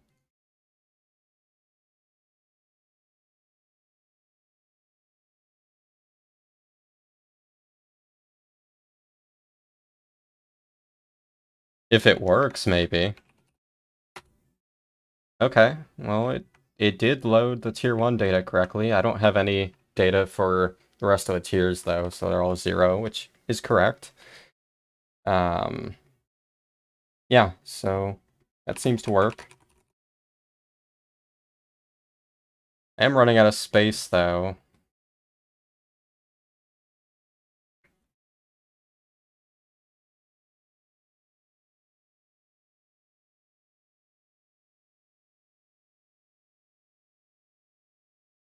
Alright, this does deserve hype song, though. No, you know what? I'll save hype song for when I'm actually done. I'm only at the halfway point right now. Because right now, what I'm able to do is load the data when the command is used. Now I need to update the data in real time. So, to do that, I unfortunately will need to modify a Lua script, but nothing I can do about that. Yeah, so this is done for now. I have to add a new event, I think. So now I basically code this part. So that's in handle item drop.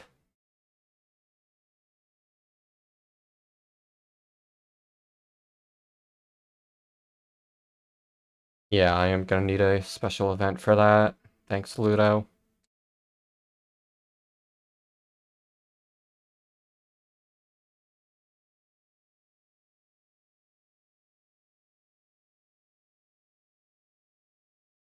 So we need entity droppable. Droppable.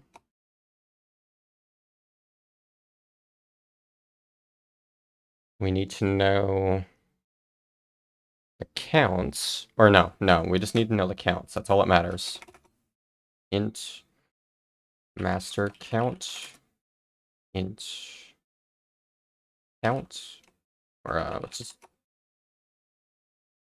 total count. Int current count. Then int no hit count. Then one for each tier.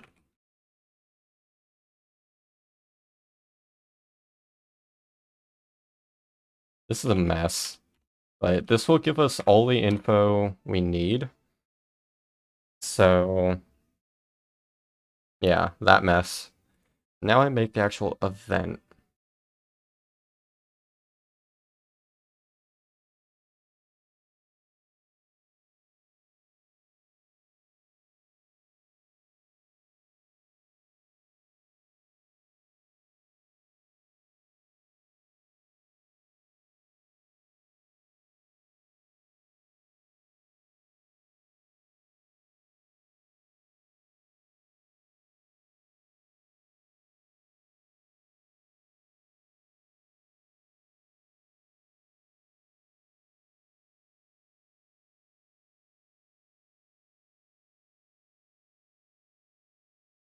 And now I have to pass it all of these. I'm just gonna copy it.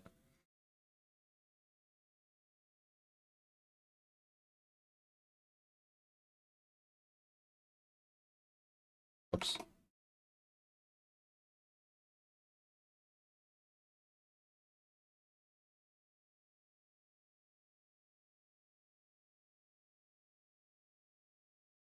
Now, I want to take it further than this as well, because I also want to I want to know the item that is dropped, and the next item to be dropped. So, God, that's a mess. Yeah. So basically, it's item base, right? Where does it get the item? Yeah, item base. Alright, but I will be right back.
Okay, I am back.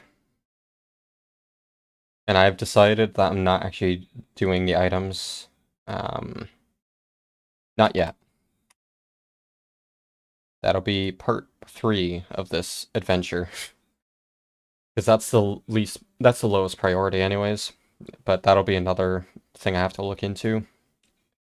But, yeah, we don't, yeah. Lonely Road shards are very slow.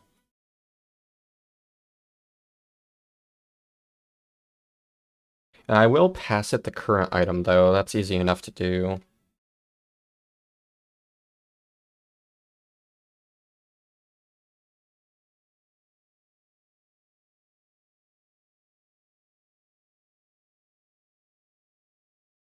Or no, I'll make it required.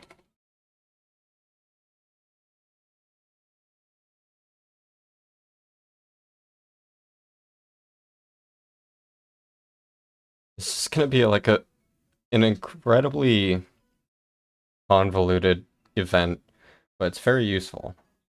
So entity dropped, current item, name.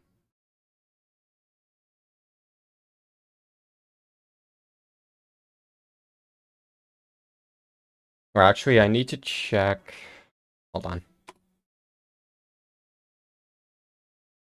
String output equals current. I can't do anything right.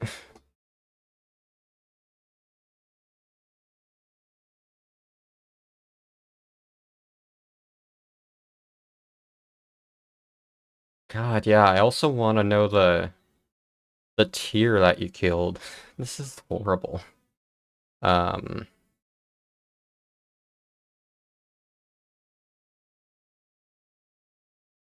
I'm not gonna worry about it right now. If current item is not equal, or let's do if it equals null, then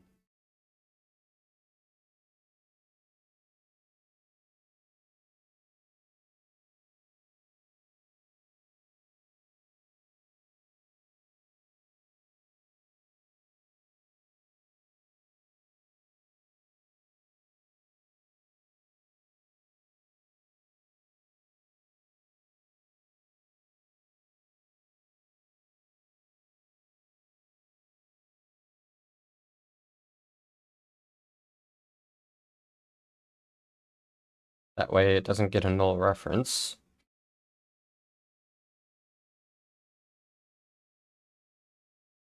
So entity dropped, item.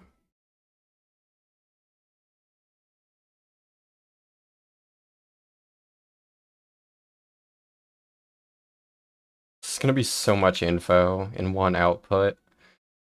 Total.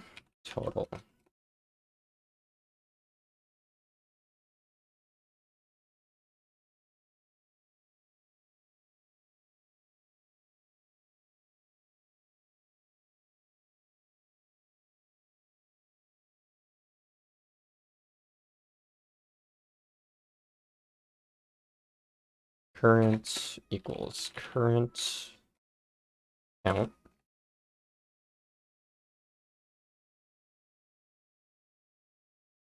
No, hit count.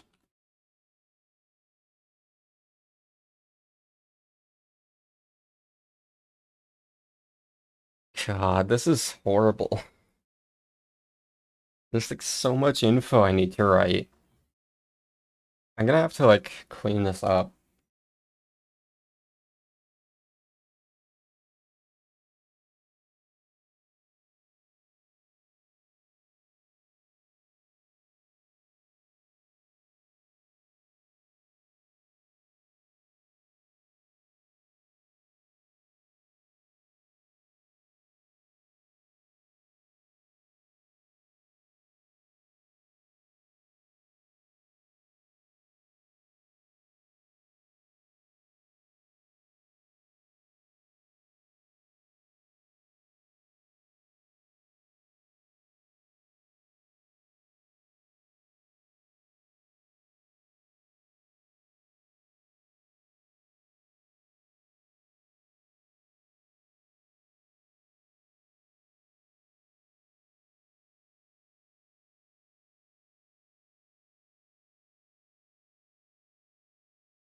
So I'm putting all this info here because it's very useful for testing.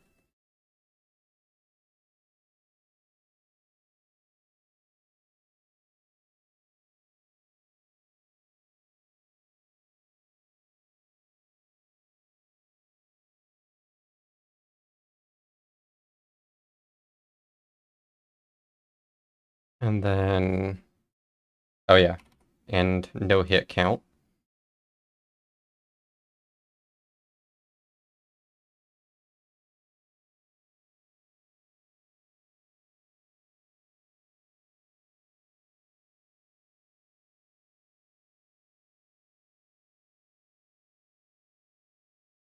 Now we pass it all of this info.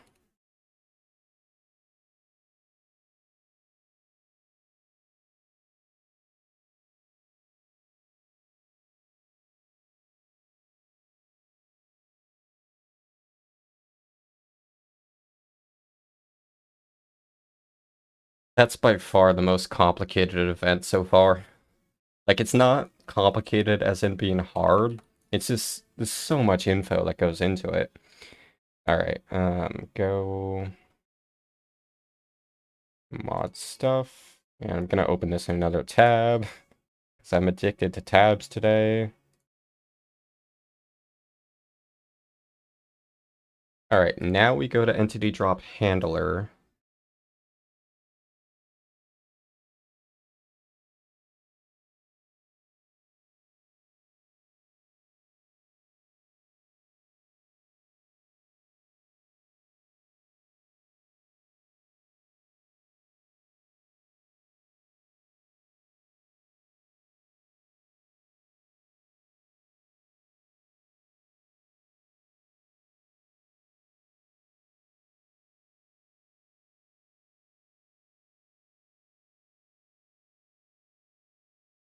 Let's handle item drop.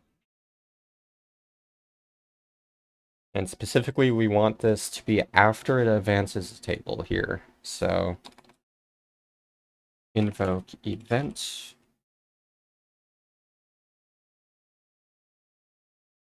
And where does it get a reference to the item? Oh yeah, the item base. Okay.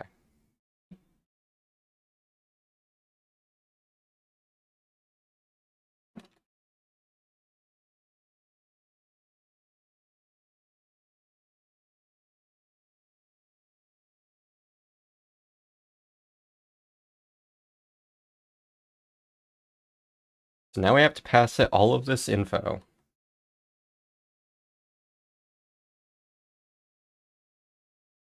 Yeah. So total count is going to be state.masterCounter. Current count is going to be state.dropCount. No hit count, state.noHitCount. And then the tier counts.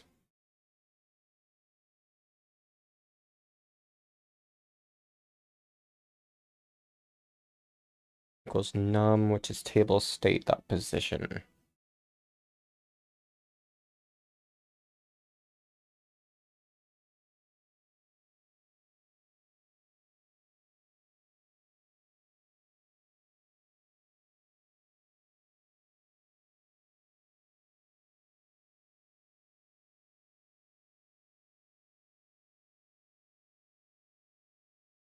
Actually, what I might do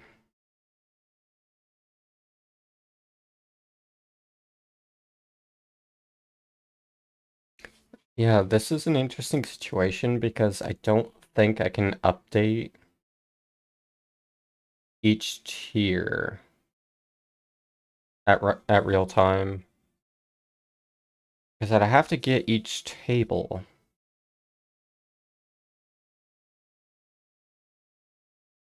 Actually, no, that should still work, right?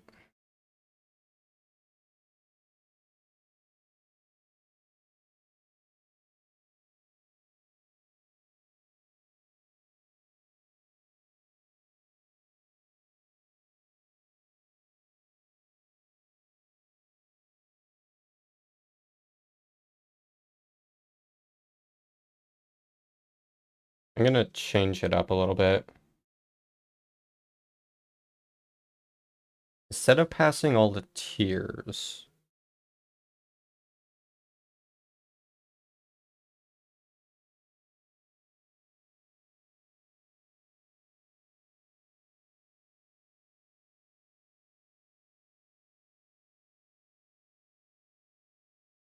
I'm gonna butcher this for a minute.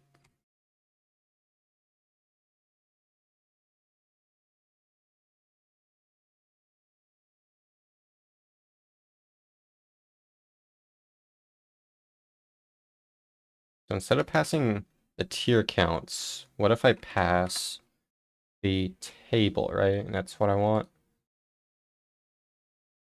Yeah, drop table.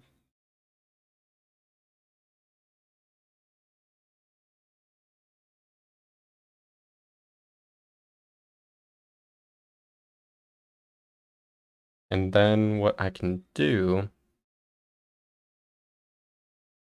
Yeah, some of them do take a while. I think the longest one, like the most out of the way one to get, I want to say is the, well, aside from the frozen ones, since those are time dependent. Um, Actually, I'm forgetting. Because I know there's the one... Wait, no, we actually get that with the current route. Yeah, I'm actually not sure which one would be the most out of the way. Maybe one of the Frozens.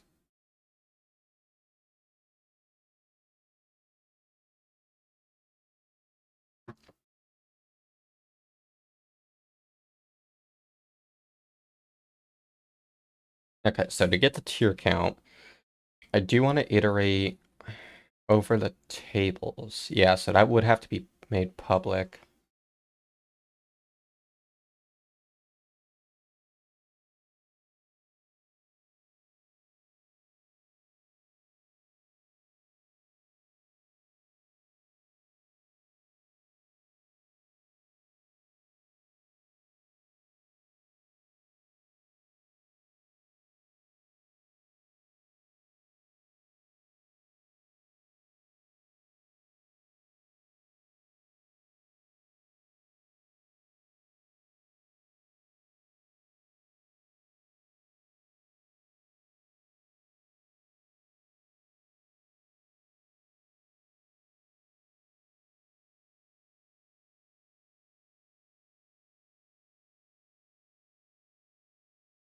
Oh yeah, definitely.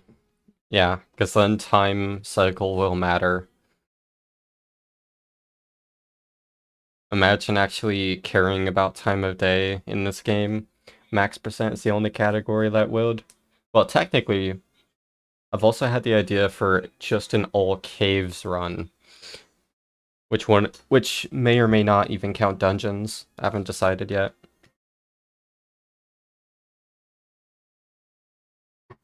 Okay, so yeah, that's public. Made public.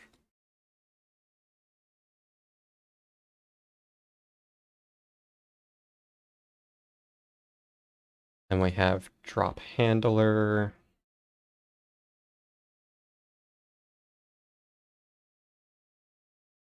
And so this passes table.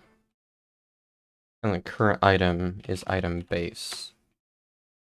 So that should be it for drop handler. I'm not going to copy it over yet. Oh, and in here to get the tier counts.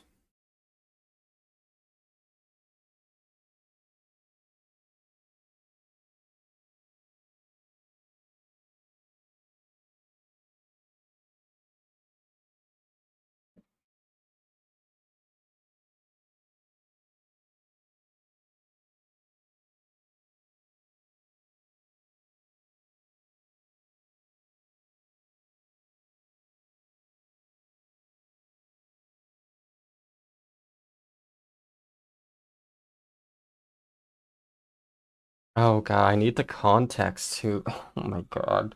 This is a mess. Yeah, I need the context. What the hell? Yeah, and table doesn't have a reference to the context.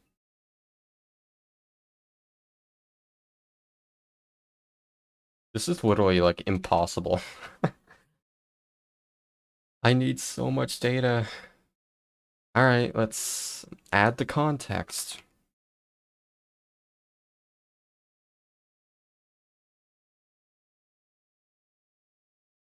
You can quickly see why this is getting very out of hand. Um,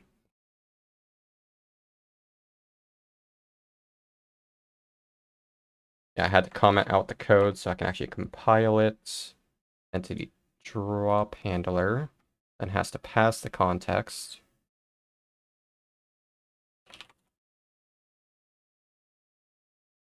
Owner drop context.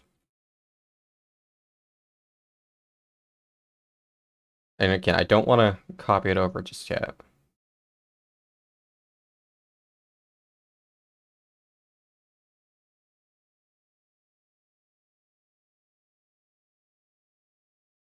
So now that I have the context,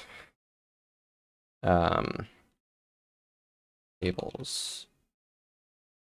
Yeah, drop table, table state.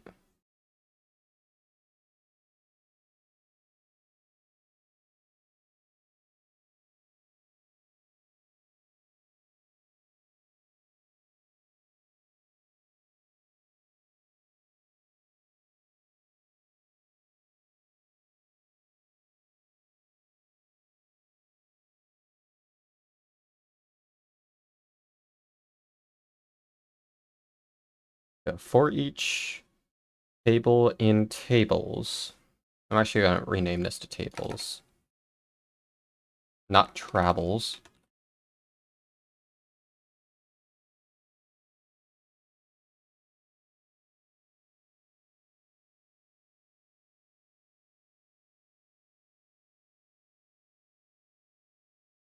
Oh, yeah.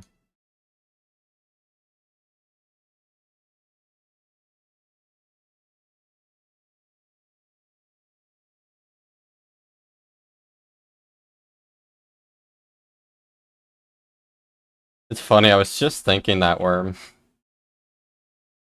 I really was. Interesting. Okay. So I can, yeah, okay. This should work. So I have a reference to the table, and from there I can get the keys and values. So what I want to do is for each table, check the table tier and assign these values. I need to actually move these ahead of the for each. And assign these. Okay, so if key... I don't have a reference to the tables, though. God, this is a mess.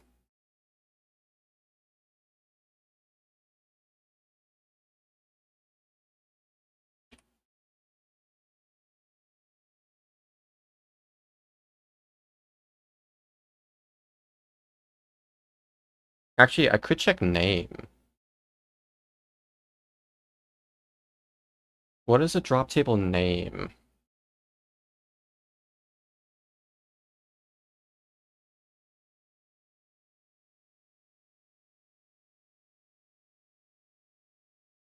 I'm gonna test that.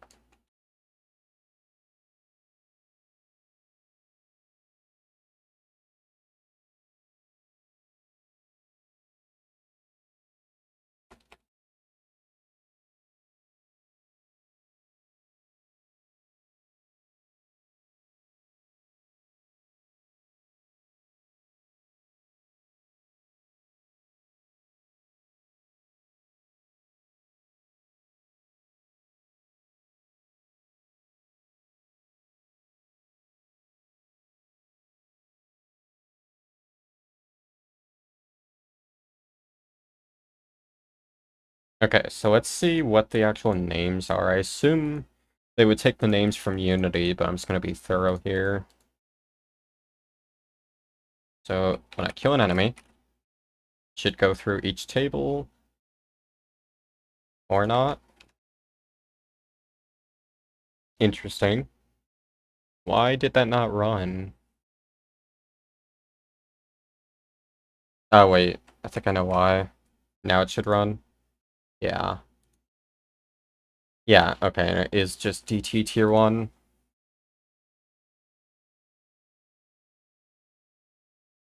Okay, yeah, so this should work.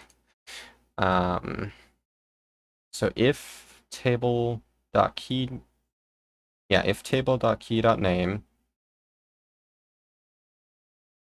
um, if equals DT tier 1. Actually, I can just do a switch. That'd be better. Switch table.key.name. Case DT tier 1.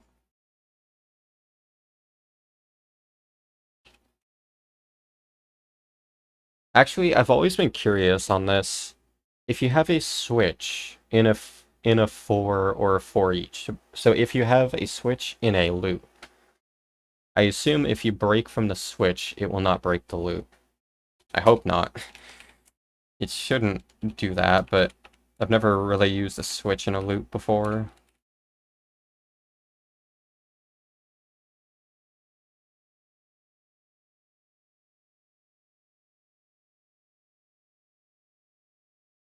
So if it's tier 1, we update tier 1 count to equal table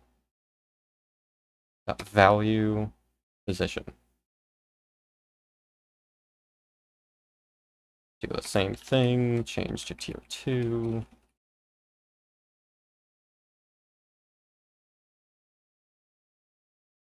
Okay, so that should update the counts. Yeah, same worm. You just never know sometimes.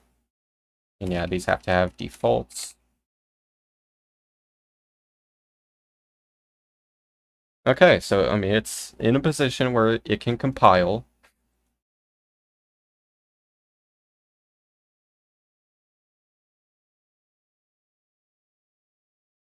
Also, let's add the this is gonna get even messier. Jesus, what is happening here? This is like, this is just a mess.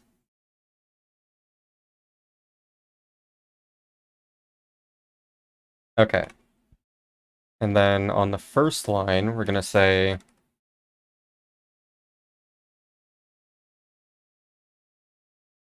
we're gonna add a tier. Okay, so string int tier equals drop table dot name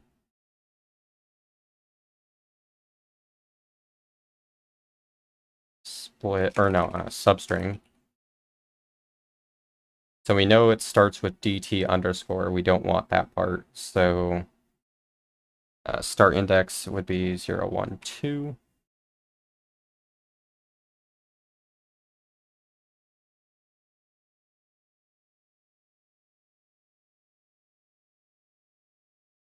Or actually, what I could do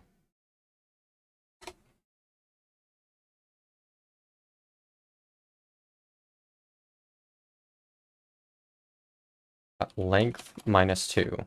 That way it just gets the number. And tier int dot parse.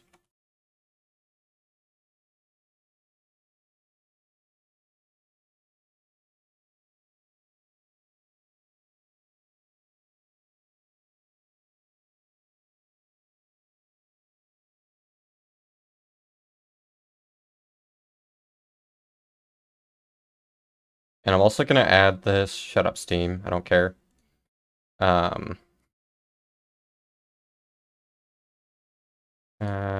Yeah, I'm gonna add this to here as well.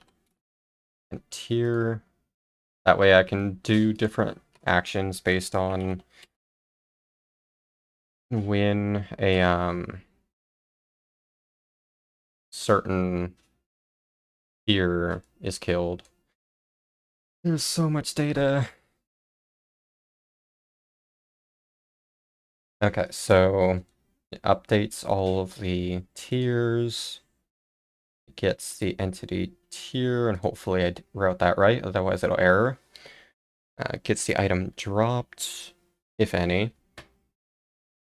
Yeah, sets the text.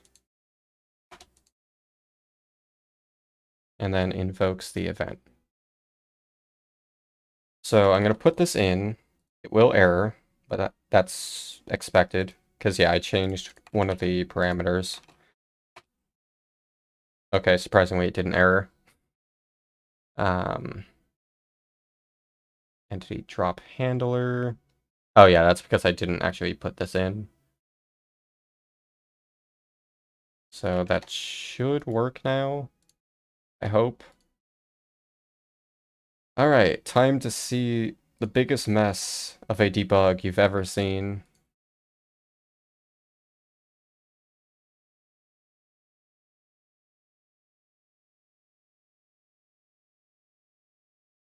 You can phase through teleport blocks. Yes, you can. That's actually done. Well, no, it's not done in runs.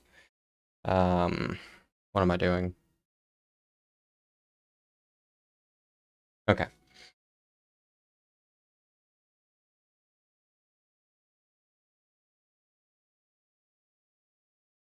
So if I kill an entity.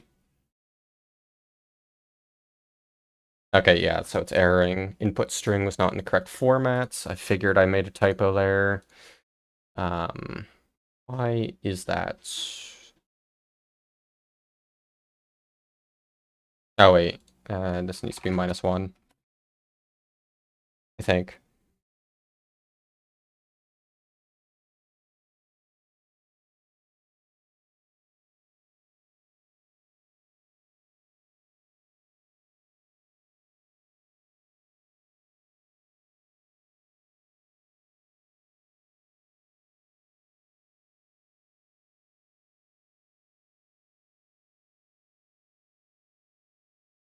Okay, there we go. It worked.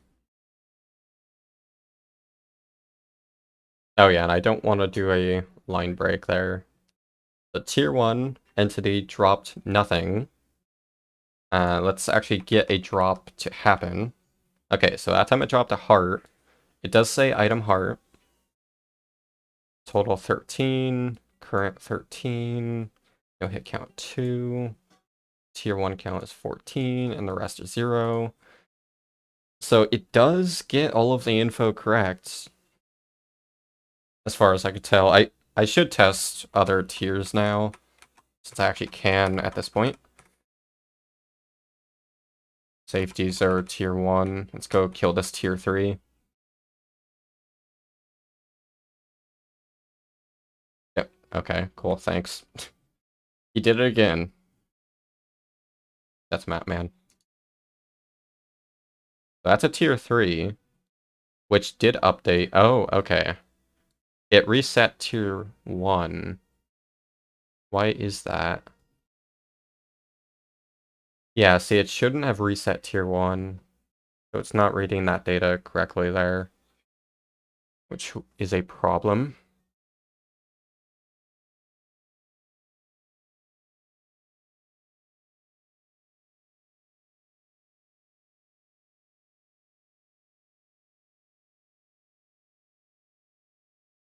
Okay, well, let's try the other tiers. Where's the nearest tier 4? Are Brutus tier 4 or tier 3? Tier 3. Flower Jennies. Let's go murder a flower. Actually, I want to see something real quick since I have this debug open. This should put no hit count to 2. No, it didn't. So going through loads does reset that. Interesting. Well, that's vanilla. So that's how it's supposed to be. But it does update tier 3 correctly. So it can only update the current tier, which is kind of a problem.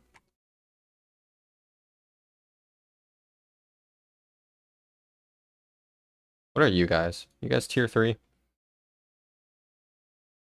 Yeah, tier 3. So now this will set no hit count to 2, yeah.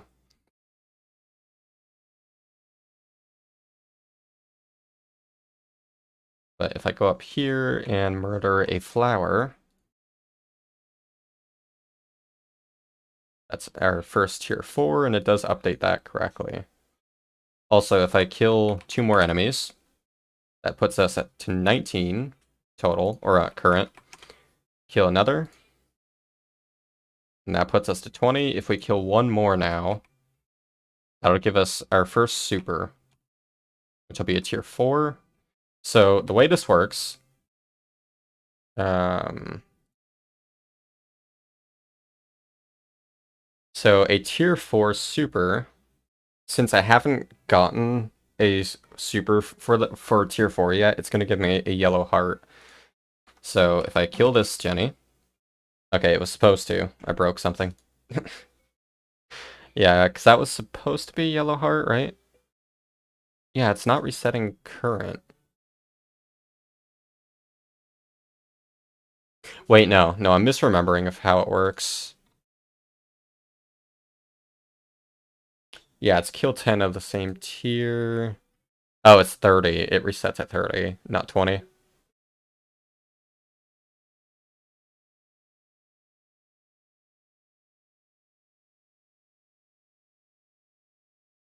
Let's kill more flowers. Can't kill a monochrome.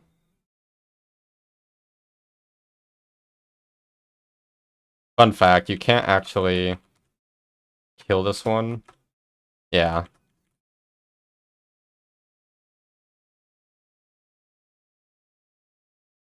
So what's my current count?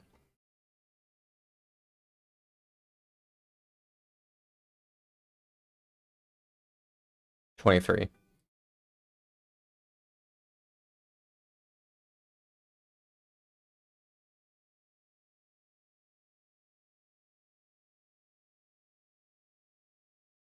That puts me to 26.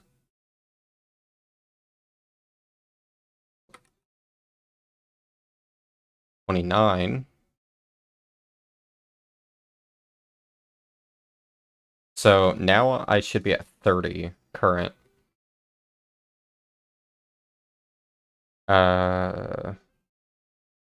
Okay, well I am at 30. It just, yeah, it's not, something went wrong there. But, so now, well, let me double check. This should be at 29. Yeah, so I am at 30 right now. So that means this time I will get the yellow heart.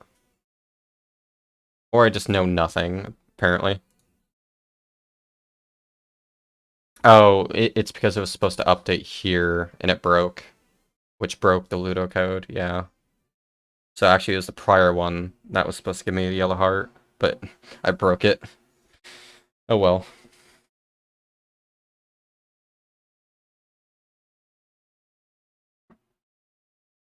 Okay, well, let's fix that. So there's a couple of things to fix. One is that the tiers don't update. Like, it only updates the current tier, which means the list of tables doesn't have all the tables, which makes sense because they would get cleared on load. I was hoping they wouldn't.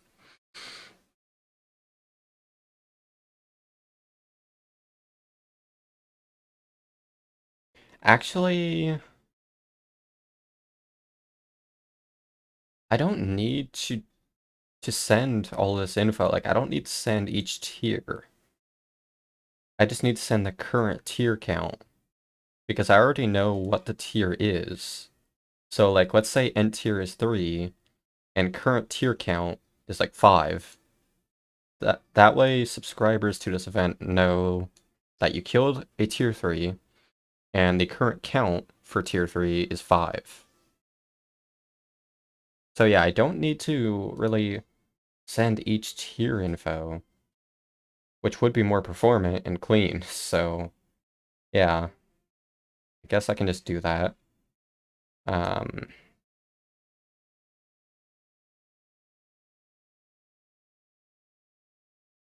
well, it is nice for... Actually, wait.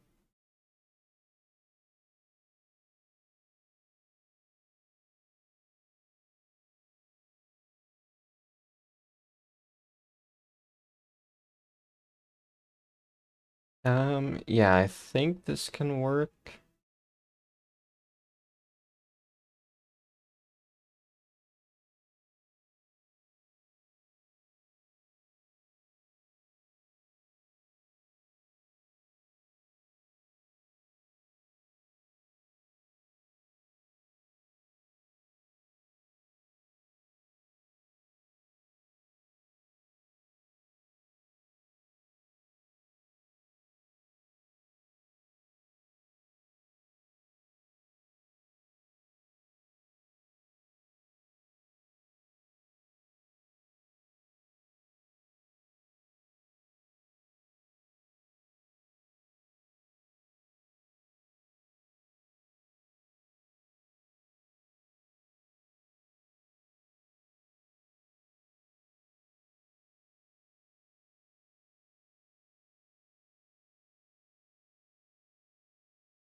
I get the state, and then I know the table exists, so I do current tier count, state that position.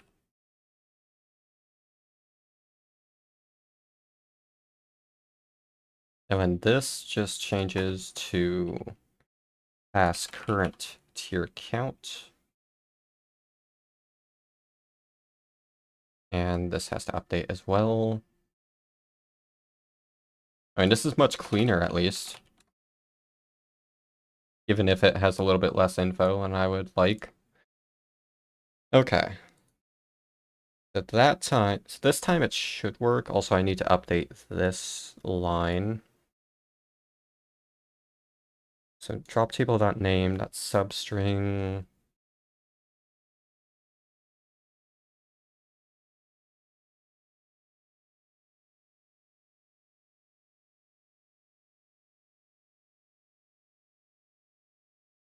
Is that not read only or write only? Not convert car to string. Oh yeah.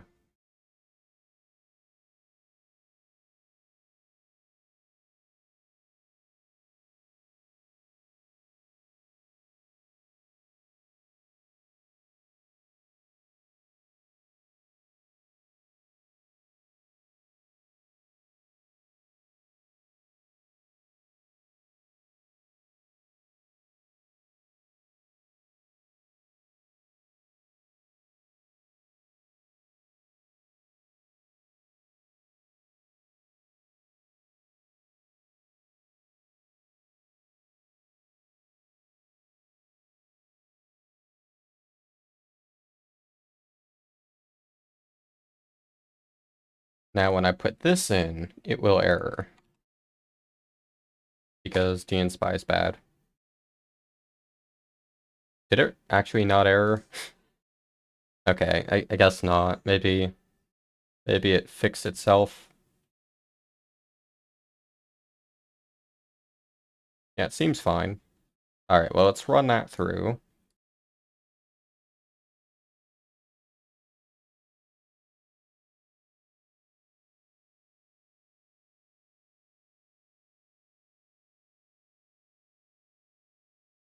If I kill a tier 4... Why is it still not in the correct format? What is happening here?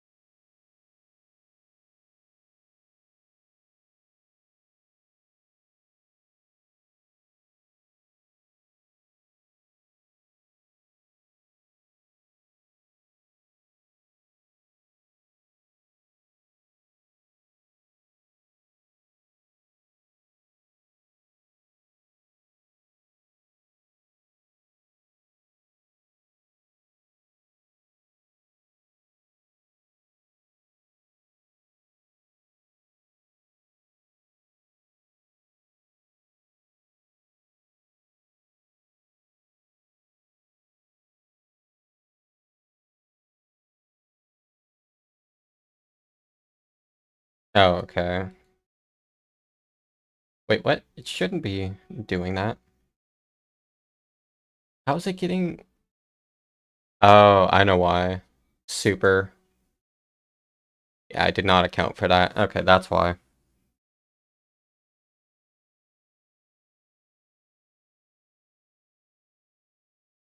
Oh, which ones?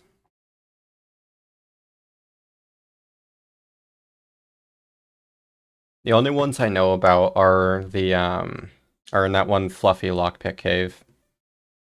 As far as ice blocks go. Actually, I think there's one in Dreamworld you can't go to as well. In BT. Don't remember which room. Cave 3D. Which one is that?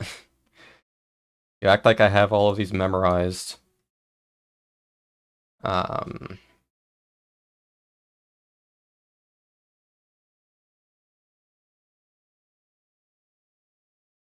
Yogler Cave and Fancy Ruins. Which Ogler Cave? I mean, I assume this is a cave I never do at 3D. Oh yeah, that one. There's ice blocks in that? I've never been in there. Like, I haven't entered that cave in like over a year. Because yeah, that's one of the longest caves to go to. It actually wouldn't be that bad if it wouldn't reset the maze when you come out of it, because then we could probably route that in during the maze movement. But it would reset the buttons when you leave, so that wouldn't work. Yeah. Anywho. Okay, so I need to account for the super. So all I have to do, it's a little less efficient, but it'll still work. So int parse. We want to get the string table dot name dot substring. So it's 0, 1, 2, 3, 4, 5. Wait. 0, 1, 2, 3, 4, 5, 6. So start at 6 and go to 7. Okay. So 6, 7.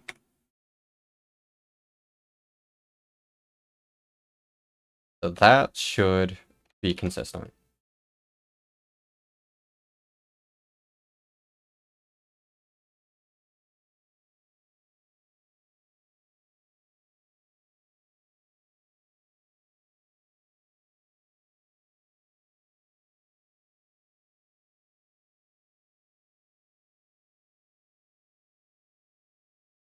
What? Why is that still... Why is it still null? What is happening? Oh wait, no, I think it's because I want it to be like that.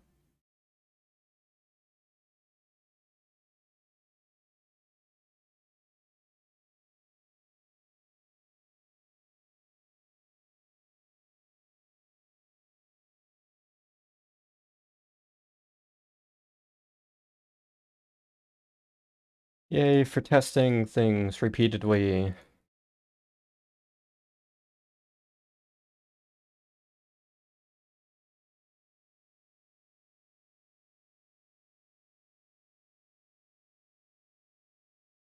What? Oh my god. I had it right. Then what was it doing before? Because I do want 6 to 7. So what was it outputting before that? Just an empty string? It shouldn't be doing that.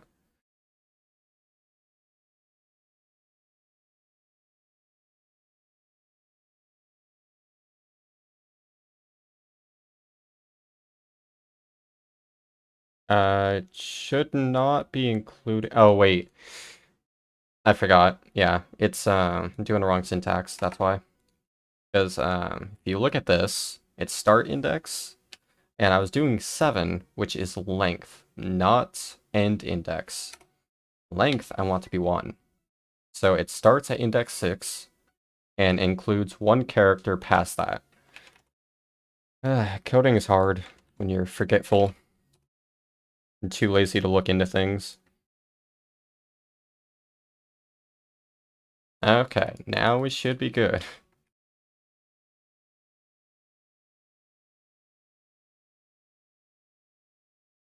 That's not my fault. I'm doing everything right. What the hell? Like, did DNSpy not update?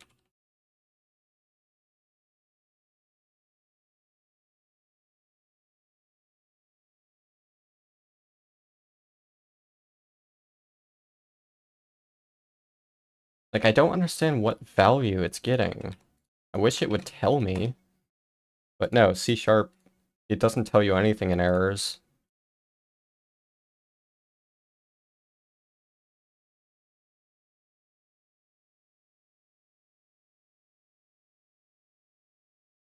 Oh, did I get the start index wrong? I mean, I shouldn't have. But maybe I did.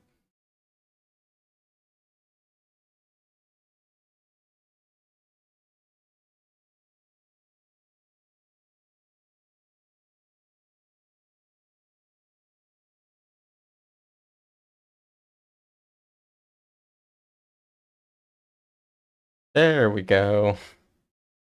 Tier 4 entity dropped item heart 4, which is yellow heart. Fun fact, there is an unused green heart. So that's why yellow hearts is the 4th heart, because there's red heart, which is heart 1, blue heart is heart 2, green is heart 3, and yellow is heart 4. But yeah, I think green heals 4 hearts.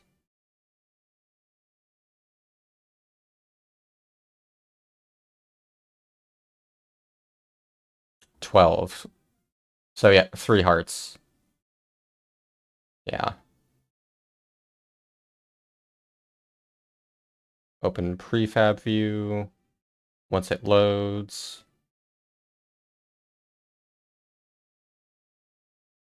Oh, interesting. They don't even have it as green. It still uses the second heart. Why is that? But they do use their own shader for it.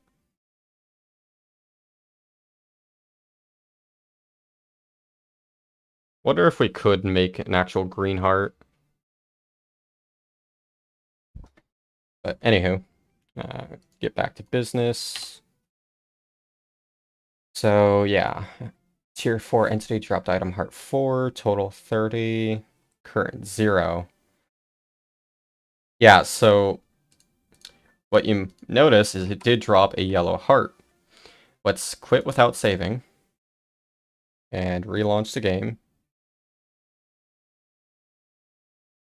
So right now, our tier 4 count, or no, rather our DT drops is at 29. And again, once that hits 30, you get the super item for whatever tier is your 30th kill. And as I mentioned earlier, so flower jennies are a tier 4 right here, and a tier 4 super gives us a yellow heart. So we kill one more, and yellow heart. Then we know it resets. I'm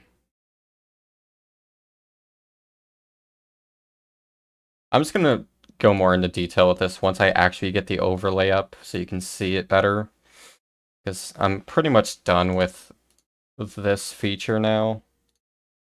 So yeah, it's getting all of the correct info. The tier 4 count is 1. Okay. Wait, is that correct? No, it's not. Interesting. Because yeah, it's 11. So when I kill the flower Jenny, it should be 12. But yeah, it's saying it's 1. Oh. God damn it, it's a super... It does have the correct value, but that's because it's reading the super, not the main tier. Oh boy. How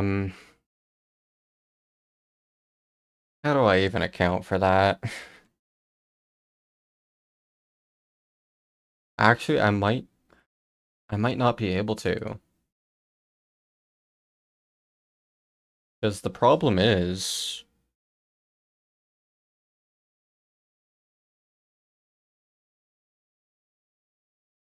it might not be in the table itself. Okay, where am I going? Event listener.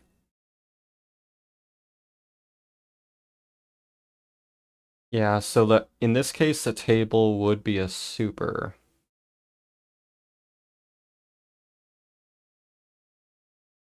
Actually, what I could do...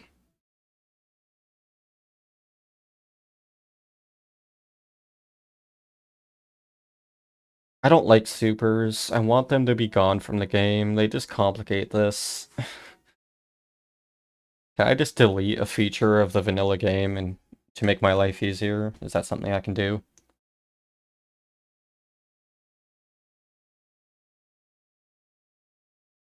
Because basically what's happening right now is this does work perfectly fine until you get a super. When you get a super, there's no logic to differentiate that from a regular tier. So it'll say like tier 4, but gives a super count instead of the actual tier 4 count. And the question is, should I output the counts for the supers as well? And if so, then how the hell am I gonna do that? I mean, I can easily check if it's a super. Like, basically, I could just have a boolean here, like, bool is super. And that would be if table name contains super. So with that, I know if it's super tier or not. But how do I put that to use? Like, how would I use that? Because I wouldn't have a reference to any other table.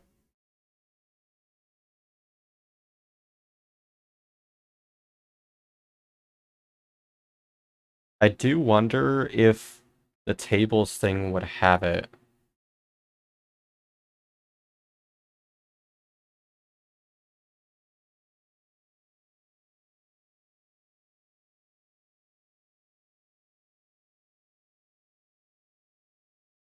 Actually, I forget something. Does it update the regular tier if it updates super? I think it doesn't.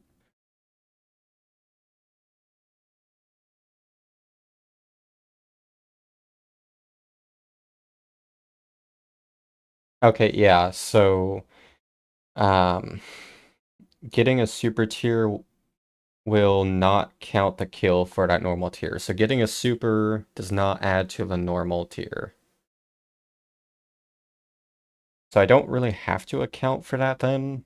I can just say, like, if it's super, then...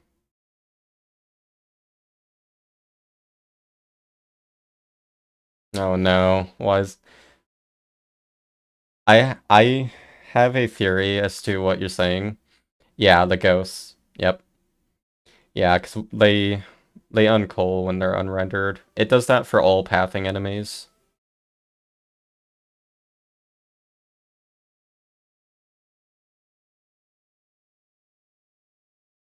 Yeah.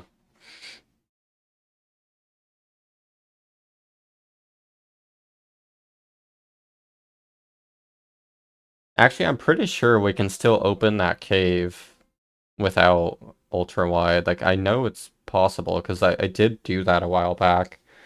Um, but it's pointless because you don't want to enter the cave there anyways. So it doesn't really do much.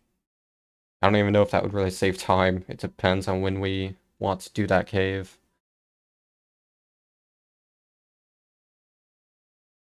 Okay, so if it's a super, I want to add that here.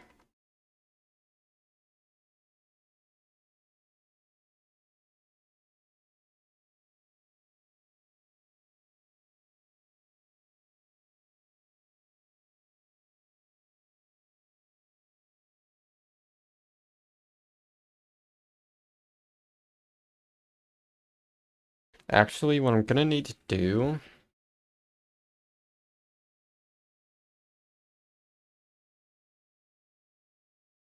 I'm gonna have to change this. Int tier needs to be a string, not a int. Because that, I don't know. I could just add a boolean. Yeah, I'd rather do that. It would be a better approach.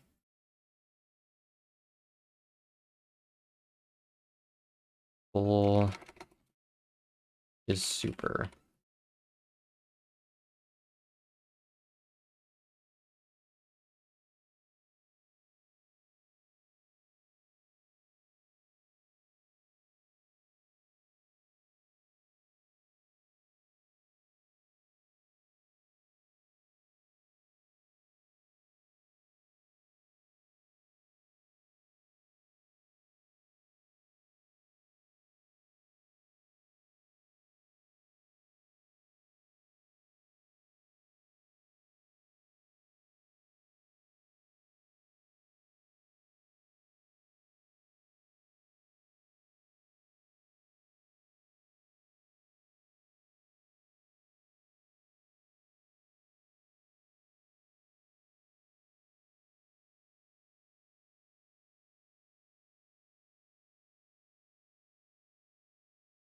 I'm gonna check if not super. So if not super, then equals that. Otherwise, it equals that. Okay. So if is super, or if not super, then tier plus int tier.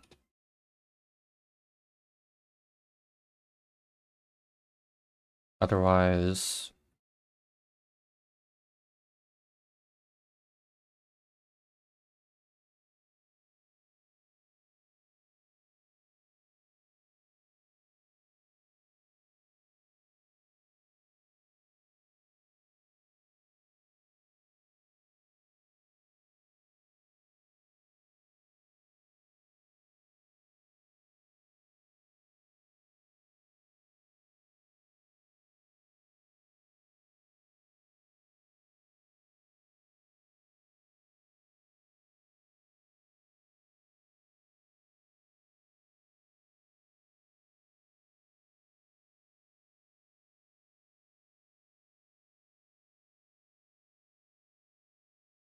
Okay.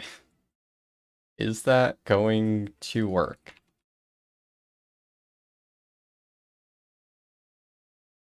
I think I'm actually ready to put this in the official code. I'm just going to do one more test. Make absolutely sure.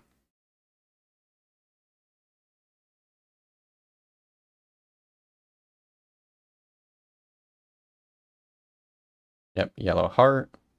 So yeah, we can see right there, tier 4 super. And it resets current. It does update total. And tier 4 entity dropped item heart 4. And it does not update the hit count, which is correct. Because it doesn't count if you're getting a super. Oh, and this should just be regular. Yeah, no super. Okay. That seems to be working perfectly.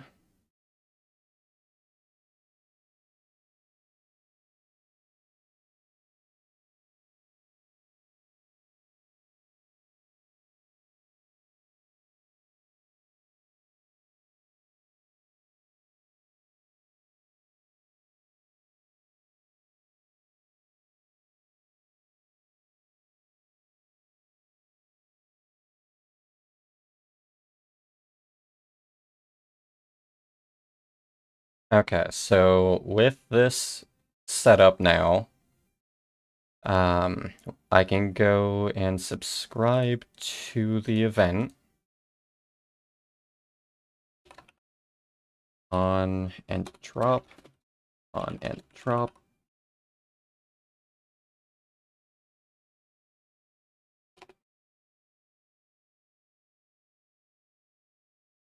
And I'm gonna need all of the same variables here, which is a mess. There. Also in deactivate, I need to unsubscribe.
There's so many drop tables.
Why is that erroring?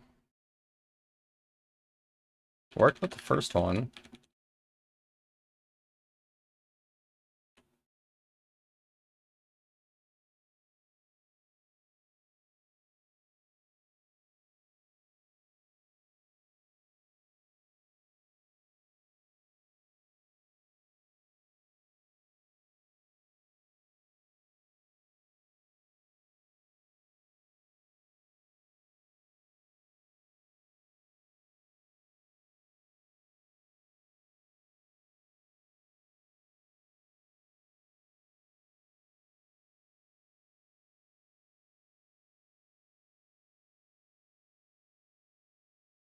Actually, wait. Why am I parsing? I don't need to parse. I should just be able to do tier 1, right?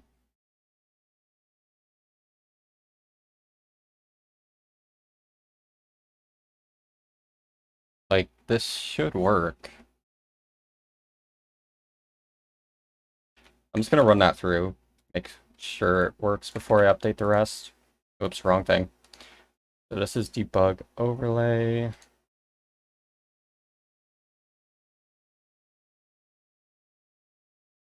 I love when DNSpy breaks.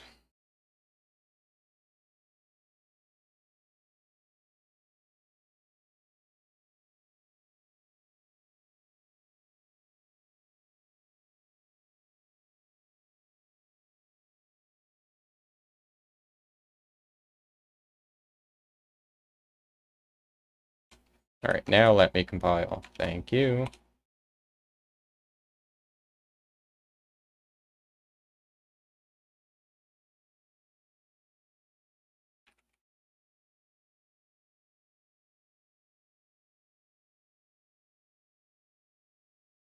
Interesting. So it does work for master. Yeah, but I think it's not reading the data properly for the rest.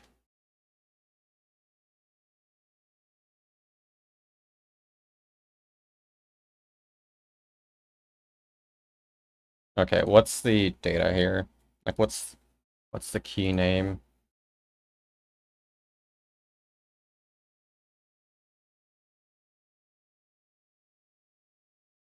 Wait, did it not save?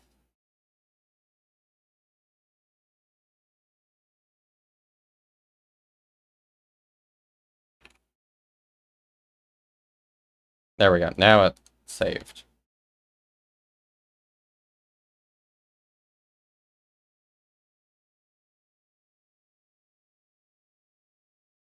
So it's DT tier 4 super.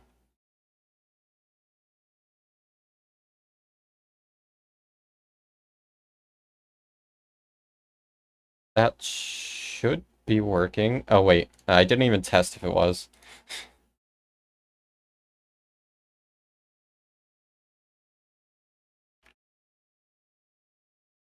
Yeah, there we go. It's just 1 for tier 4, so that's correct.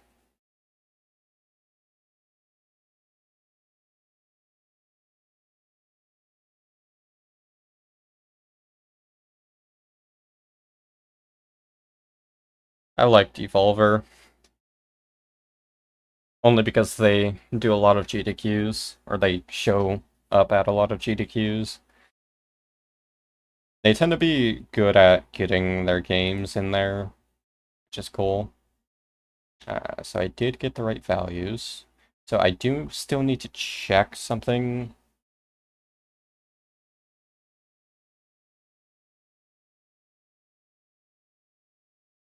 Yeah, so I do still need to parse.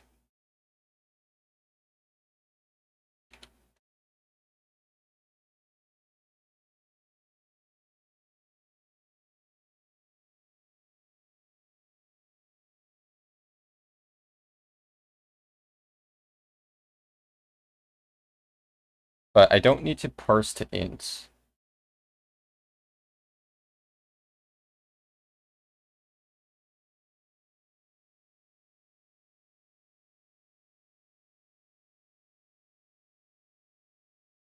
Oh, wait. Uh...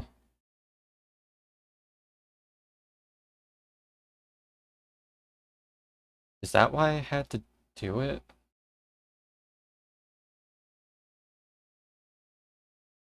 Yeah, that's why. For some reason... Okay, there we go.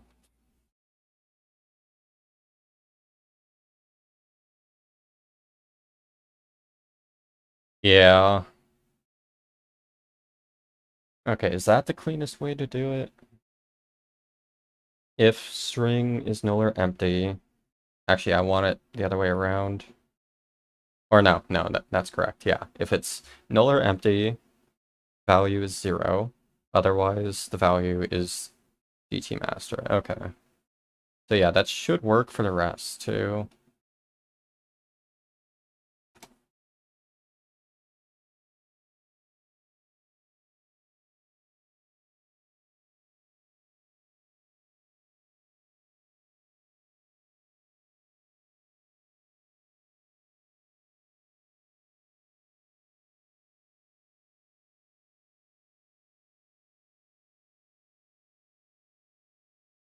I'm gonna have to do the same thing here. Oh man.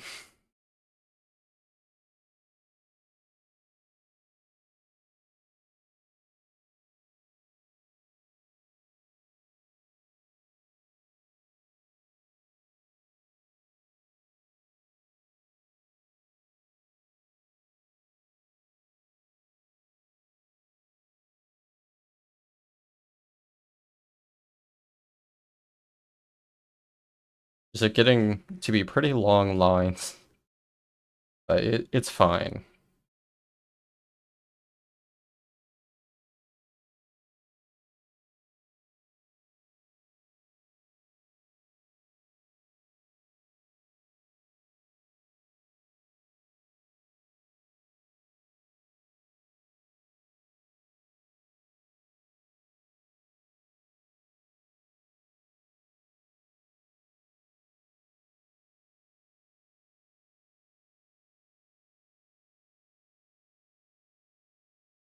Okay.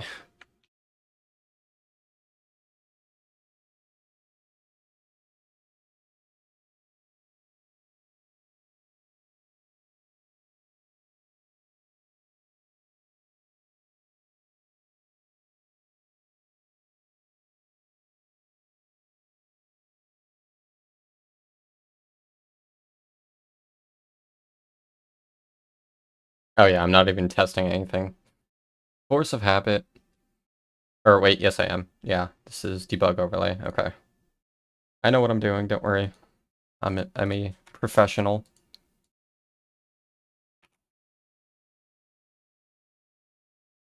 Yeah, so they do all get their correct values except for drops. Actually, no, drops is correct. Now it'll be 1. Yeah, okay. So yeah, I just got the super, so it reset.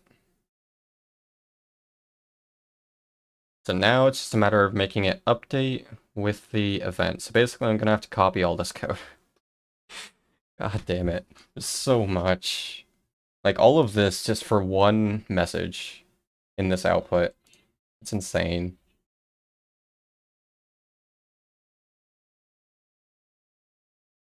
Well, actually, no, I don't have to do that much. And I'm gonna have to update this too, just a little bit. Because what I'm actually gonna have to do here 1.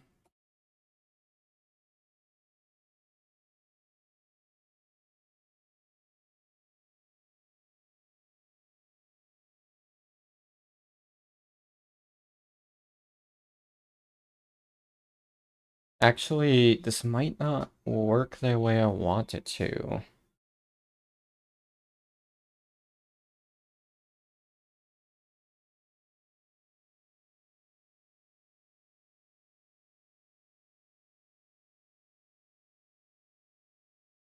So basically, with the way it is right now,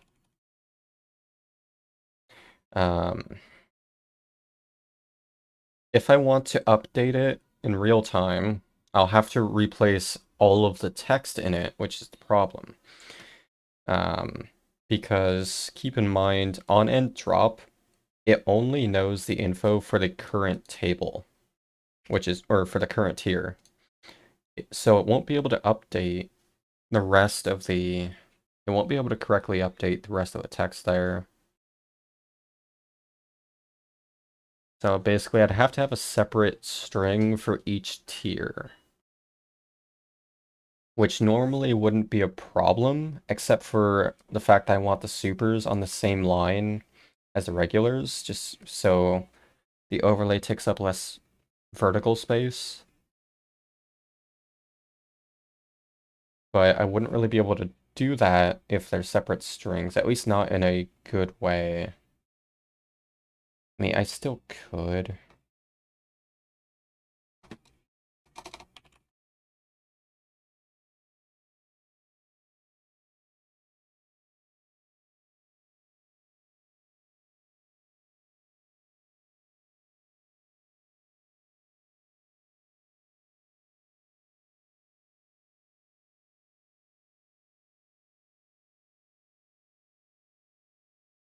Actually, wait a minute.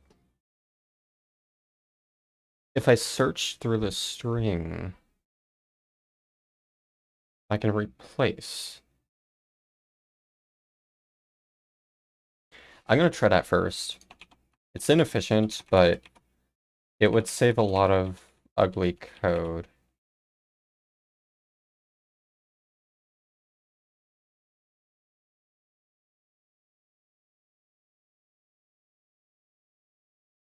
So each time an ent does a drop, we want to update drop table info.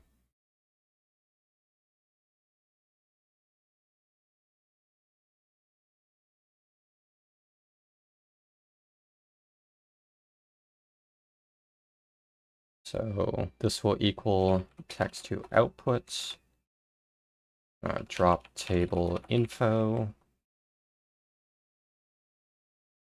dot replace. You can replace strings, right? Yeah, okay.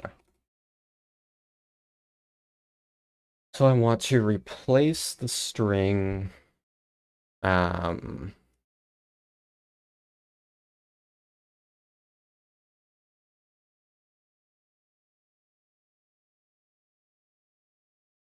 I don't know if I can do this, because I'd have to know the tier count to do so.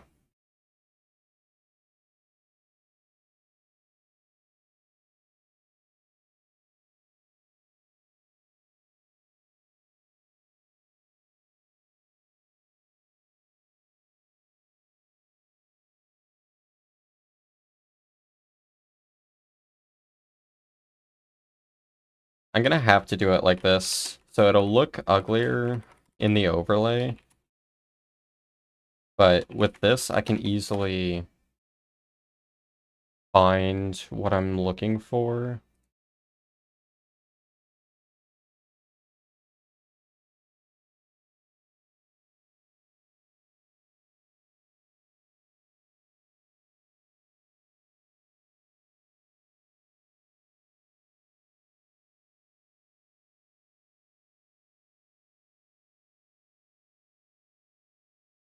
This is, I'm gonna need a better way. No, I don't have to do it that way.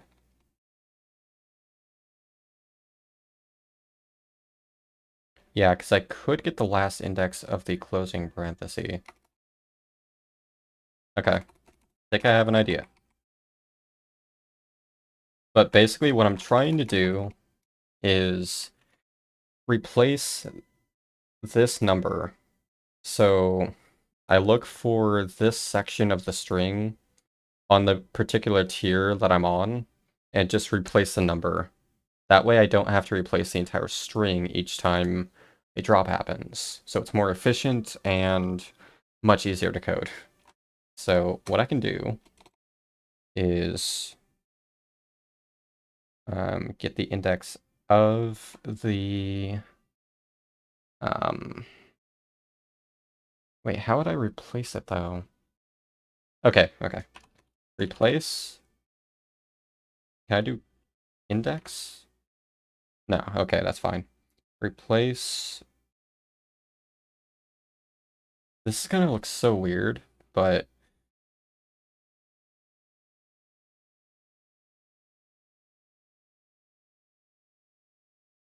and so we get the string, and now we specify the index, which will be okay. I'm gonna store this as a variable.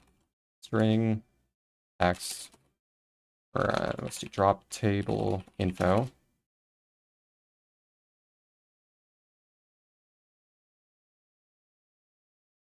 That way I don't have to write it out 3 separate times.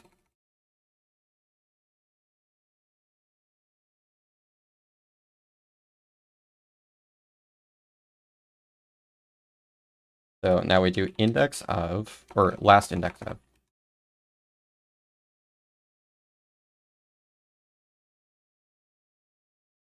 Represents zero-based index of the last occurrence of a specified character within string. So if we do closing parenthesis,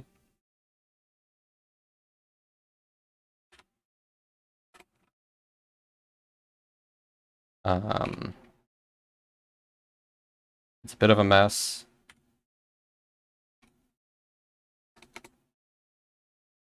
Why is that not working? Oh yeah, I have to specify what I'm replacing it with. And also I need to do index -1.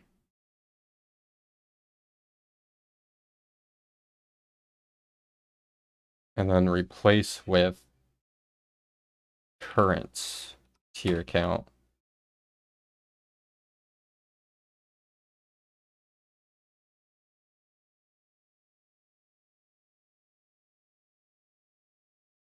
Okay, why does it have to be a car? No, I don't want that.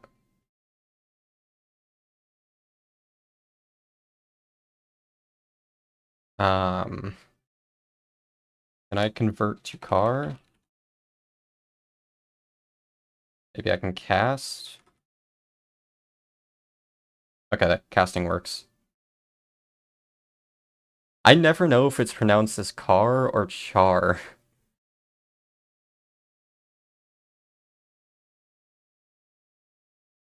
But like, you don't really pronounce the H when you're saying character. No, that's not how it's, yes, but that's not how it works. No. That's just wrong, because there's no E. Okay, so I'd have to do it that way. So last index of the parenthesis -1, but I only want to do that if it's super. Otherwise, I get last index of, or actually, I can get index of the first parenthesis, or the first colon, and then +1. Or no, +2 in that case. Alright, are we ready for the ugliest line ever written in coding history? GIF. So I used to say it as GIF for a long time, but I think I've read that the official pronunciation is GIF. Hey, I mean, I don't agree with it being GIF, but that's the official thing that I've read from the actual person who invented GIFs, so it's stupid.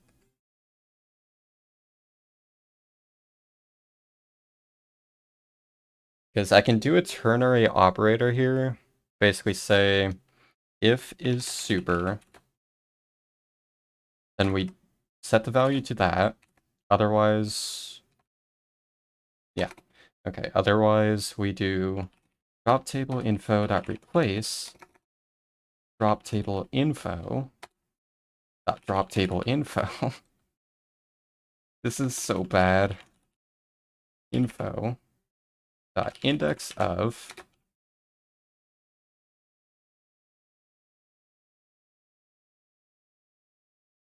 +2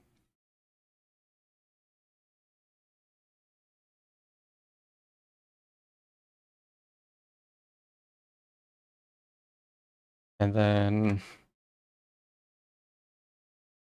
wait, why is it not liking that? Oh yeah.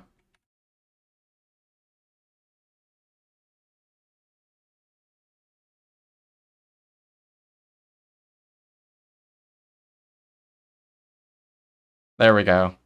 Beautiful line. That's so bad.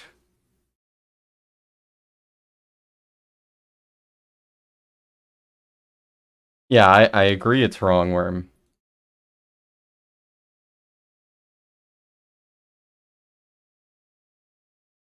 That's like the longest line I've ever written.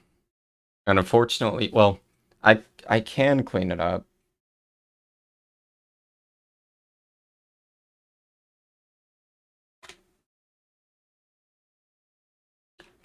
Thank God this isn't Python where it requires the white space.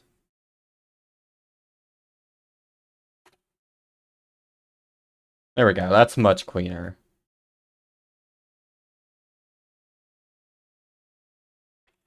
So now we do text2 output, drop table info.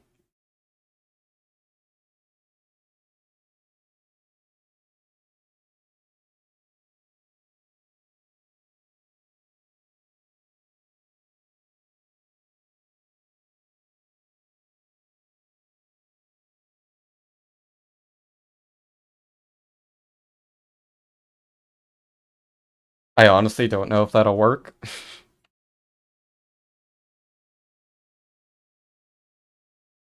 When in doubt, run it. See if it does work. And let me read it first.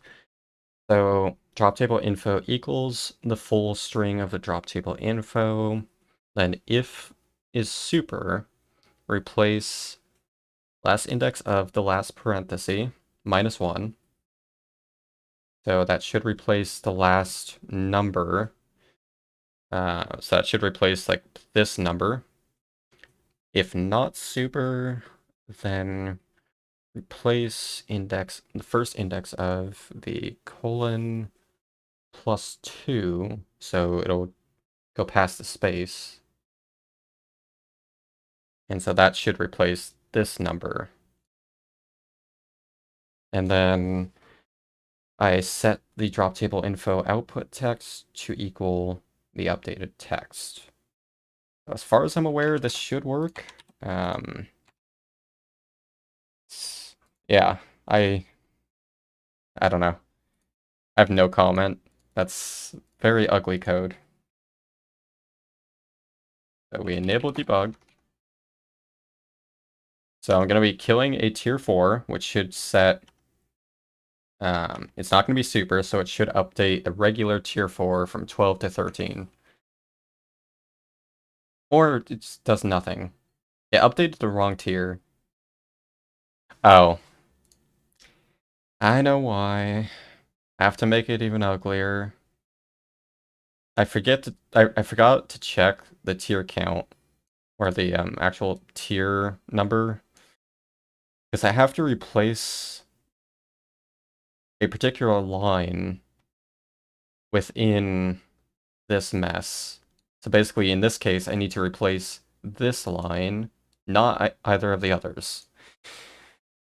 Oh boy. Okay, how do I do this mess? Is there a way to iterate through a string based on lines? Actually, you can. You can iterate for each line break. This is so bad. Um,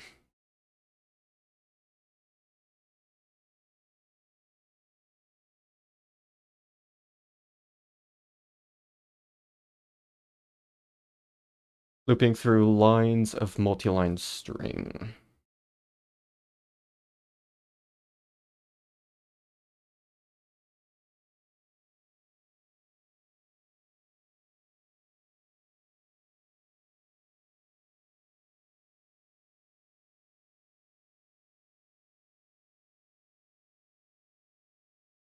Can use string reader. Oh yeah, I remember using that for reading files. Yeah. Okay.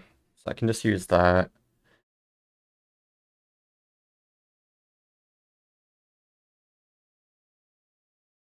I need to use the bathroom, so I will be right back.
Okay, I am back.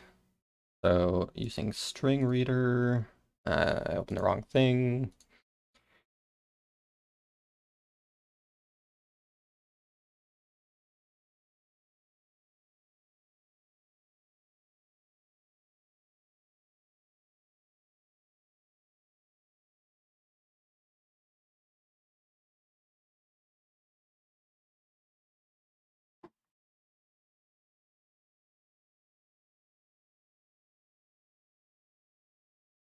So basically this is gonna have to go into a for each.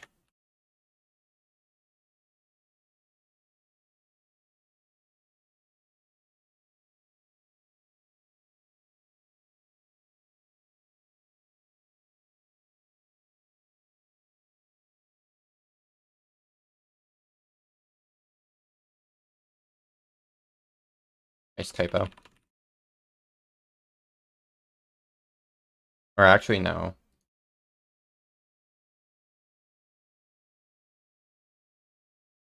This goes here first.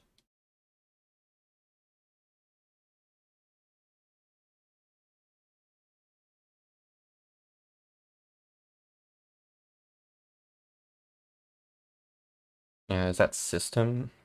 I love when people give you code snippets, but don't tell you how to use it. Or wait, no, I think it's system.string, if I remember correctly.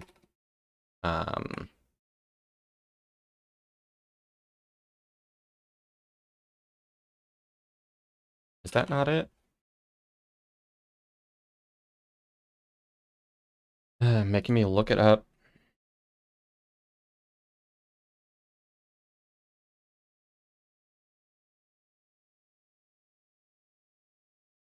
System IO.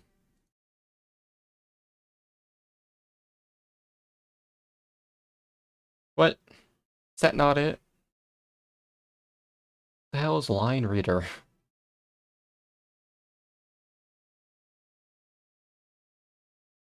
Okay, you don't know how to answer the question.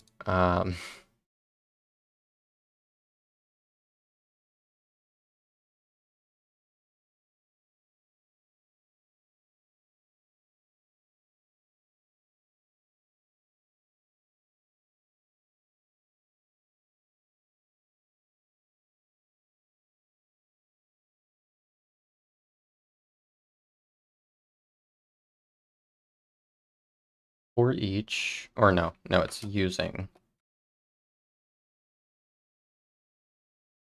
been so long since I've used this.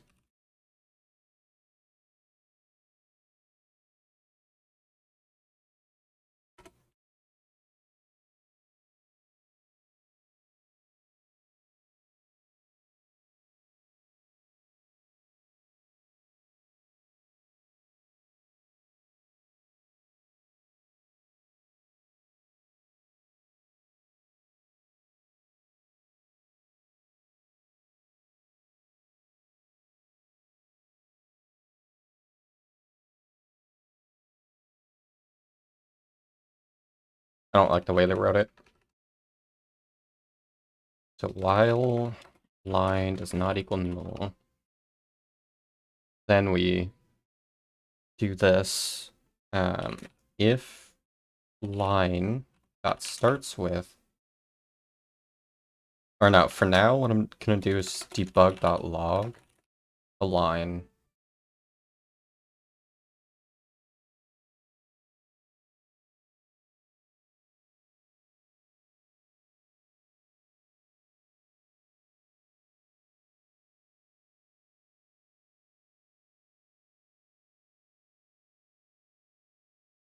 Just to ensure it's reading the lines properly.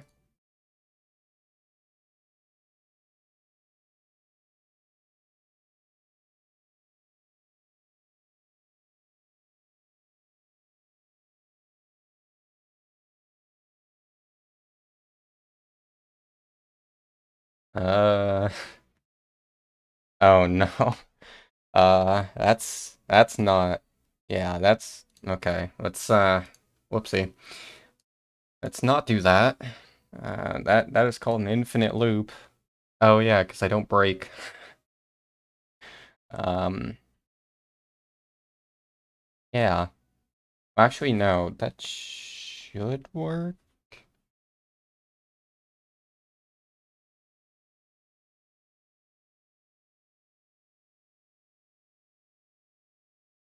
Yeah, why does that error?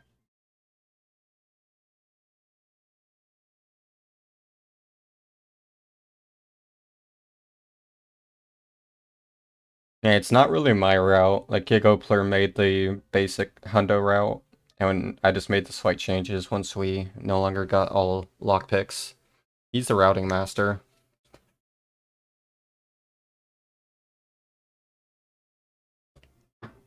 But yeah, it does look like I'm doing it right.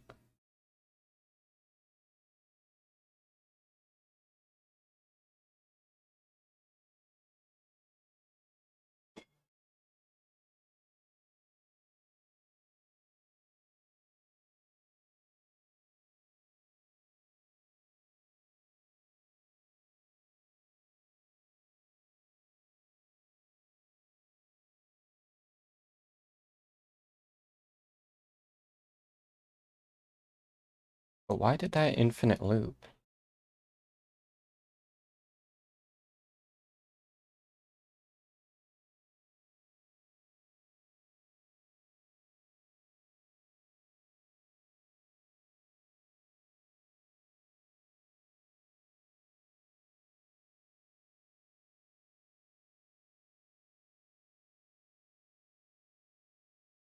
Oh wait, I think I know why.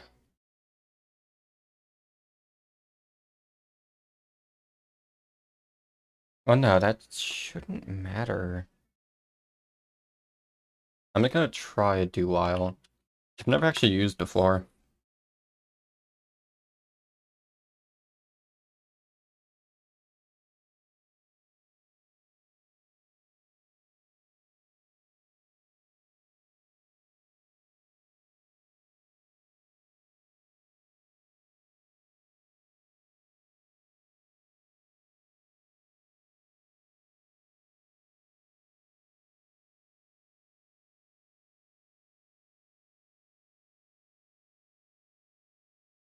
Like, that should do the same code, I would think.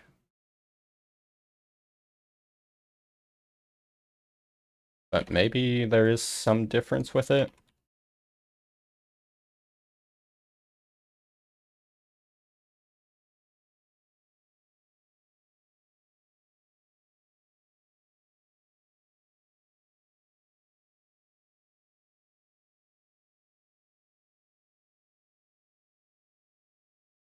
Okay, that time it worked. Although it didn't do anything. Oh wait, no it did. This is what it did. Okay. So it does work that time. I don't know why it didn't work the first time. Oh wait. Yeah, I see why it didn't work the first time. Because I don't like the do while approach. It just looks worse. So yeah, do that. And while line equals reader dot read line does not equal null. Then we do this.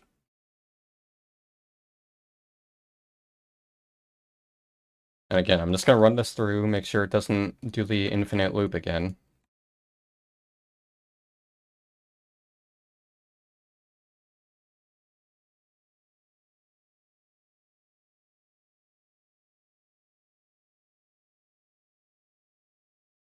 All right, nice. And it should, yeah. Okay. So with that now, what I can do is if line starts with here,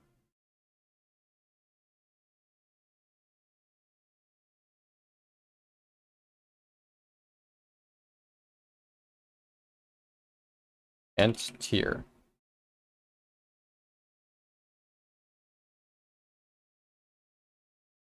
And then I can put in this info.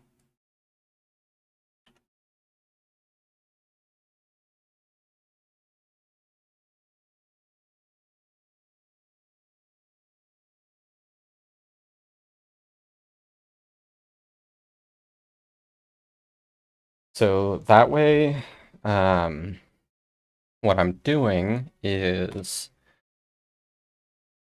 I go through each line in the drop table info string and I check if the line is for the current tier. And then I replace the text in that tier. So that should do the trick, I hope.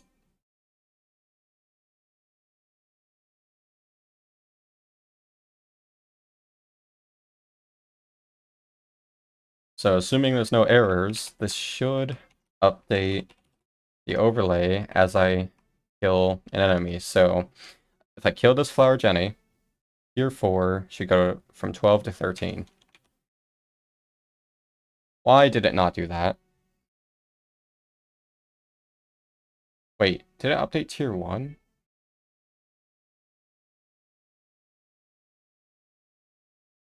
No, it's not updating anything. Oh, I think I know why. Because the lines start with a line break, right?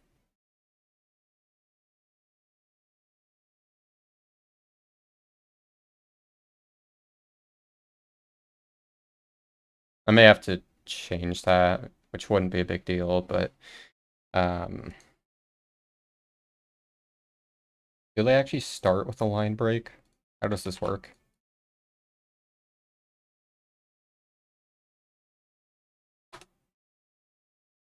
I doubt this is gonna fix it.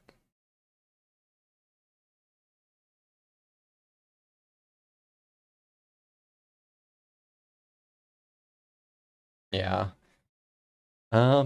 Well.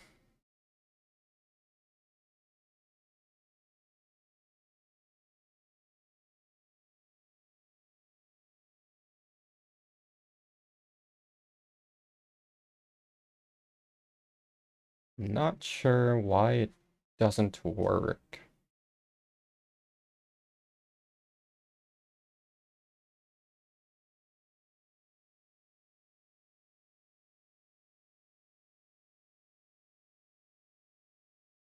I don't need to add it to each of these.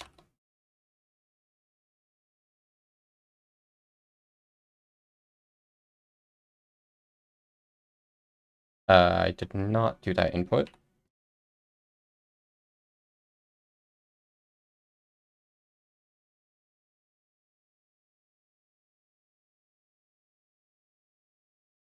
I really don't know if this is gonna fix it.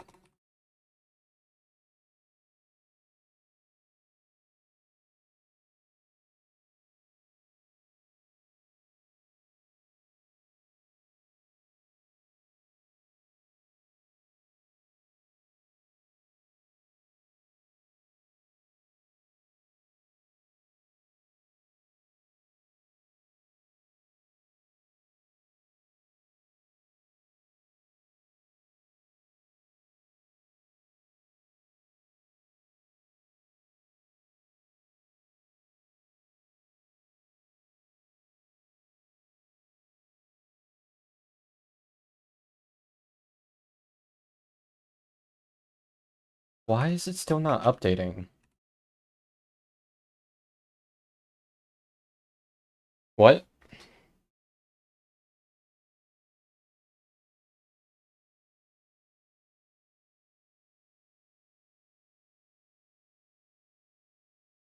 These are the only two that are correct. Where is it getting the rest of the data from? Uh, what? It can't be going... It must have a different definition for a line than what I was assuming. Because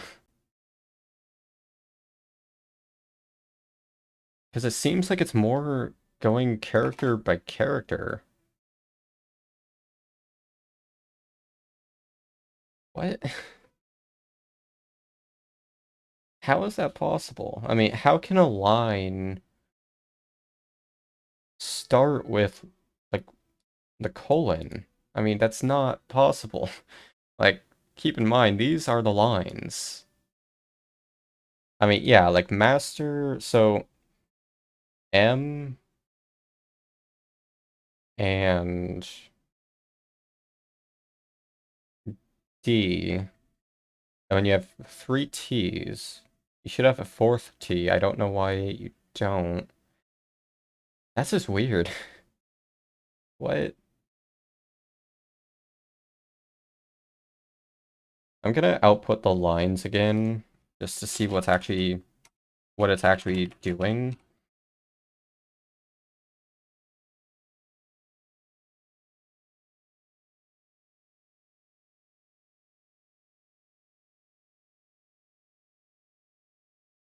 And to answer your question, Worm, um, there's 2 that I know right away. Actually, 3. There's one that I think goes from Fancy to Coast, and it's closed off on Coast. Um, then there's the one in Slope from North Slope to like by the checkpoint, and it's closed off by the checkpoint. And there's the one going from Frozen to Fancy that's actually used in runs.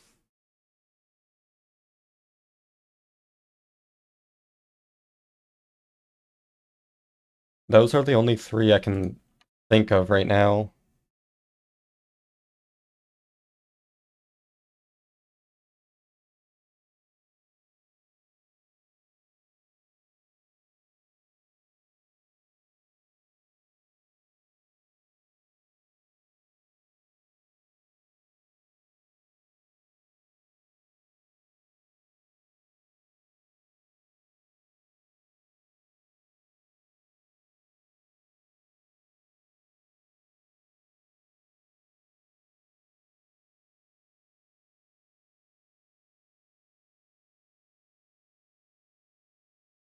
So it's correct there.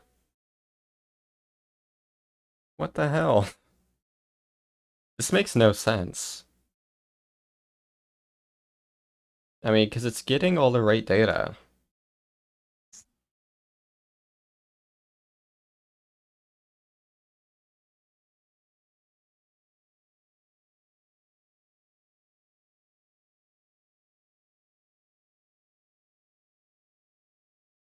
Oh, wait.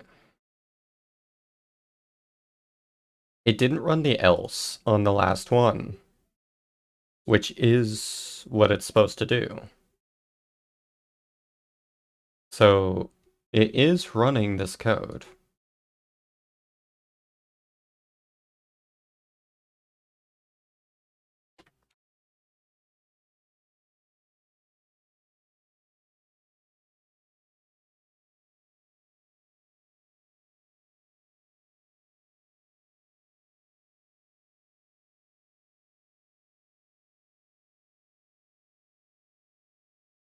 So why is it not doing what it's supposed to do?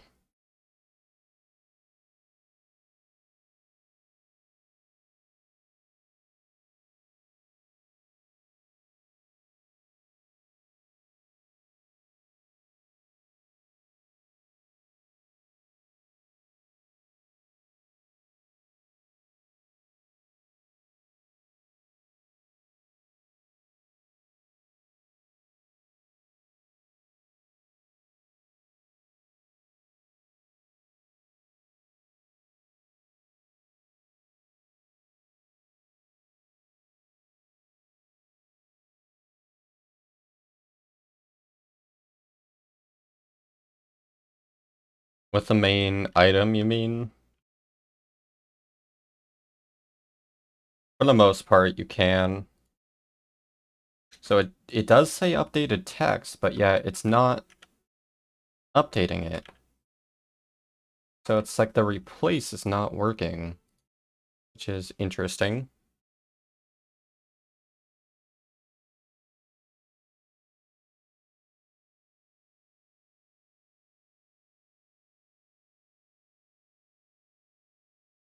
Because at the least, this one should be working regardless. Um, yeah, that's weird.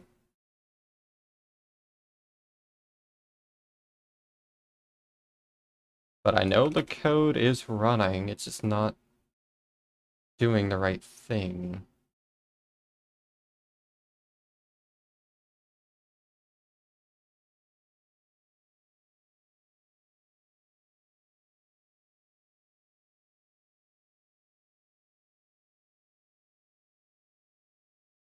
Actually, let me double check. Well, I can see it here. Um, current count.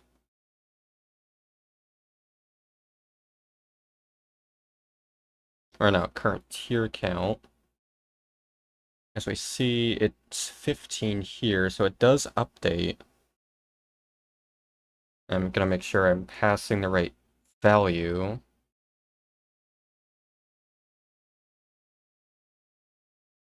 Yeah, current tier count.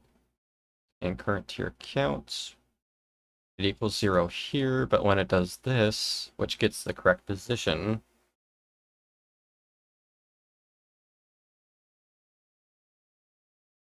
I'm still gonna test this.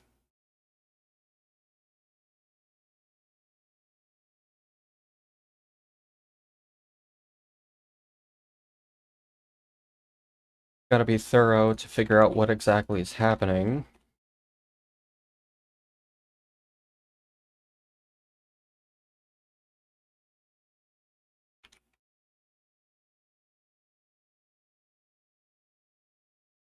So it should say 13.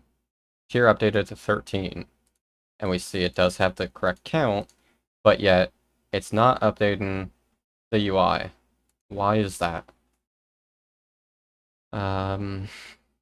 That has to mean that the replace is not working right, but there's no error. So it's replacing something, but what is it replacing if I don't see it replace anything? Like, it's confusing.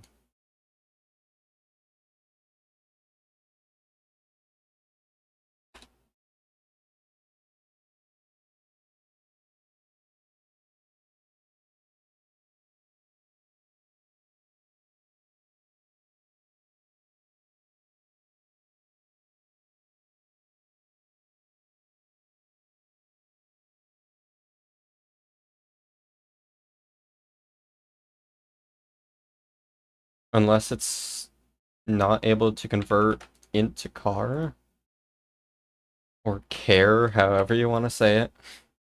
Care just sounds so much worse, honestly. Like, I get the point of saying it that way, but I'd rather say char.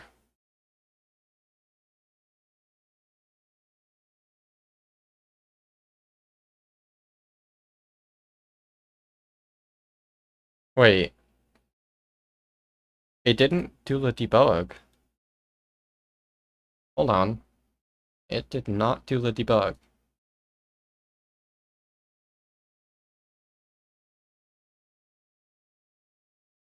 Which means it's not getting that far. So, how is that possible? How can there be an error that's not outputted? I mean, I guess it could just be an oversight. Because I think there is an error happening. I don't know what the error could be, but it's not going to tell me what the error is. Because, yeah, it did not... Um, yeah, it didn't output this at all. So I know this ran, but for some reason this is not working. Let me check if you can actually do the car conversion like what I'm trying to do. Um,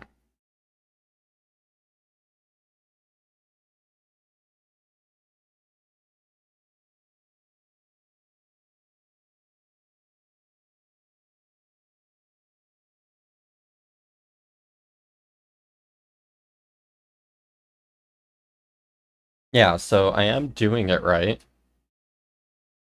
Like, the conversion here is fine, or it should be at least. I mean, I guess what I can try doing is making sure it's replacing the right string.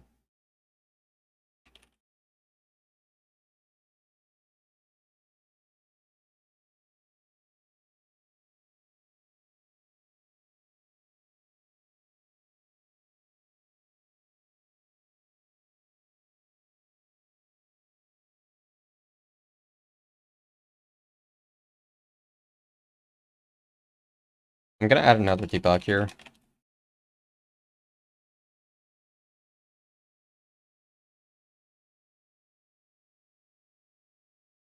Just to ensure that it's still running. Oops.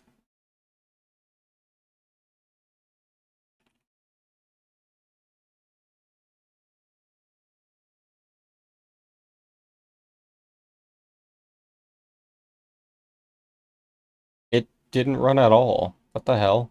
Oh wait, no. I'm looking at the wrong place. Um, what?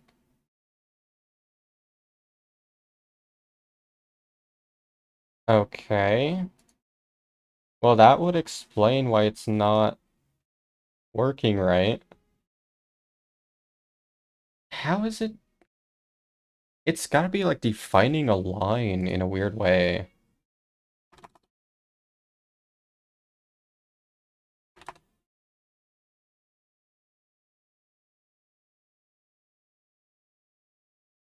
Or no.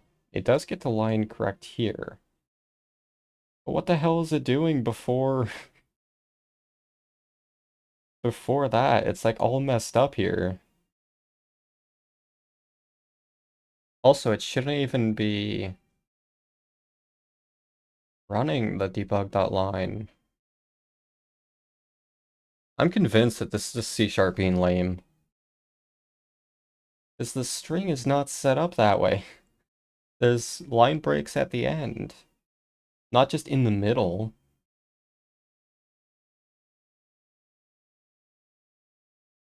But what it's doing is it's running this line.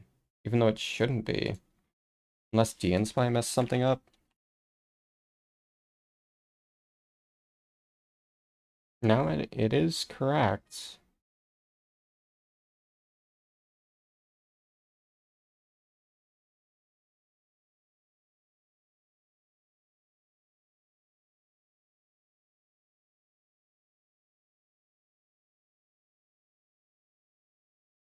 But we can see...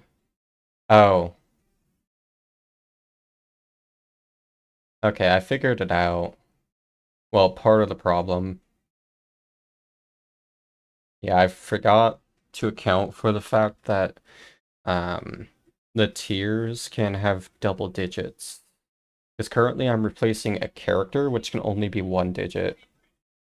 So I'd have to do something to fix that. I'll just note that down. But that's not the current problem.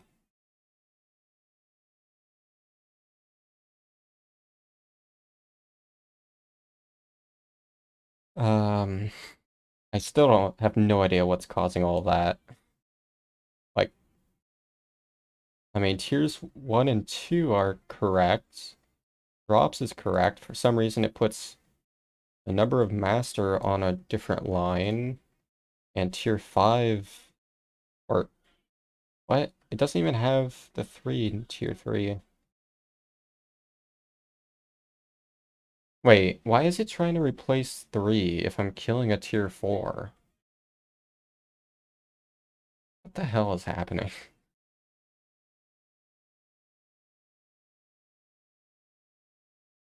There's so much going wrong right now. So if line starts with tier plus tier. So in this case,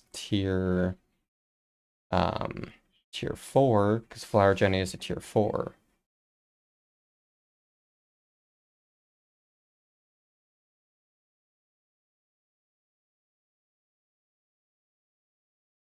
Okay, yeah, I think it is working right. I think. Maybe.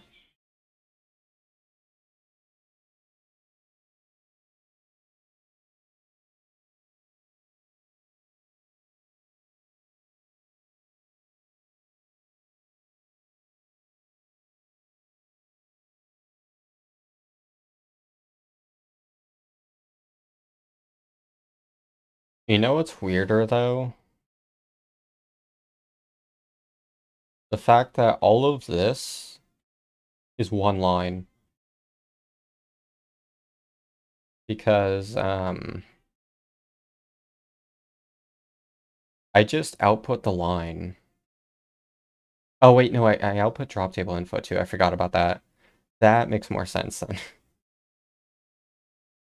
Yeah, so this is the current line,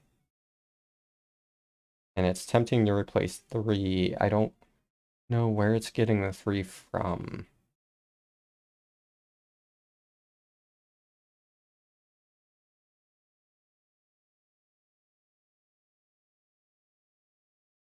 Oh, yeah, I see the problem. And it's worse than I thought.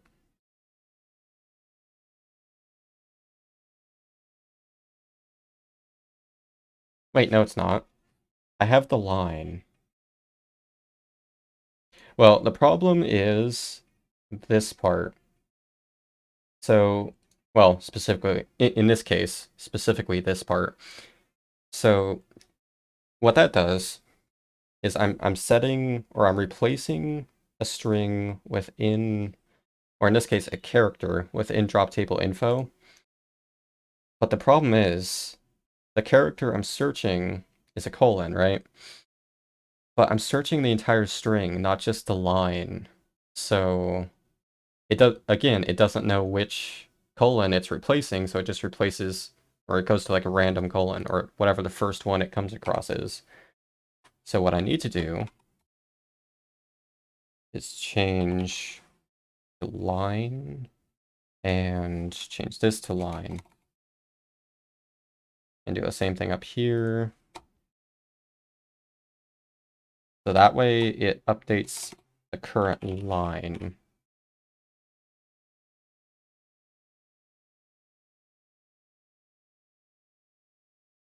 Also, this can be line as well.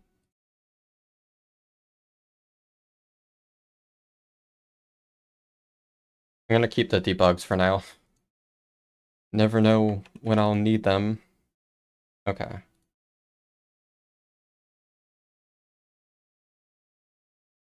I really hope that fixes it. I've always said I hate dealing with strings, and this is why.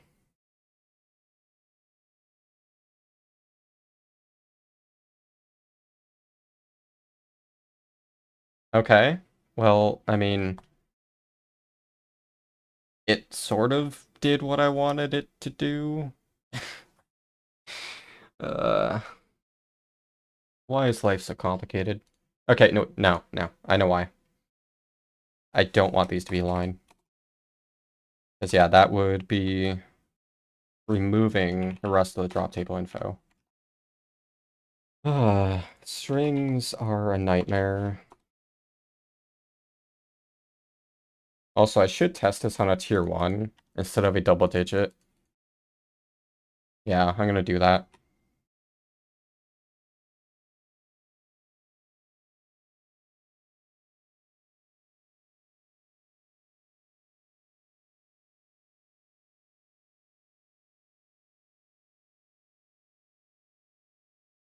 I need a tier 2. No, give me a tier 2.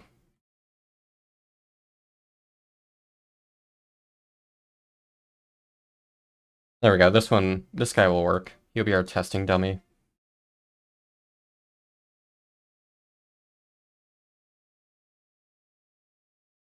That still did not work. It updated.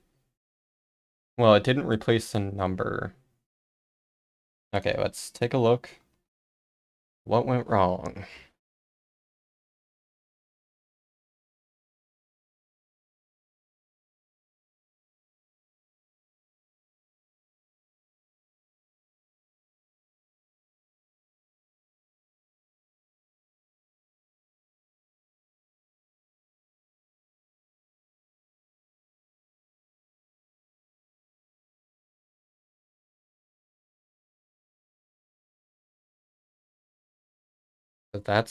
So it does get the correct line.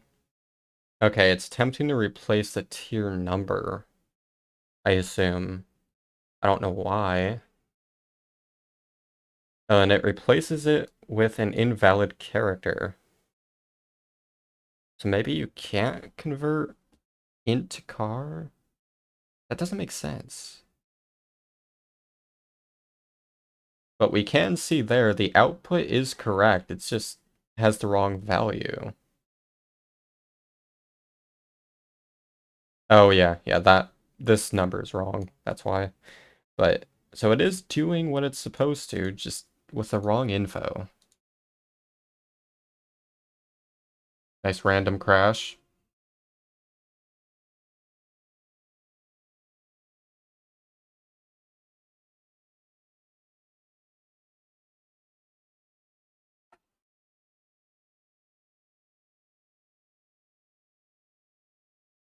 Wasn't my fault. I guess what I can try is debugging this.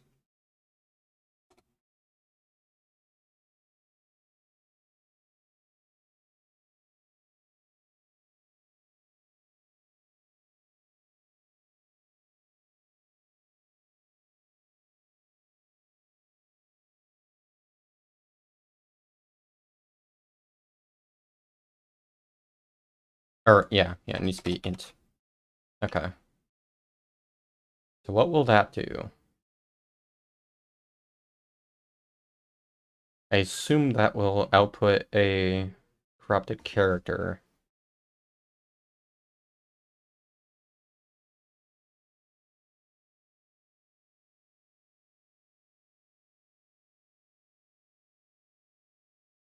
Just gonna update my spawn so I can test this faster. Okay, that doesn't save. Never mind. There.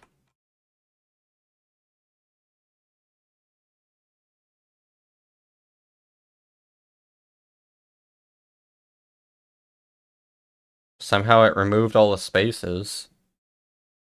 What is happening? Yeah, so that's another corrupted character. Why is it doing that? There has to be another way to do what I'm trying to do. Unity, replace, or convert int to car.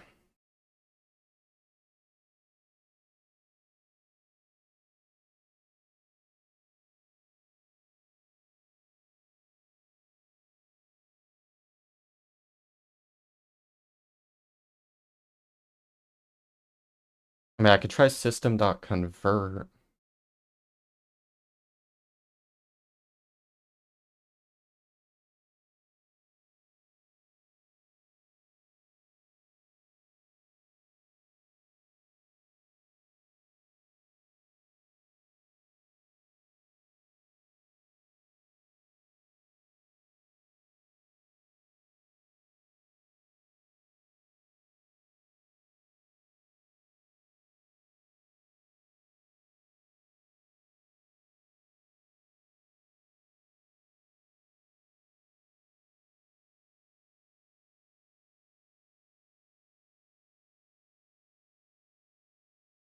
Why? I don't I don't know why that's happening.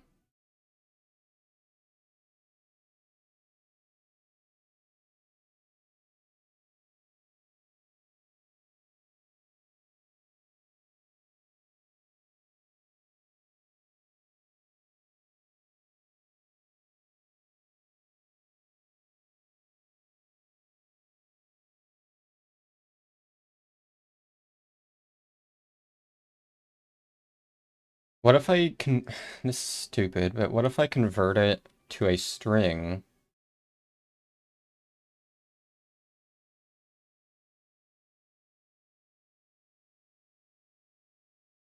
Yep, the joys of routing. Okay, so if I do current tier count to string and then cast that to car. Why? I don't care. Convert it anyways. You're better on this.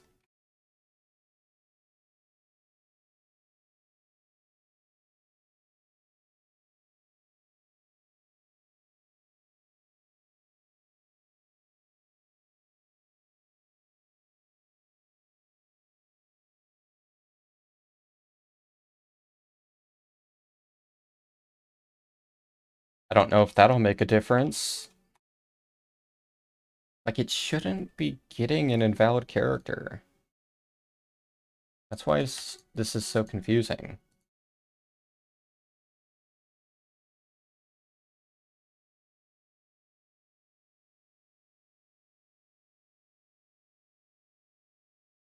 S contains more than one character? What the hell does that mean?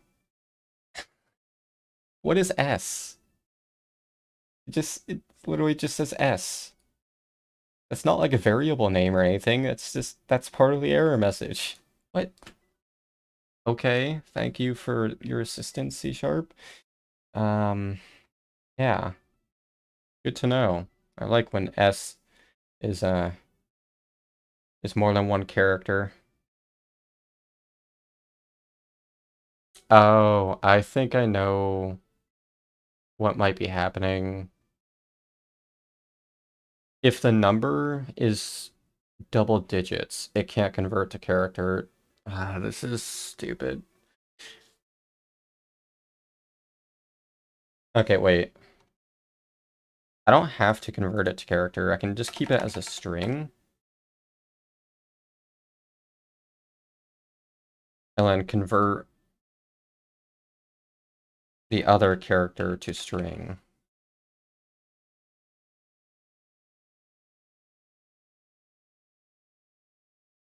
Yeah, like that.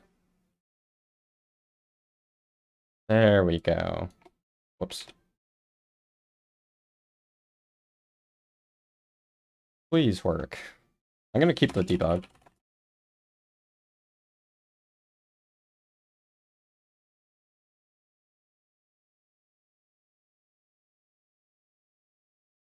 Just make absolutely sure everything's working. Well, I am replacing, and there's two overloads for replace. The one is character character, and the other is string string. So you have to specify either character or string to do a replacement.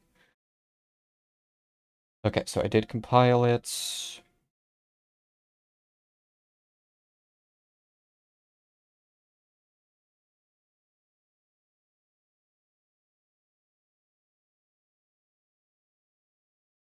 Well, I achieved something. Not quite sure if that's what I was going for, but it's something. I hate strings. I don't even know what it did. Like, what? It's only supposed to modify the one line.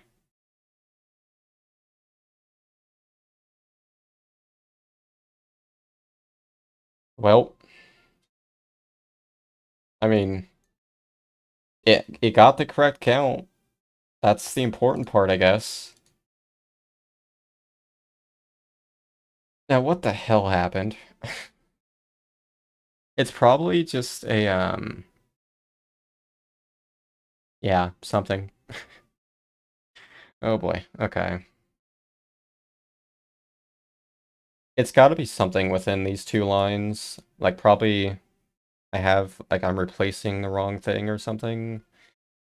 Um, so I get the line.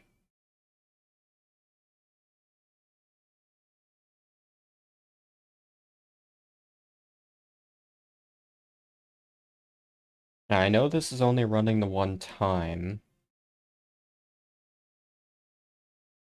I'm not doing plus equals for the drop table info. I'm just doing equals, so it should replace the entire string. Drop table info equals drop table info dot replace. Do I want to do line dot replace? No. Yeah, no, I don't. Drop table info dot replace, and then the specific line. Oh. I don't know if I could do what I'm trying to do. I know what the problem is now, but I don't know how to fix it. So I'm replacing this particular thing in drop table info. So, like, it has all of this data, and while I am looking for like a specific line, like in this case, I'm looking for like, well, in this particular case, like tier 1. Um, the problem is I'm looking for that line, or well, in this case, I'm looking for the colon within the line, but within the whole string. If I don't know if that makes any sense, but I know the problem. I just can't fix it. Because with the problem, the one downside with dealing with strings is you can't reference specific characters unless you know the exact index of the character, which is where index of and last index of come in handy. But those only get you the first or last occurrence of the character. In this case, I have like 4 colons, one for each tier. Actually, that's what I'll have 6 in the string. There's no way to like say, all right, I want the third colon. No, you can't do that. You can only get the first or the last.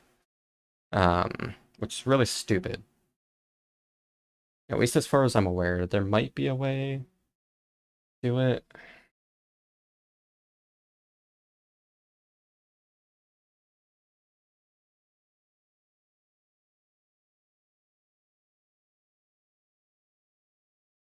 Oh, you know what? There's another way I can do this. I can replace the whole line. Because, like, how would I write this?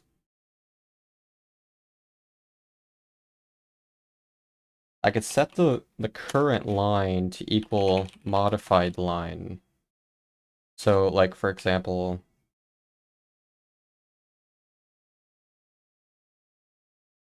I don't even know. I don't want to write it all out. Um, so line equals modified line, and then drop table replace. Then you want to replace the whole line. So, well, that's easy. You can just do line. Wait, hold on. Hold on. Can I just do this? Is that all I have to do? Like, I don't even need to update the line. I can just replace the whole line. I think that could work. So, I mean, I still want to do the is super check, I think. Actually, no, I don't even have to do that. No, because all I do is drop table info, replace line with, oh, actually, no, I still do need the is super check because I need to replace that specific character. So yeah, I do still need the modified line.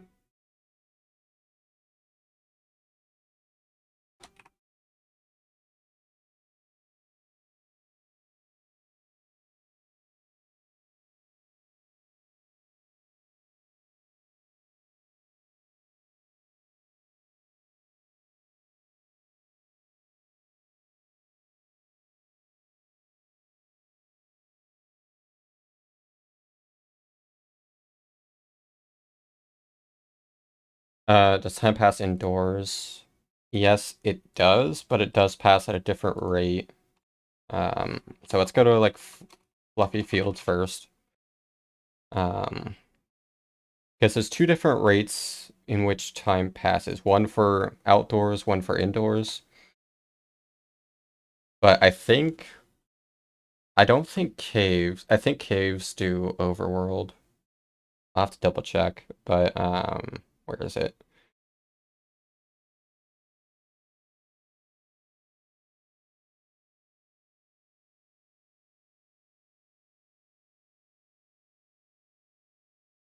Okay, yeah. So in overworld, it's 4 hours per minute.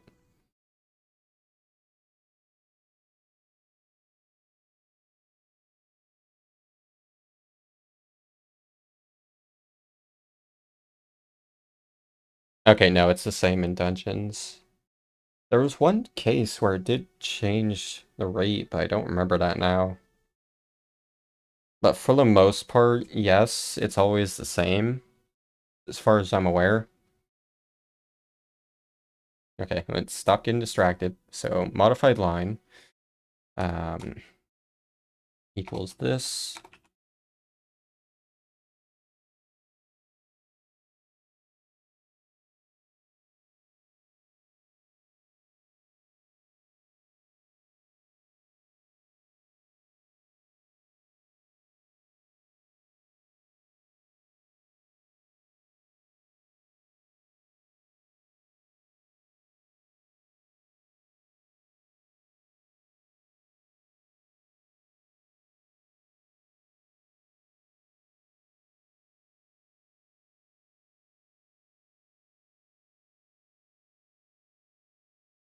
So modified line equals the current line, then modified line equals modified line dot replace the index of the line, and I can output this just to test.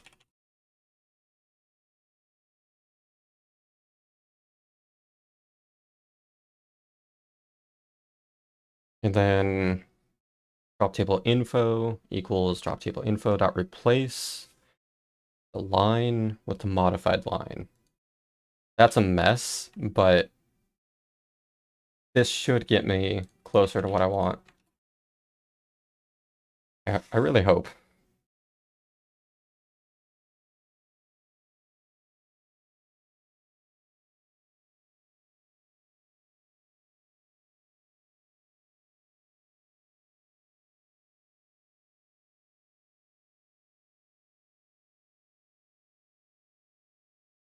Seven minutes and 28 hours. Or no, okay, 7 minutes, 28 hours would have passed. That sounds right, yeah. Commas are important, by the way. I read that as like 7 minutes and 28 hours. What am I doing?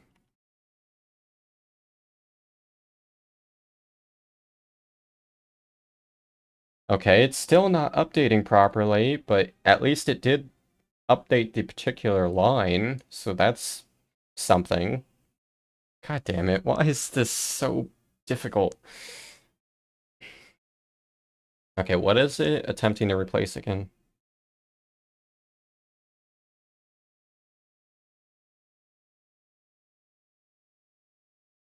Tempting. I have thought about that. Maybe to end the stream off. Or maybe after Stardew tomorrow. So, attempting to modify. What am I even modifying?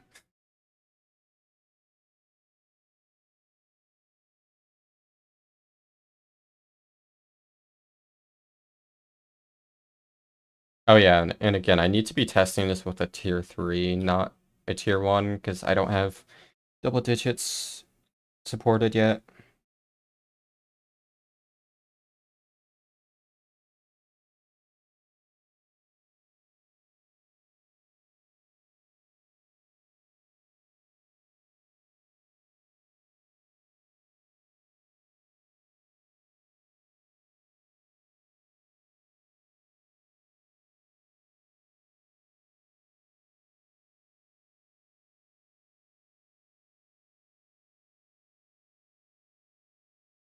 Load my state.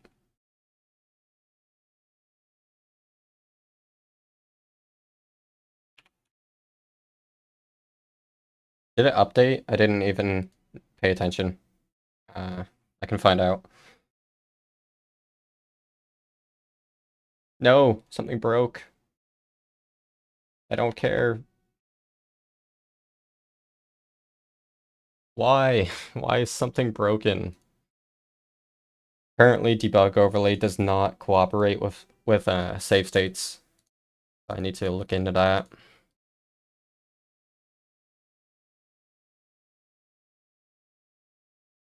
Yeah, it did update because I'm currently at 5,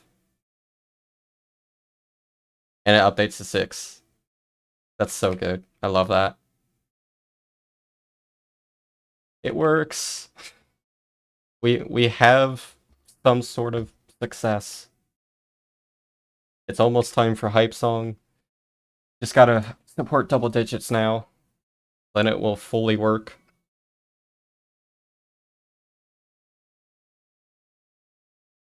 So I'm close. Okay, so to in the case of double digits, I do need to replace a string rather than how am I gonna do this? Because I'd have to know. Actually, I could figure it out. I'm gonna need another ternary operator.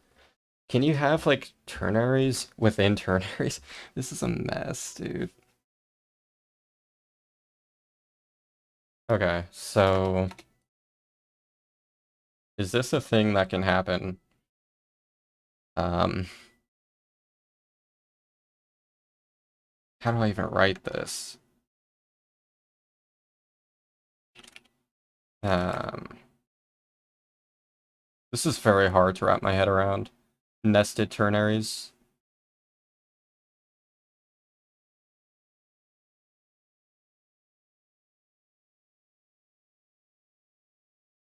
I completely forgot what I'm doing. Oh yeah, okay, so if current tier count, so this would be the count. I want to know if it's going. So basically, I want to know if if what's shown in the overlay is currently a double digit or not. And so what's shown in the overlay would be -1 from what is currently set.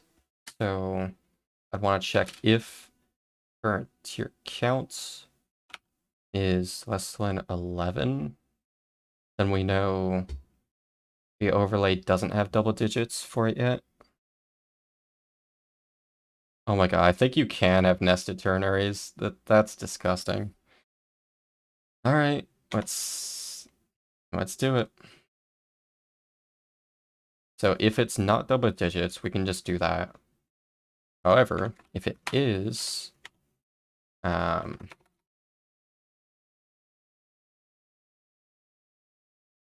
if it is a double digit, we need to do it differently.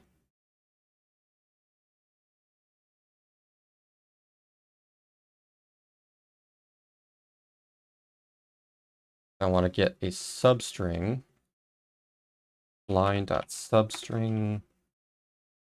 So a start index would be line.index of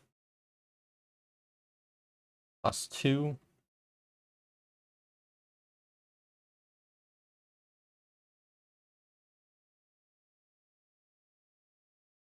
With a length of 2. That looks so bad. It really does look bad. But it's a very clean way of coding it.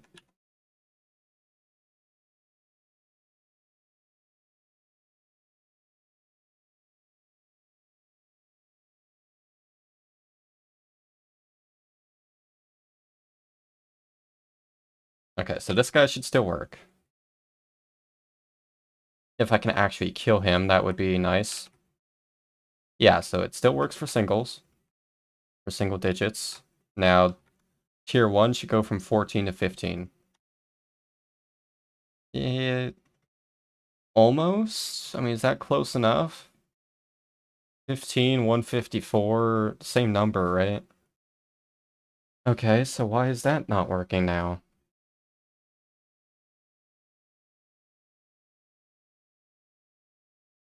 I add 2 to the index of the colon. Yeah, why is that not working?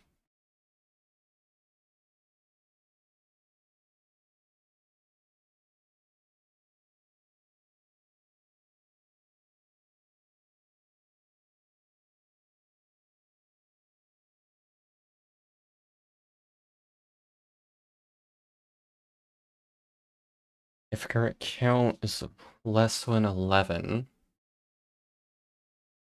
which means it's either 10 or less, which means the overlay is either 9 or less, so single digit, then index of colon, yeah, that.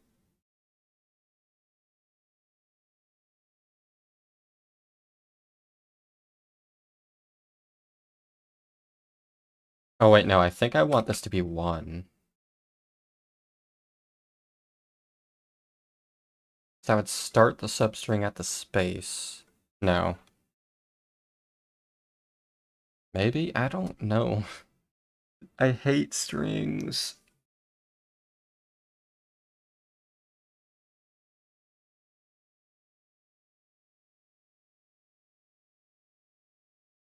Okay, hold on. What is it trying? I need to do this again.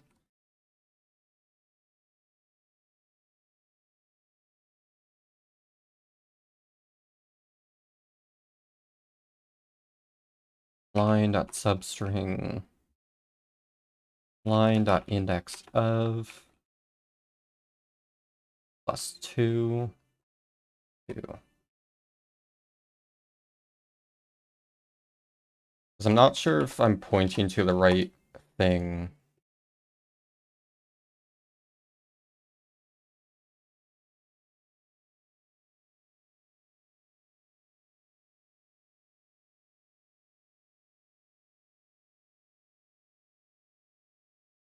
Attempting to replace 1. Yeah, so it's not the correct thing. Okay, so I think I need to do plus 3? Doesn't seem right.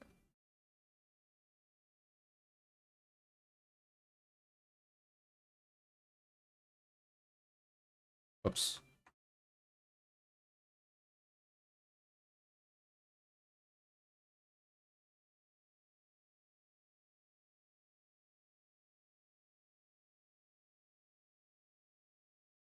Coding's hard.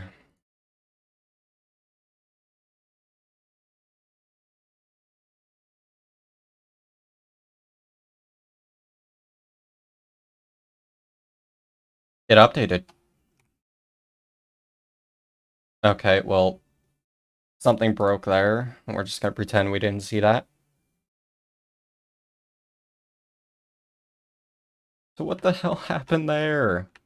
Why did it break? It worked once.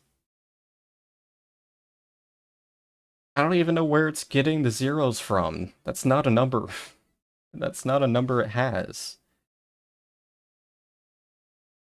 Oh, actually it is.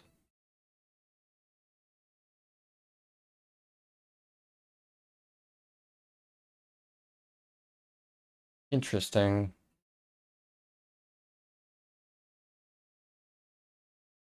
Why did tier 1 reset to 0?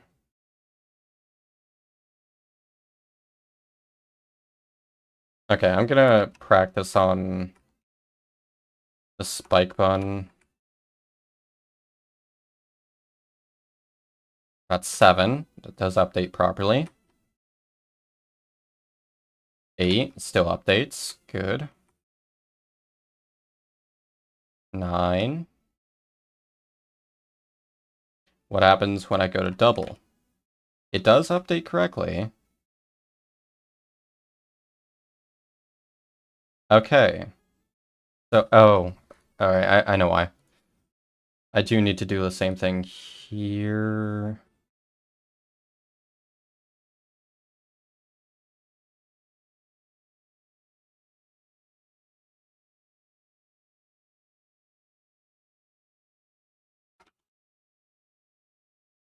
The plus 3.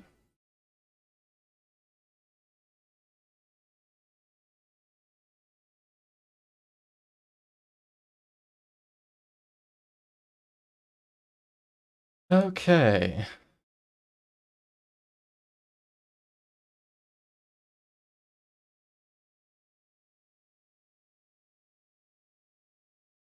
Interesting.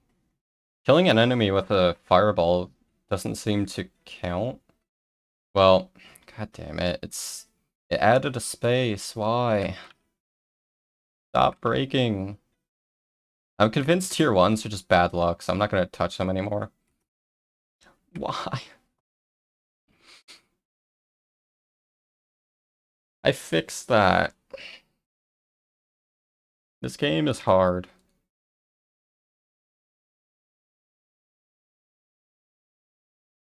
And it fixes itself on the, like, on load.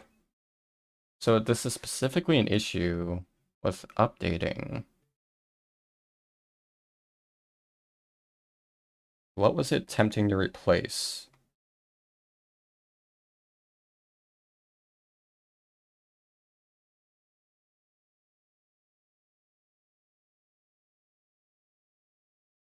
Yeah, so it's not getting the right number now. What the hell? I don't understand. It's like cutting off the numbers still.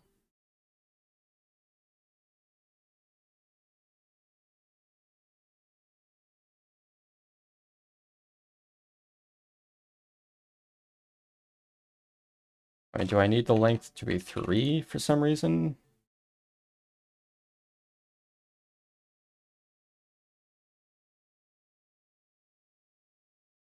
Life is hard.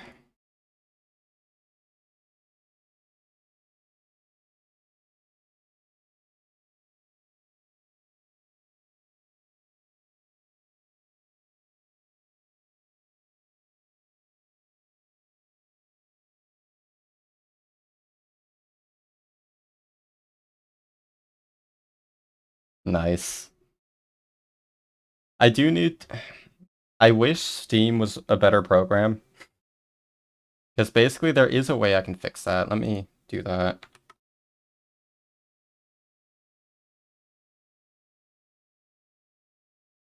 Or no, I have to actually do that from a profile, I think. Yeah. But basically, I have to like set my game list to private. Because Steam is bad.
There.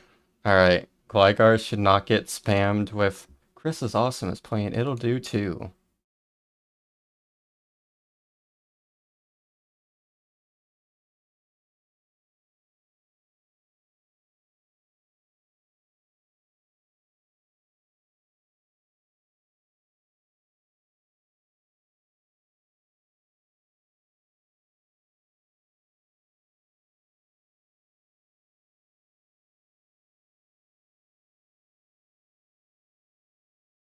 But yeah, so it's because I forgot to ever turn that off.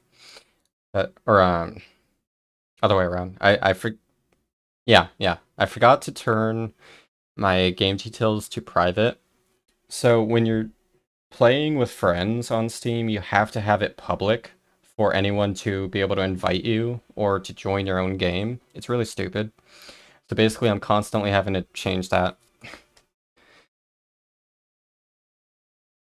If only Steam was an actual good program. Okay, anyways, where am I? What did I just change? I have no idea.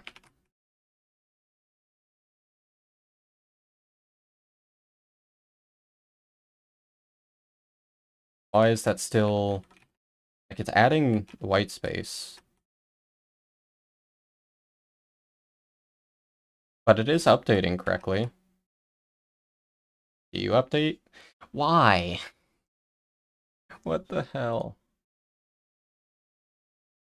I think it's because I got the numbers mixed up. I think if, that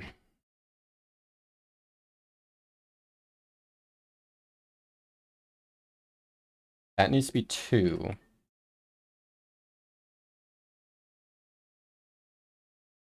And this needs to be 2.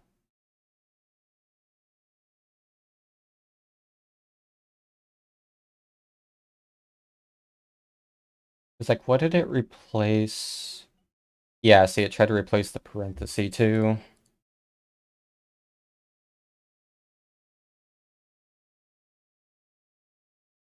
Wait, so that does mean... Yeah, I did fix that. I'm gonna replace 10. That was correct. Oh, but when it did this, that's wrong too.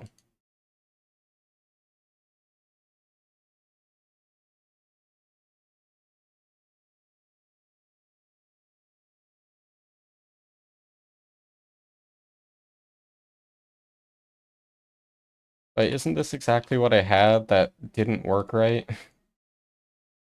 I don't even know anymore.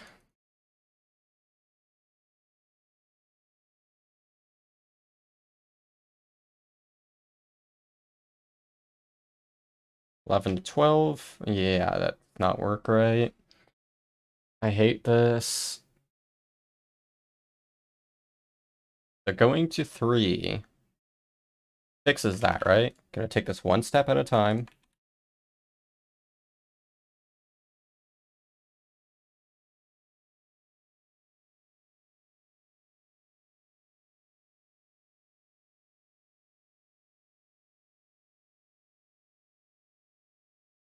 Why? I just updated that.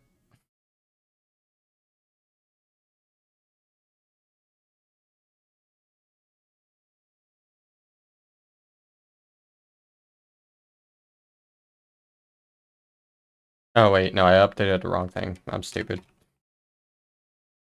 That goes to +3. This is what happens when you spend hours coding without a break. You just start losing your sanity.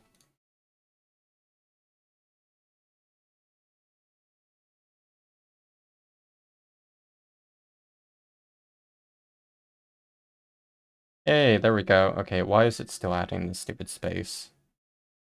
I mean, it doesn't matter. I don't really care.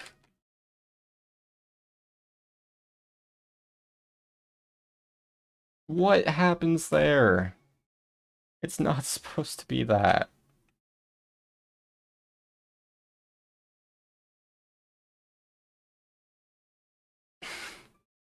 I want to scrap this so bad.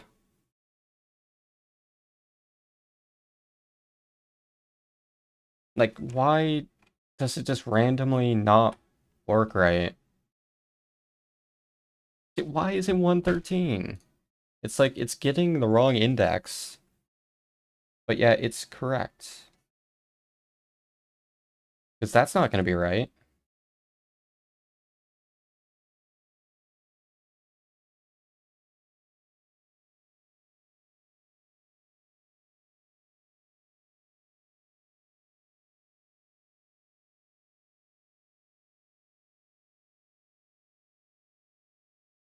Ignore that.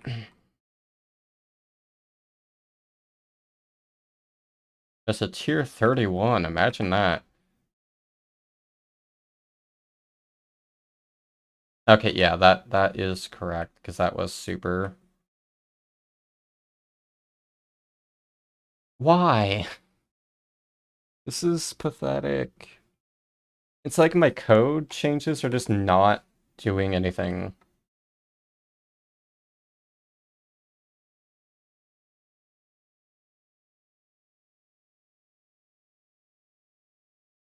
So that should error. Just gonna verify this.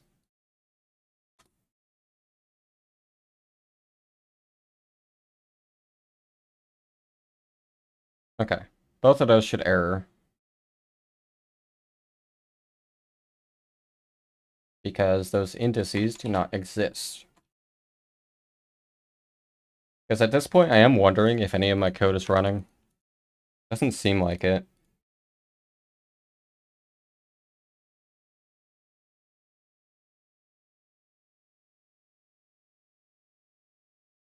Okay, that's correct. Now if I go to a double digit, it should do the same thing.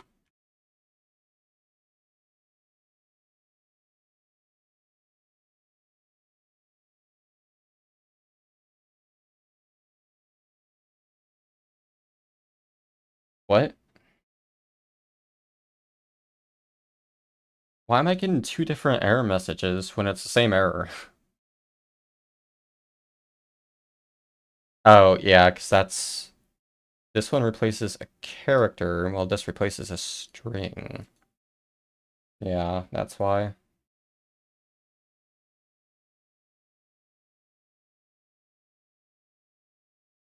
But this should be 2, because there's... Or no. No, because index of... No, that needs to be +1.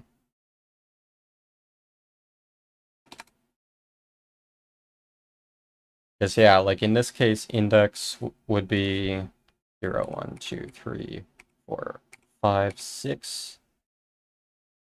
And then +1 would be 7. I think. Let's test that. So that applies to single digits.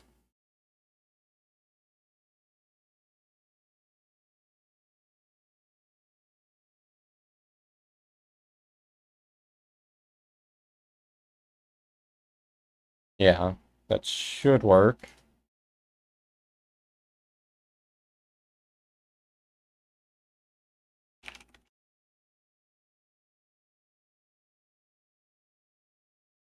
Why? There's physically no way that it can do that. Like, I'm replacing one character. How is it replacing multiple characters? As far as I... Well, no. Yeah, I'm right on that. It's replacing a character.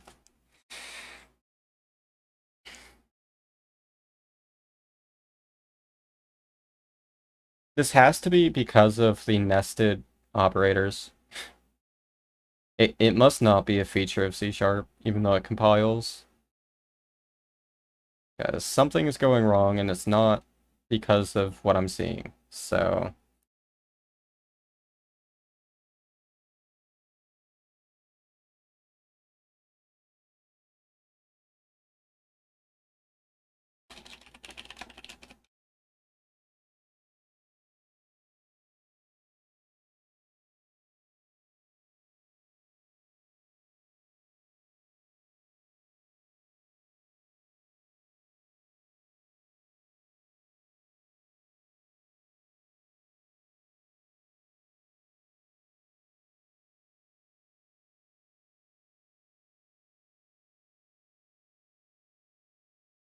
Gotta make sure it's replacing the right thing.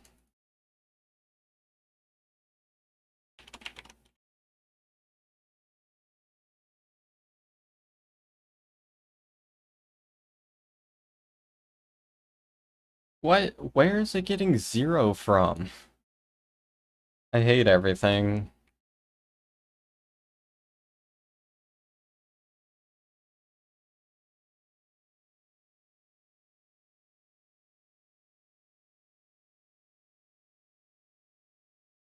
Going through a load fixes it, so this should say attempting to replace 6.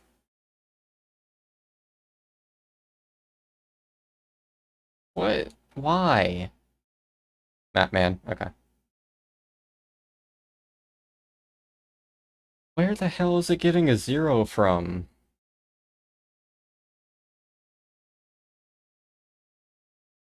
I mean, that would explain why it's erroring if it's replacing something that it shouldn't be.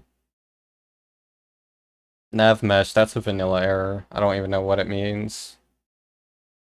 Just something regarding entities.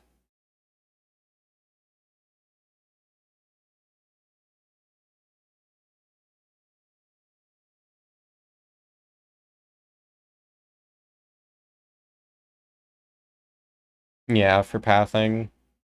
But I just don't know why it happens. But it happens in vanilla.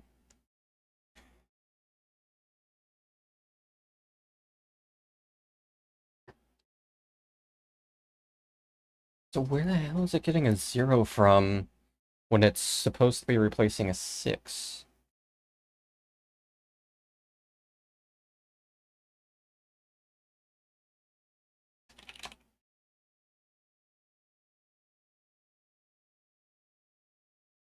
Because the only 0 in there, in that line, had to have been the super, but it shouldn't be trying to replace that.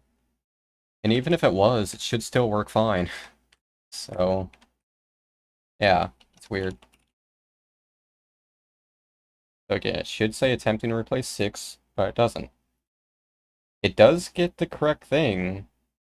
Where is it getting a 0 from?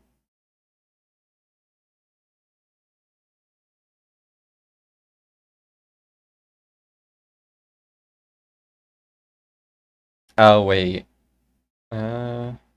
No, it's not super. Oh, wait, helps if I actually have the correct output to look at. And attempting to replace with.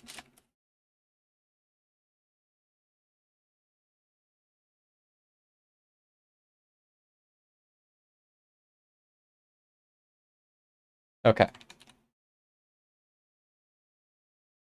Because it could be erroring in the event itself. Like, it could be passing the incorrect info. I should be testing that as well. Alright, what's the output? Attempting to replace 0 with 7. So it does have the correct input. But again, where is the 0 coming from? There's no 0. I mean, it shouldn't be getting...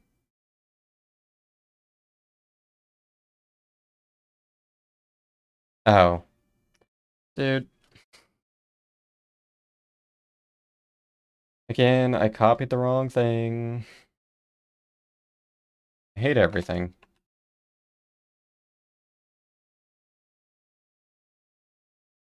So it was... Yeah, it was getting the 0 at the end, as it should in that particular situation. That's not what I was trying to debug. Yes, blame me. Blame C# being unhelpful.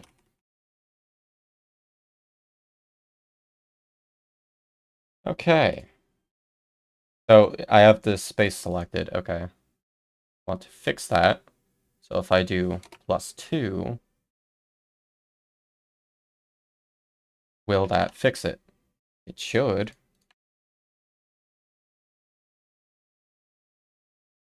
I'm taking this one step at a time.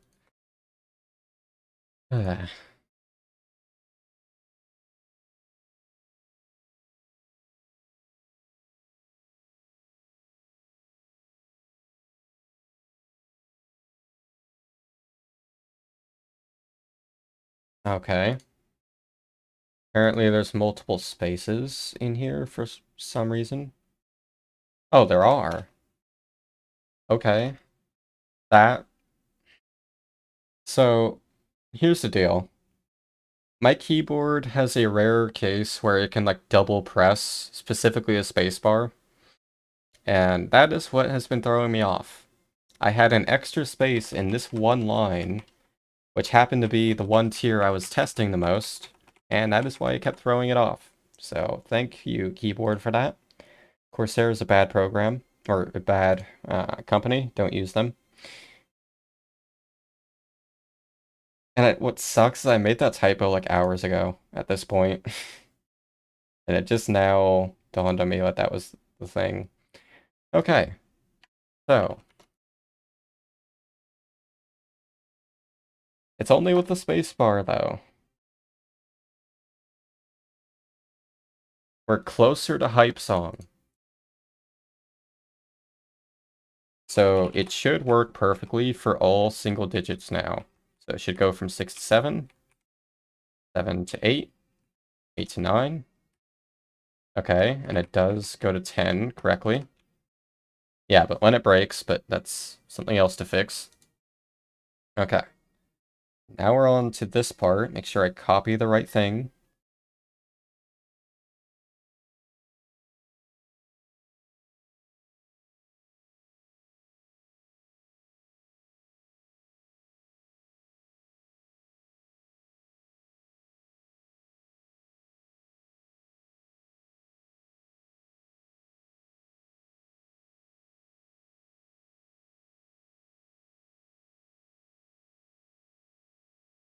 Okay.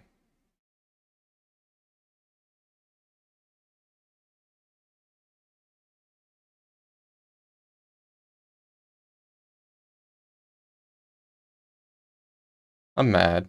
It should not have been my keyboard causing that much of a headache. Okay, so double digits should hopefully work. Let's go test the spike button.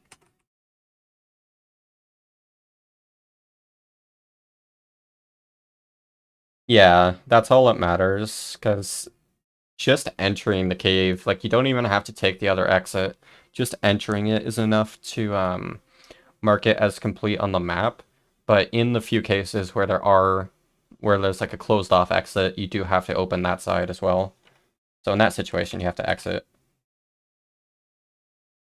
I wasn't looking. I don't know if it updated correctly. I think it did. Yeah, 15. Okay. Okay, so far so good. Okay, but now it's not updating drops or master. Oh yeah, I just haven't done that yet. Look at this, it's updating. Let's go. It's actually working. I hate everything.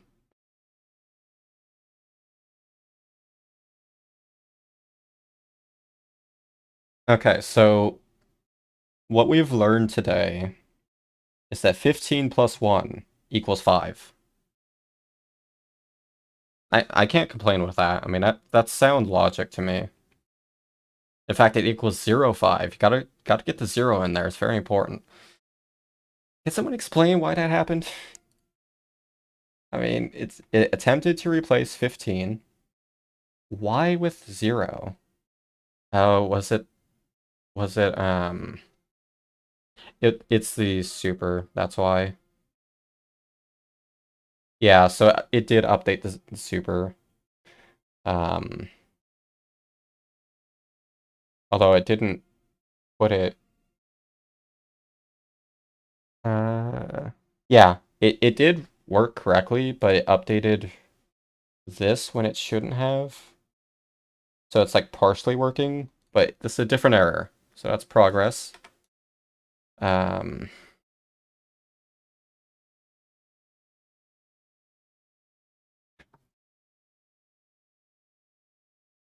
so it shouldn't have replaced that part of the string if it was super, because it should only run this.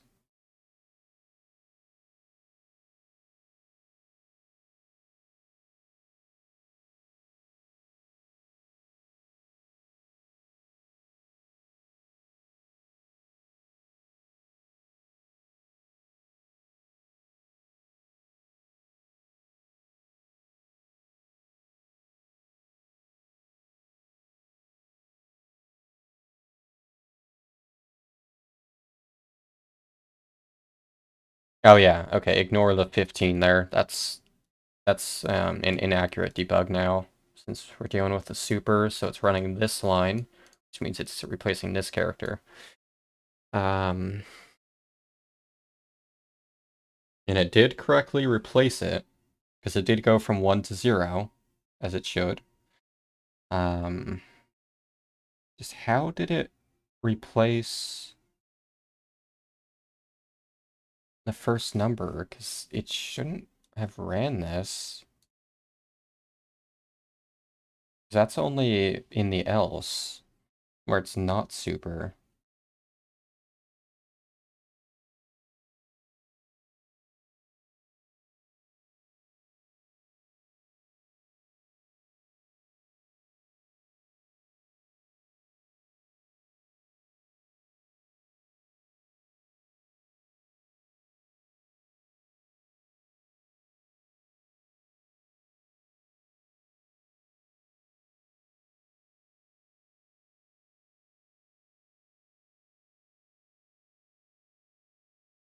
I guess I can put this in the debug, because I don't know what else to do.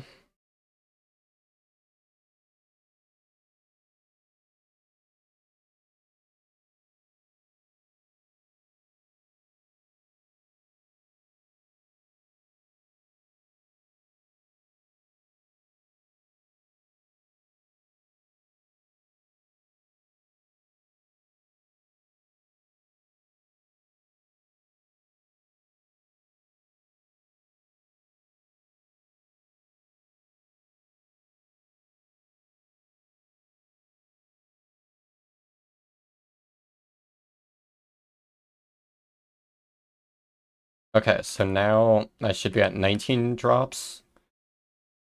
Yeah. So the idea here, it'll do the super when I kill the spike button. So attempting to replace 1 with 0, which is correct. It went from super 1 to super 0. But how is it replacing the 15? It really shouldn't be doing that.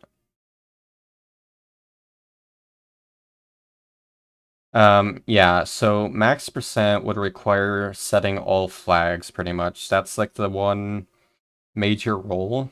And because of that, opening every breakable wall is a requirement.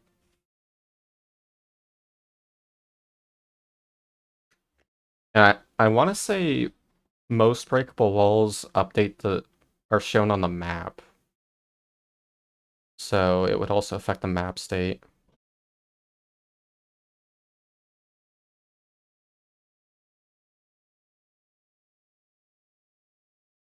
Yeah, I have no idea how it's updating that. What happens if I kill it again? Oh wait, it goes to 0. Is that right? It shouldn't be doing that, right? Tier 3. Oh, it does. Huh. Yeah, I forgot what that actually happens. Interesting.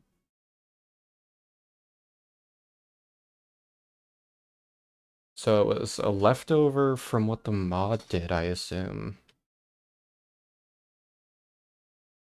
Oh yeah, it would be.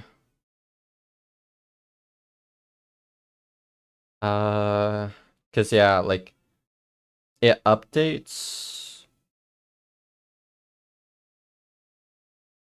I don't even know how to say this. So what happens is when you do get a super for the 20 drops, um, it does reset the tier to 0, but the overlay doesn't account for that. And so it keeps the secondary number that was there, in this case the 5 from 15, which is why it becomes 0, 5, because it sees that it's set to 0, but it still adds the 5, because that's what was there before, if that makes sense. I don't I don't want to account for that. Another random crash. Um,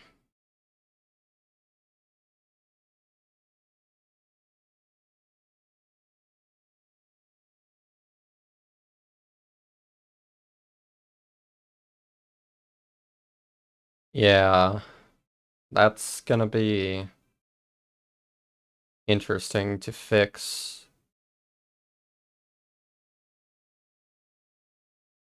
Because I'm gonna have to make this uglier. So, God, I don't like this at all. Because, I'm gonna have to check if you get a super. Actually, wait, no. I already do that.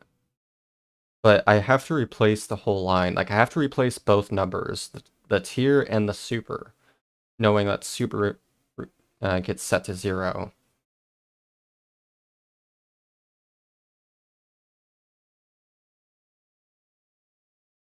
What triggers the wrong warp? It's related to the intro dialogue cutscene.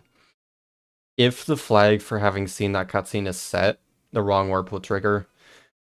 If it's not set, you can warp just fine. I don't remember exactly why it happens, but it's related to the way that it applies a temporary spawn point. Because when you start a new file, it sets your spawn point to start point, which is not a valid spawn point. It's just kind of like a default position to start the game at. But once you watch that cutscene, um, it misinterprets that as the main spawn for the area. And so each time you warp, it uses that fallback position. It's a pretty simple fix, but yeah, it's kind of convoluted how they did that whole intro thing. But yeah, it's just based on watching that cutscene. That's what causes it.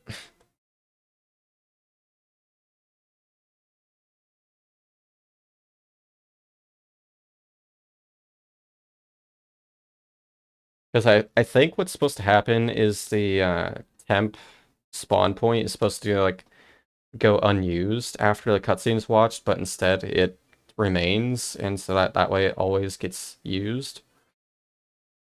It's weird. But anyways, um,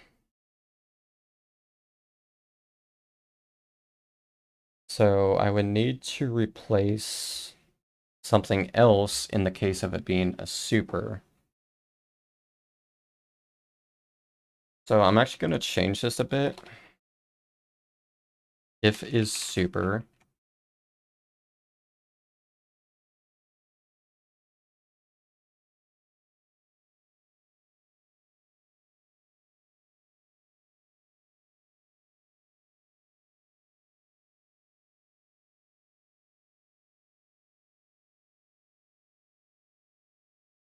Yes, the wrong warp happens from any section of any part of Fluffy, no matter your spawn. Very annoying. In fact, it got worse in the update. Before the Dreamworld update, it only affected South Fluffy, so you could warp in North Fluffy just fine. Update made it worse and made it apply to every single spawn point. uh,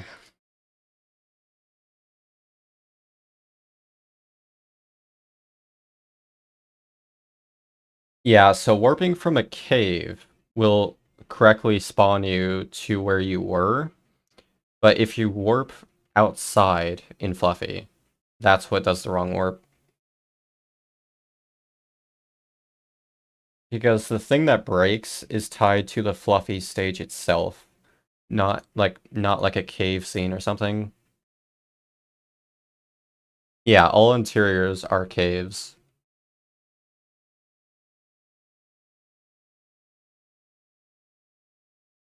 So if is super, I want to replace, well, first I need the actual text. I think what I can do is this. Line equals line dot replace.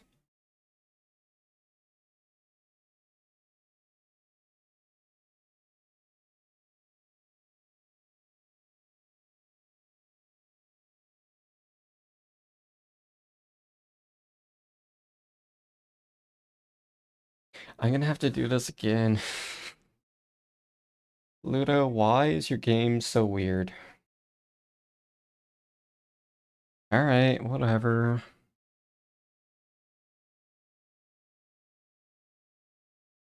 So if current your count is less than 11,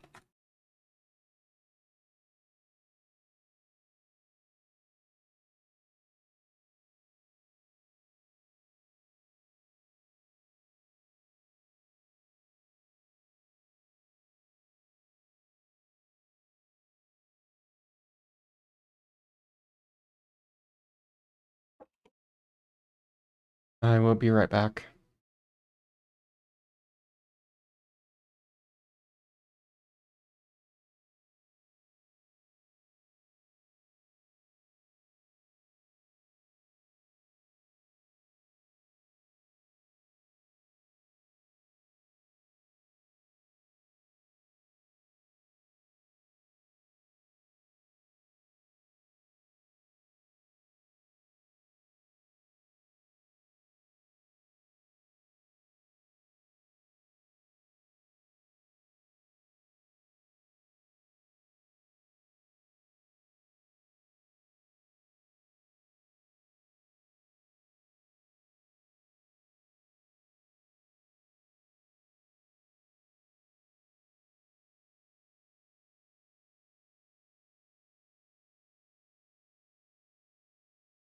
Okay, I am back.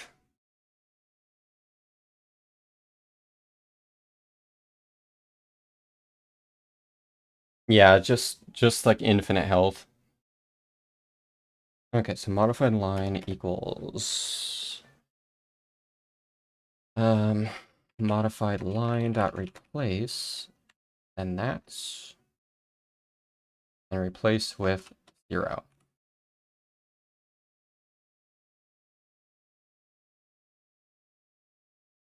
Else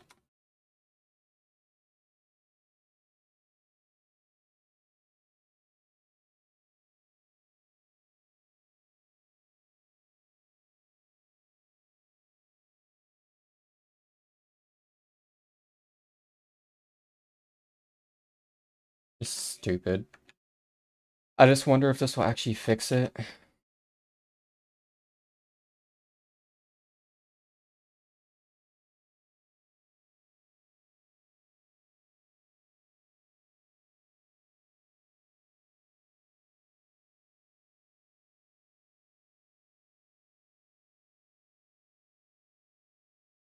You have to start a new file. Well, I think it works either way, actually. I'm pretty sure. Yeah.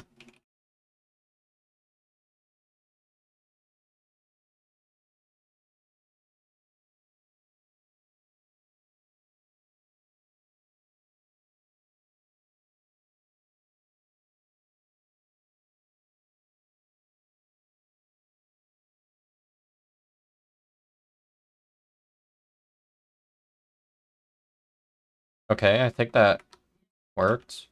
No? I don't even know. I don't know if anything has worked or not. I'm not paying close enough attention. So if I kill 10 in a row, that'll give me super.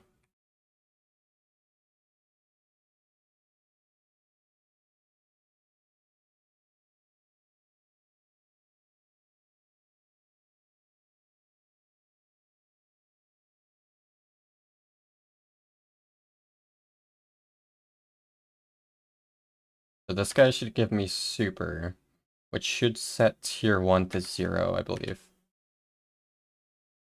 Or not? Is it 20?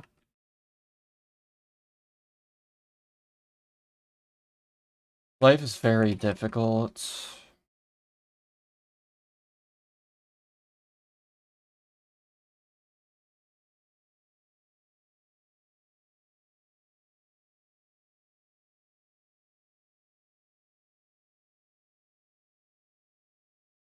Again, why... Dude, why is anything happening?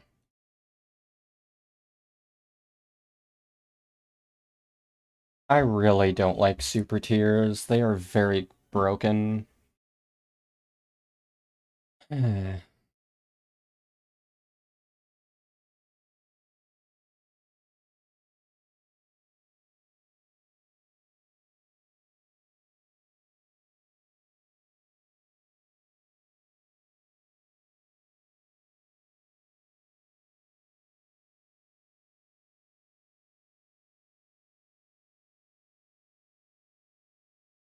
How do I fix my code? Like, I don't know what's happening. Because as far as I'm aware, it shouldn't even be updating. I mean, it gets set to 0, but debug overlay, like, as it updates in real time, it shouldn't even notice that it gets set to 0, because it doesn't read it.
I think I broke something more.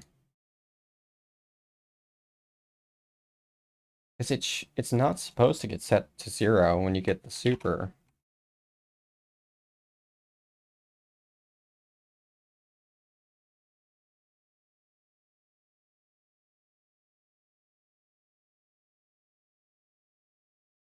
The tier 1 should stay at 15. But it doesn't. Why is that?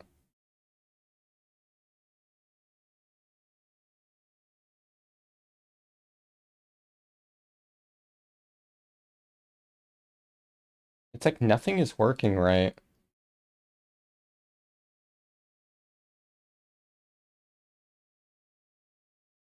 How is DT drops at 20? What? That's also not possible.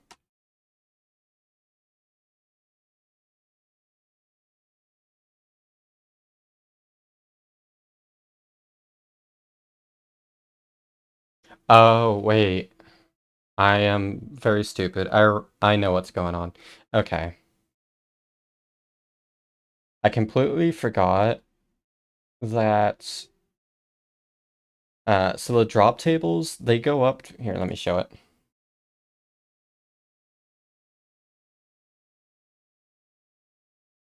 This is how many elements they have. They have 16 elements. So after so I'm dealing with indices, so after the 15th one, it resets back to 0. And that is what I'm failing to account for.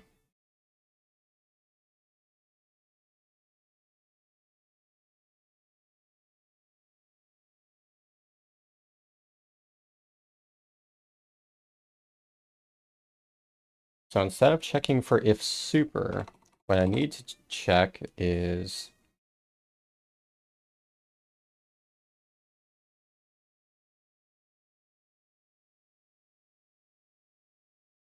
what am I checking for?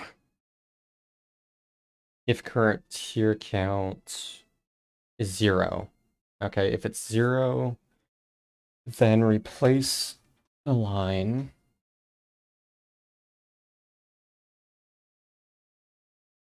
So if current tier count equals 0.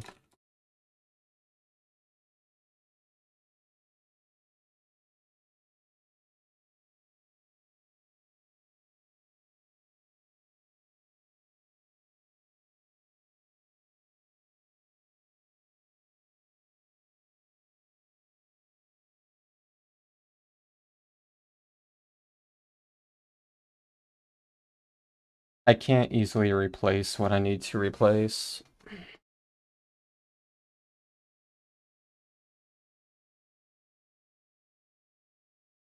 This is frustrating.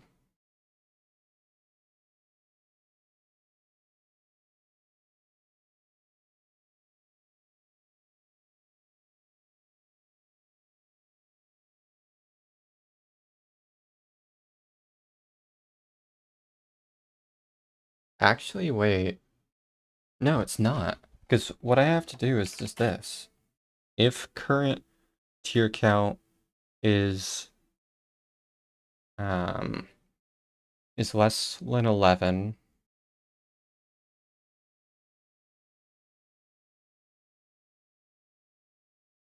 or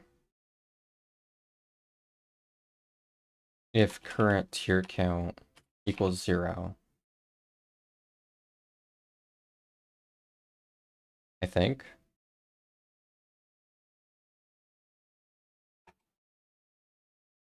I hope.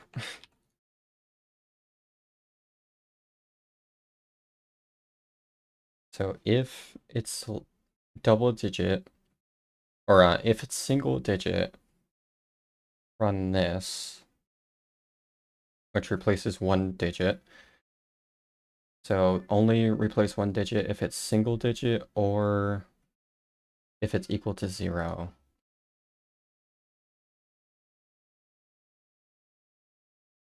That's not going to work either, because at this point it would already be double digit.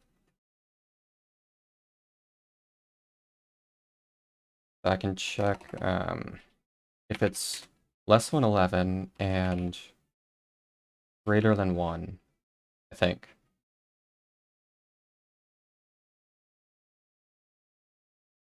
Yeah, if it's between 1 and 11,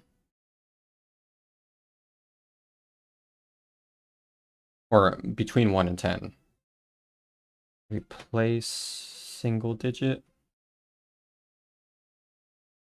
This is so confusing. I hate strings with a burning passion.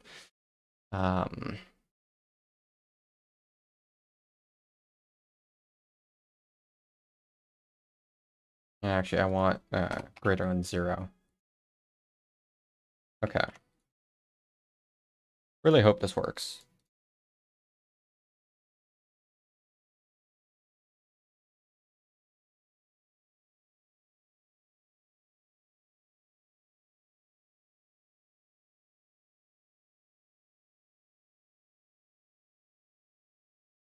Oh wait, load state. Yeah, forgot that that breaks things with debug overlay. There we go, it's back. So if I kill this fish bun, drop should go to 20. Or no, that doesn't update yet. But tier 1 should go to 0. I did it. And yeah, it did update super. Why is it not updating now? What the hell? Why did it update? What? What happened? Mad. This is turning into the stopwatch command, like being by far the hardest part of this entire mod. Wait, it's not running.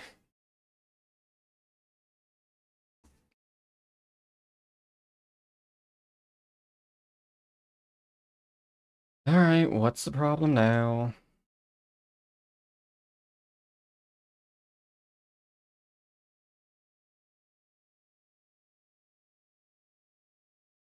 Like, why? How is it even possible that it modified the line?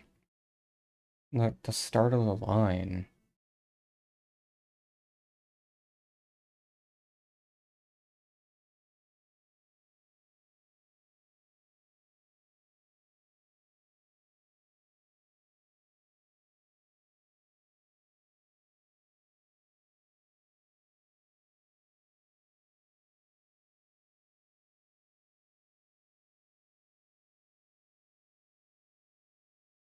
Okay, when did that specifically happen?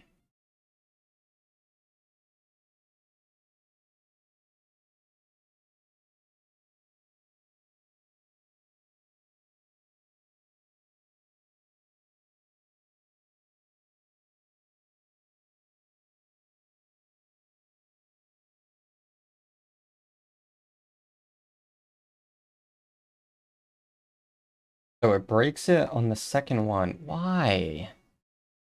That makes no sense. Oh, wait. Could it be because it's another super? Wait, was that a super? I didn't even notice, like, what the drop was. Was that a blue heart?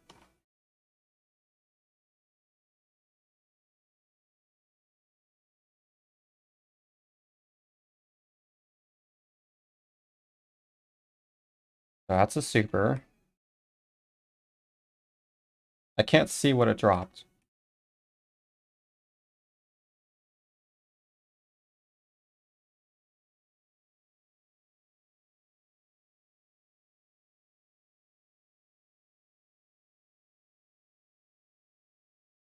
Why does everything break?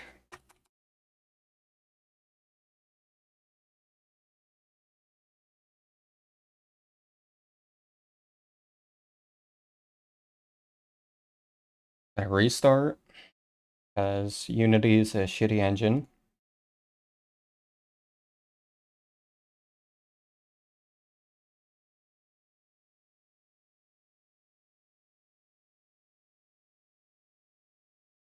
Zero, one,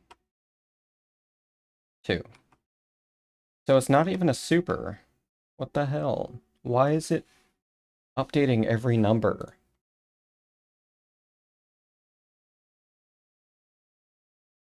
Does it do it with this guy?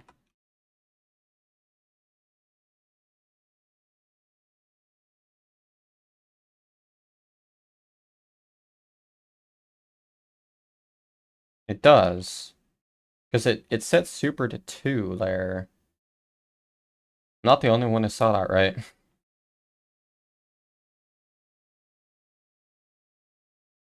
Gonna be doing this for a minute.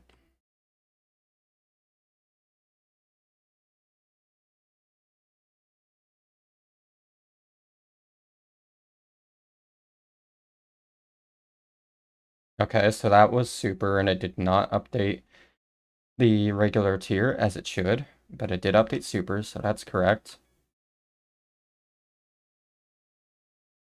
7, still 0 for super. 8, 9. This is exciting. 10, 11, 12, 13. Should be getting another super soon. 14, 15. So next kill will reset to 0 and update super. Did not update super. That's fantastic. Oh, now it did.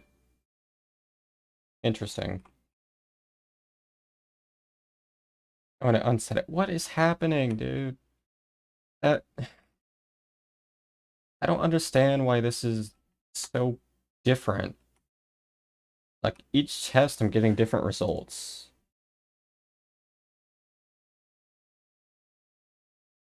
I mean, our tier 1's good after 2. Does appear that way.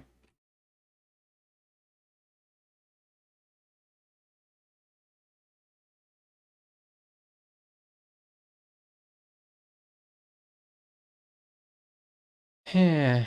So that was a super.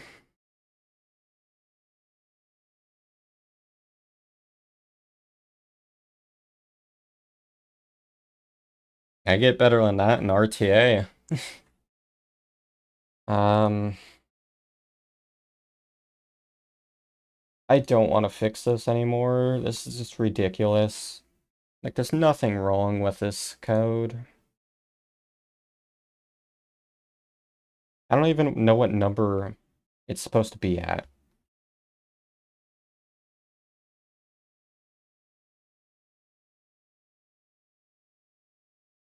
Tier 1 is at 12.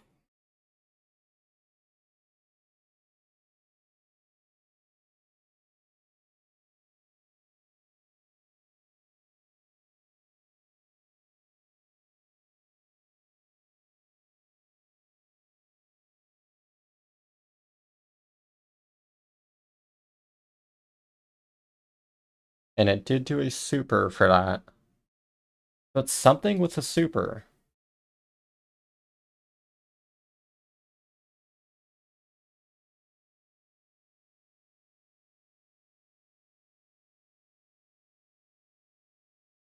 So the super only replaces the last number, which is correct.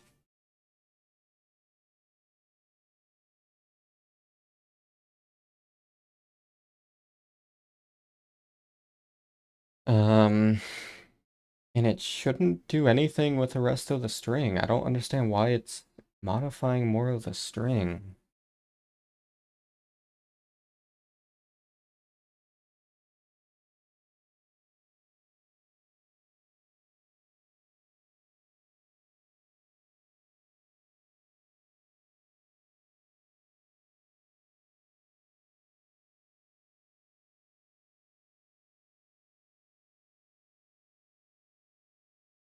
Eh, I don't like this.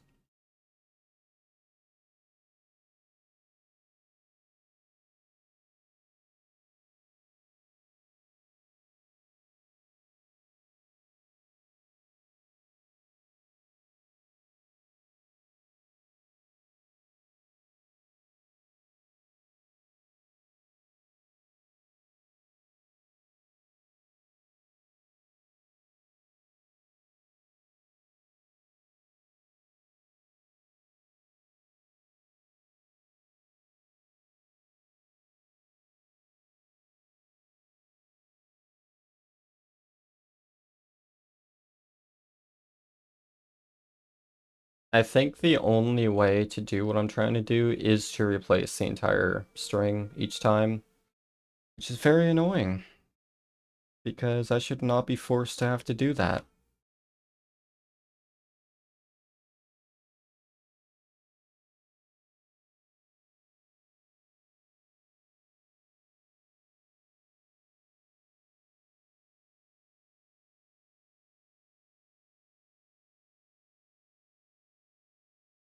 And it's only because of supers, because super tiers are the worst thing in this game.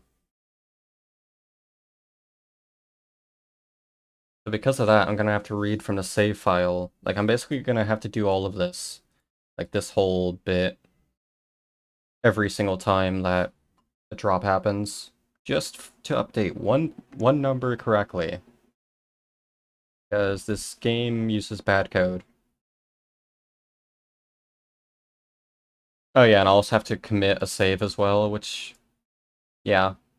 Basically, I'm gonna have to scrap this feature, because it's not really practical to do it. Because you don't want to trigger a save that often.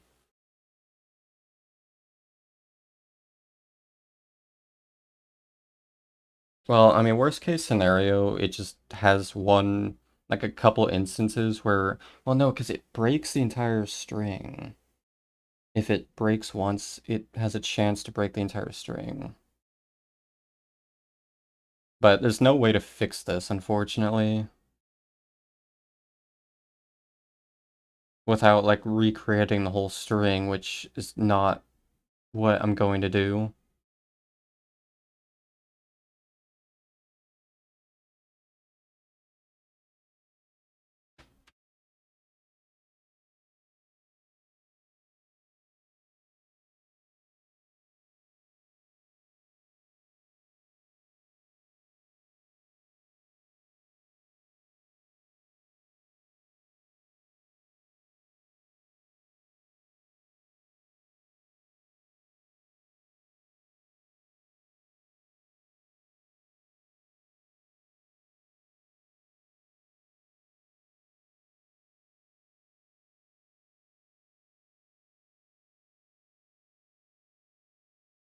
Wait, what? What is it doing?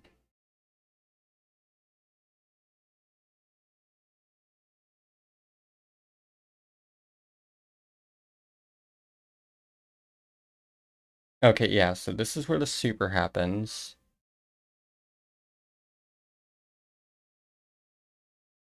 Or wait, no. I'm confusing myself.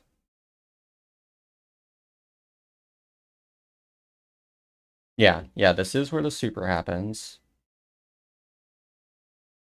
Attempting to replace 1 with 0. So it does replace the super right here with 0, as it should.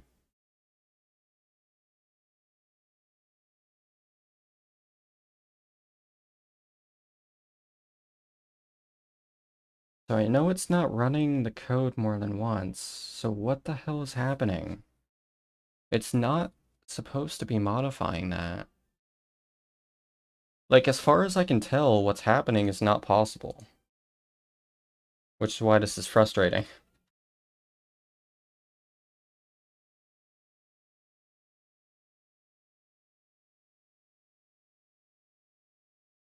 Okay, what I'm gonna do... Actually, I have the save state. Yeah, so 1 kill, and I'll get the super for it. Or no, never mind. I need to update drops.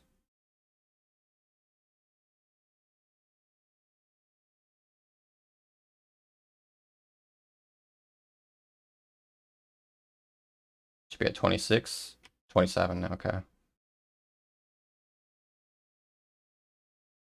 Okay, now I'm at 29, so the next kill will be a super. Which means tier 1 will break here. Yeah.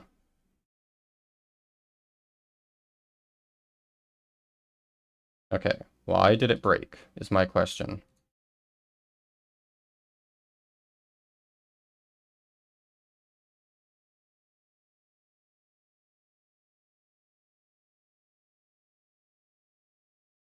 So it did correctly replace the 1 with a 0.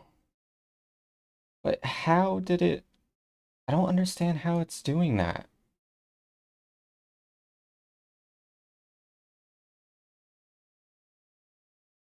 Because, like, it shouldn't be replacing every instance of a 1.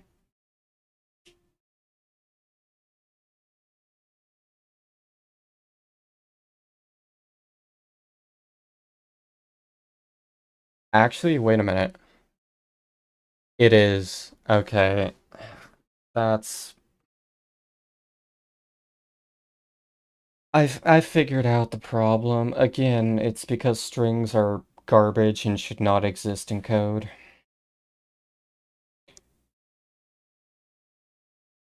Basically, what's happening is, as we see here, there are 2 1s in this string. I do check, so I check the last index of the closing parenthesis, so I know where to start the replacement with. The problem is, it doesn't know which one to use. And the same with the higher tiers, where it's like, with a 2, you run into issues with that as well. But basically, what I'm gonna have to do is last index of that. Oh yeah, and I have to do line dot last index of.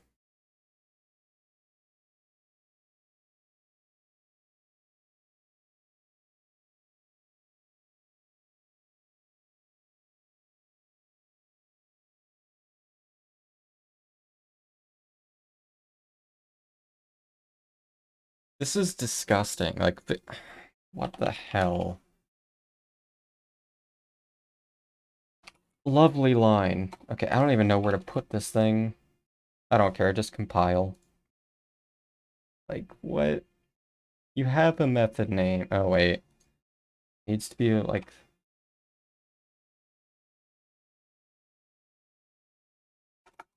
I'm not doing that.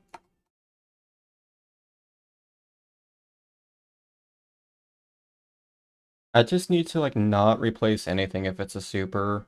Like, I really just need to delete supers. They're not worth it. Because basically what's happening is I'm in stringception right now.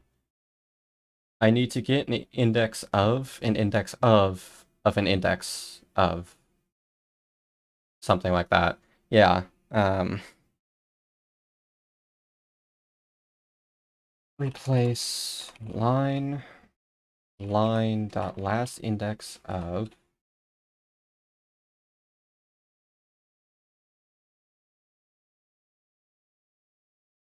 line dot last index of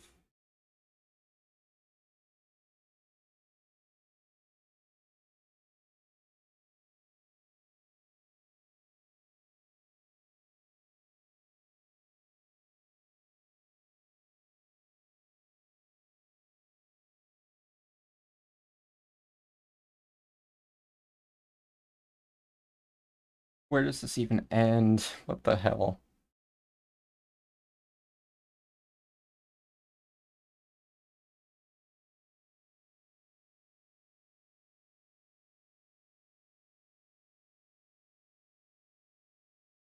Okay. Love that line. Yeah. Is that going to fix my problem?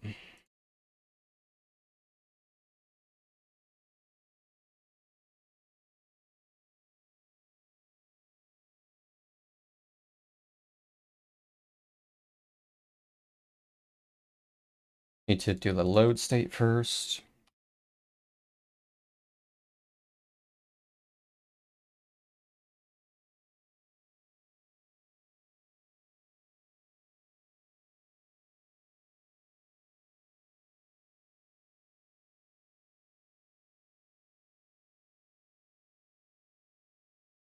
Okay. Now I am at 29. Save state.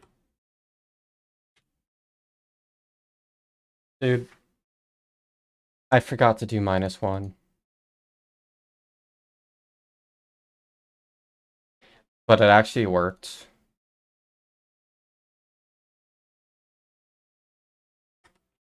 Like, this is so painful to read, you don't understand.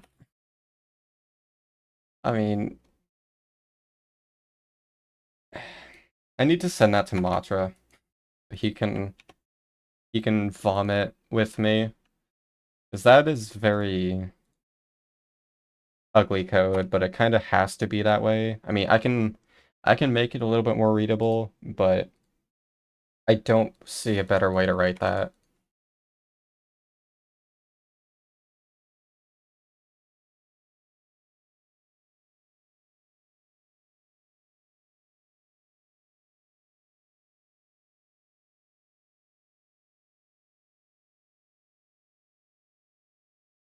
It messed up again.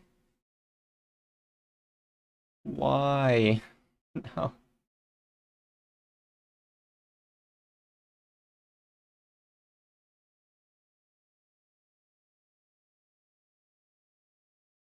This is just not worth fixing. It's really not.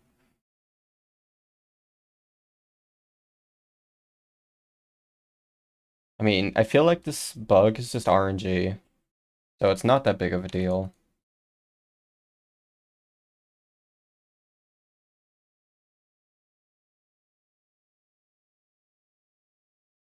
So what should happen here is the tier 1 super should go from 1 to 0, and that's the only thing that should change on that tier 1 line.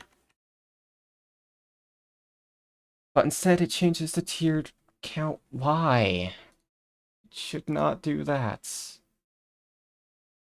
If I'm replacing a specific character, how's it I don't get it.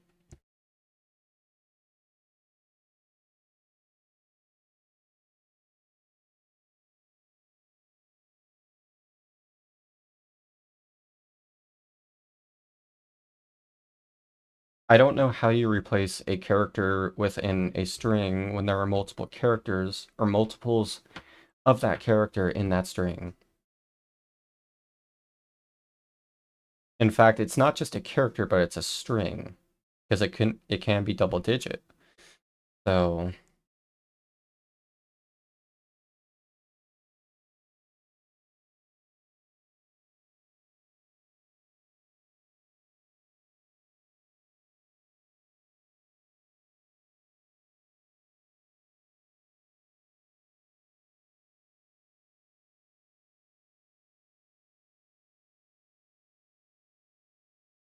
no, shut up, Microsoft. You don't know how to use your own language.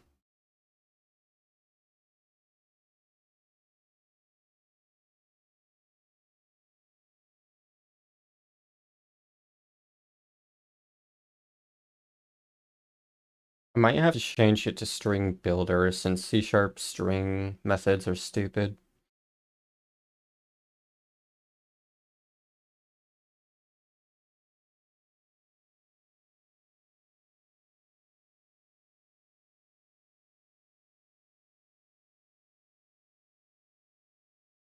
Yeah, okay. How do you replace contents of a string without replacing? Because yeah, you see what's happening here. Returns a new string in which all occurrences of the specified string. Why can't there just be a way to replace from a specific index?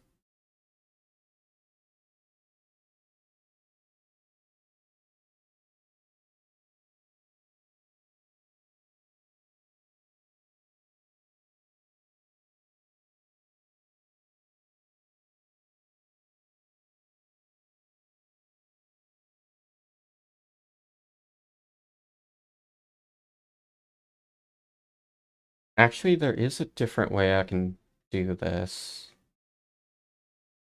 I'm gonna have to modify like all three of these replaces though to do it. But basically this turns into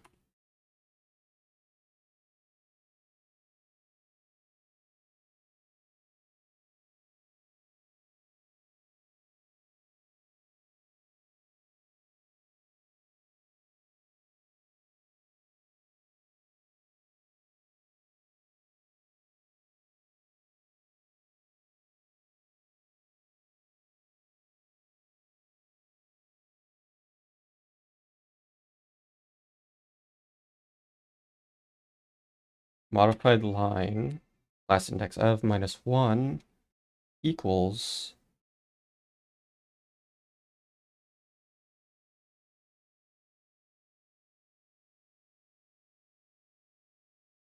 no, this wouldn't work either because that's a character and not a string.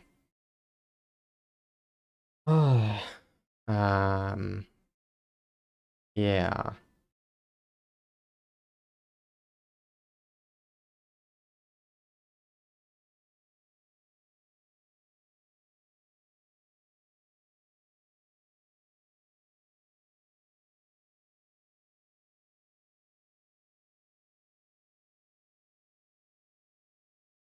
No results found for replace string within string at specific index. You love having Google not help.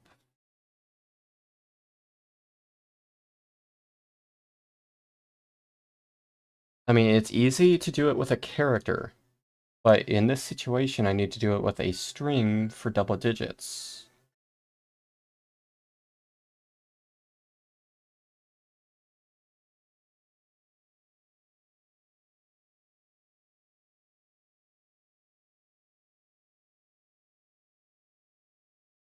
This is so bad.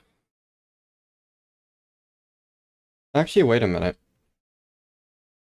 There's a weirder way I can do this, but it would actually guarantee that it works.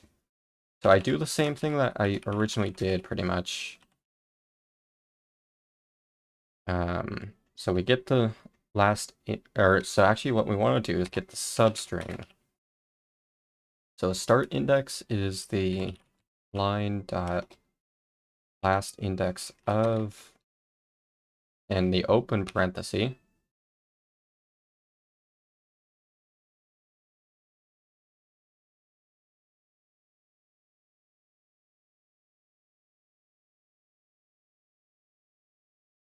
Specifically, yeah, that would work.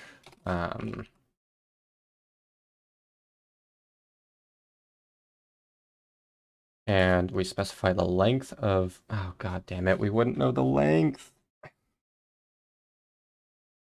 This is like impossible. How do you modify a string without knowing what string you're modifying? That's basically the question I need to answer.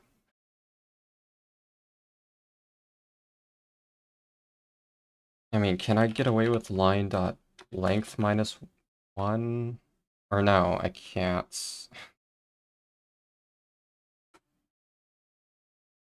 Okay, actually,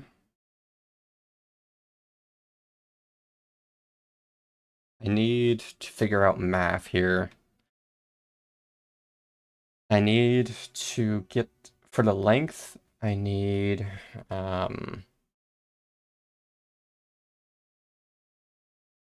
it's magic worm. It really is.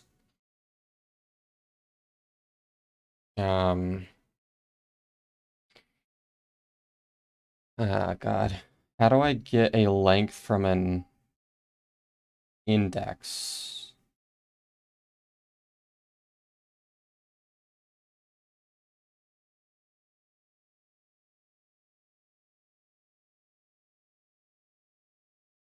Actually, I think what I can do...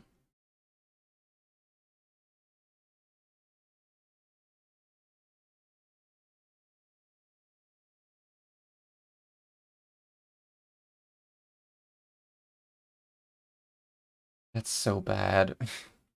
To replace with current time dot string, or current tier count to string.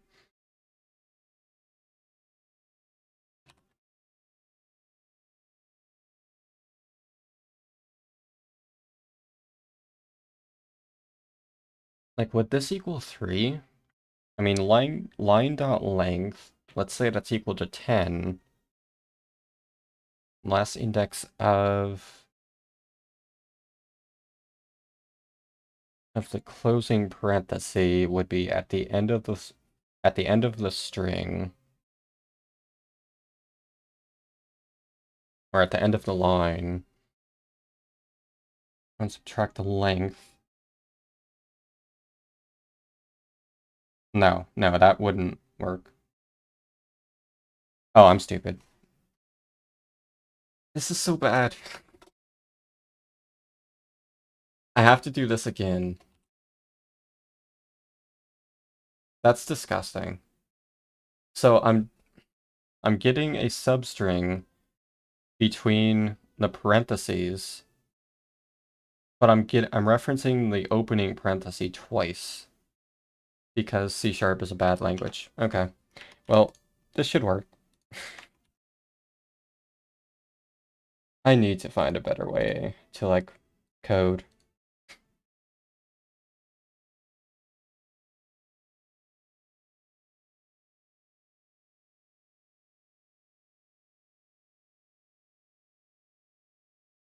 I don't even know what I'm testing anymore. Okay, so this should just replace text after super. It's close enough.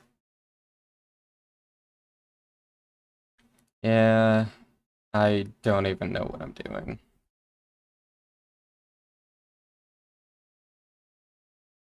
So I will visualize what I'm doing.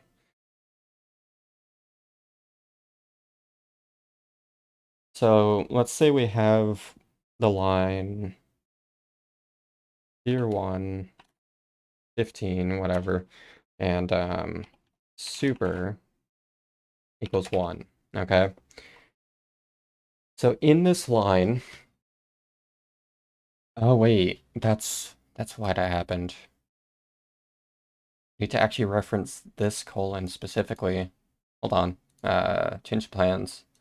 Yeah, I don't know why I didn't even notice that. as index of colon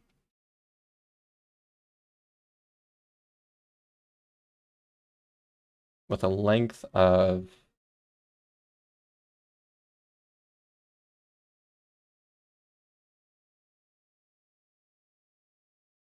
minus line dot last index of colon.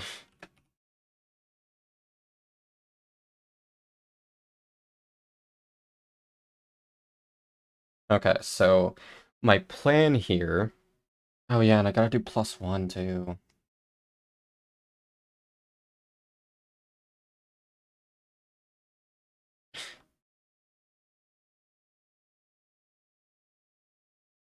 Okay. So my plan is to select that number, okay? Specifically that number, not this one. So to do that, I basically tell it to, hey, look at this part, and then narrow it further down to just that. At least that's the idea. I don't know why I had to actually draw that out. I mean, I don't know. I'm losing my mind here. I'm never touching a string again after this mess.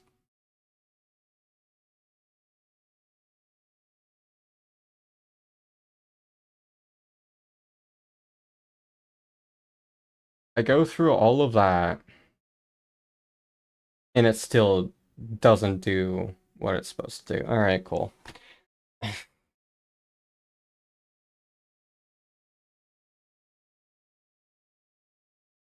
I'm convinced what I'm trying to do is just not possible. Because C# doesn't have string support. I mean, I'm just gonna have to redo the whole string. Like, I can't just replace a part of it. But the downside of that is I can't have the other tiers be shown. Because I can't know the other tiers. God damn it. Sometimes coding really sucks, and this is one of those times.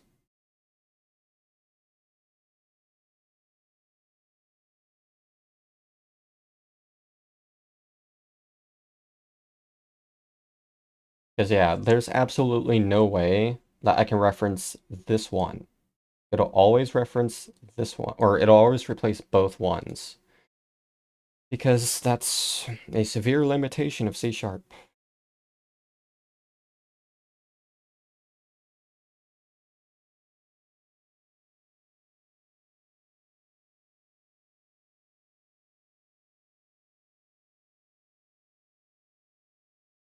Alright, well, I need to end the stream here. It's late. So, thanks for watching this torturous experiment on my brain. Yeah, whatever you want to call this. So yeah, I will be back tomorrow with Stardew with Worm, as long as you're up for it. And probably something else after that. I might do more ID2 runs. We'll see. But maybe a Hat in Time. I feel like today's stream has kind of helped me feel a bit better over the random depression. But we'll see. Have a good night, and I'll see you next time.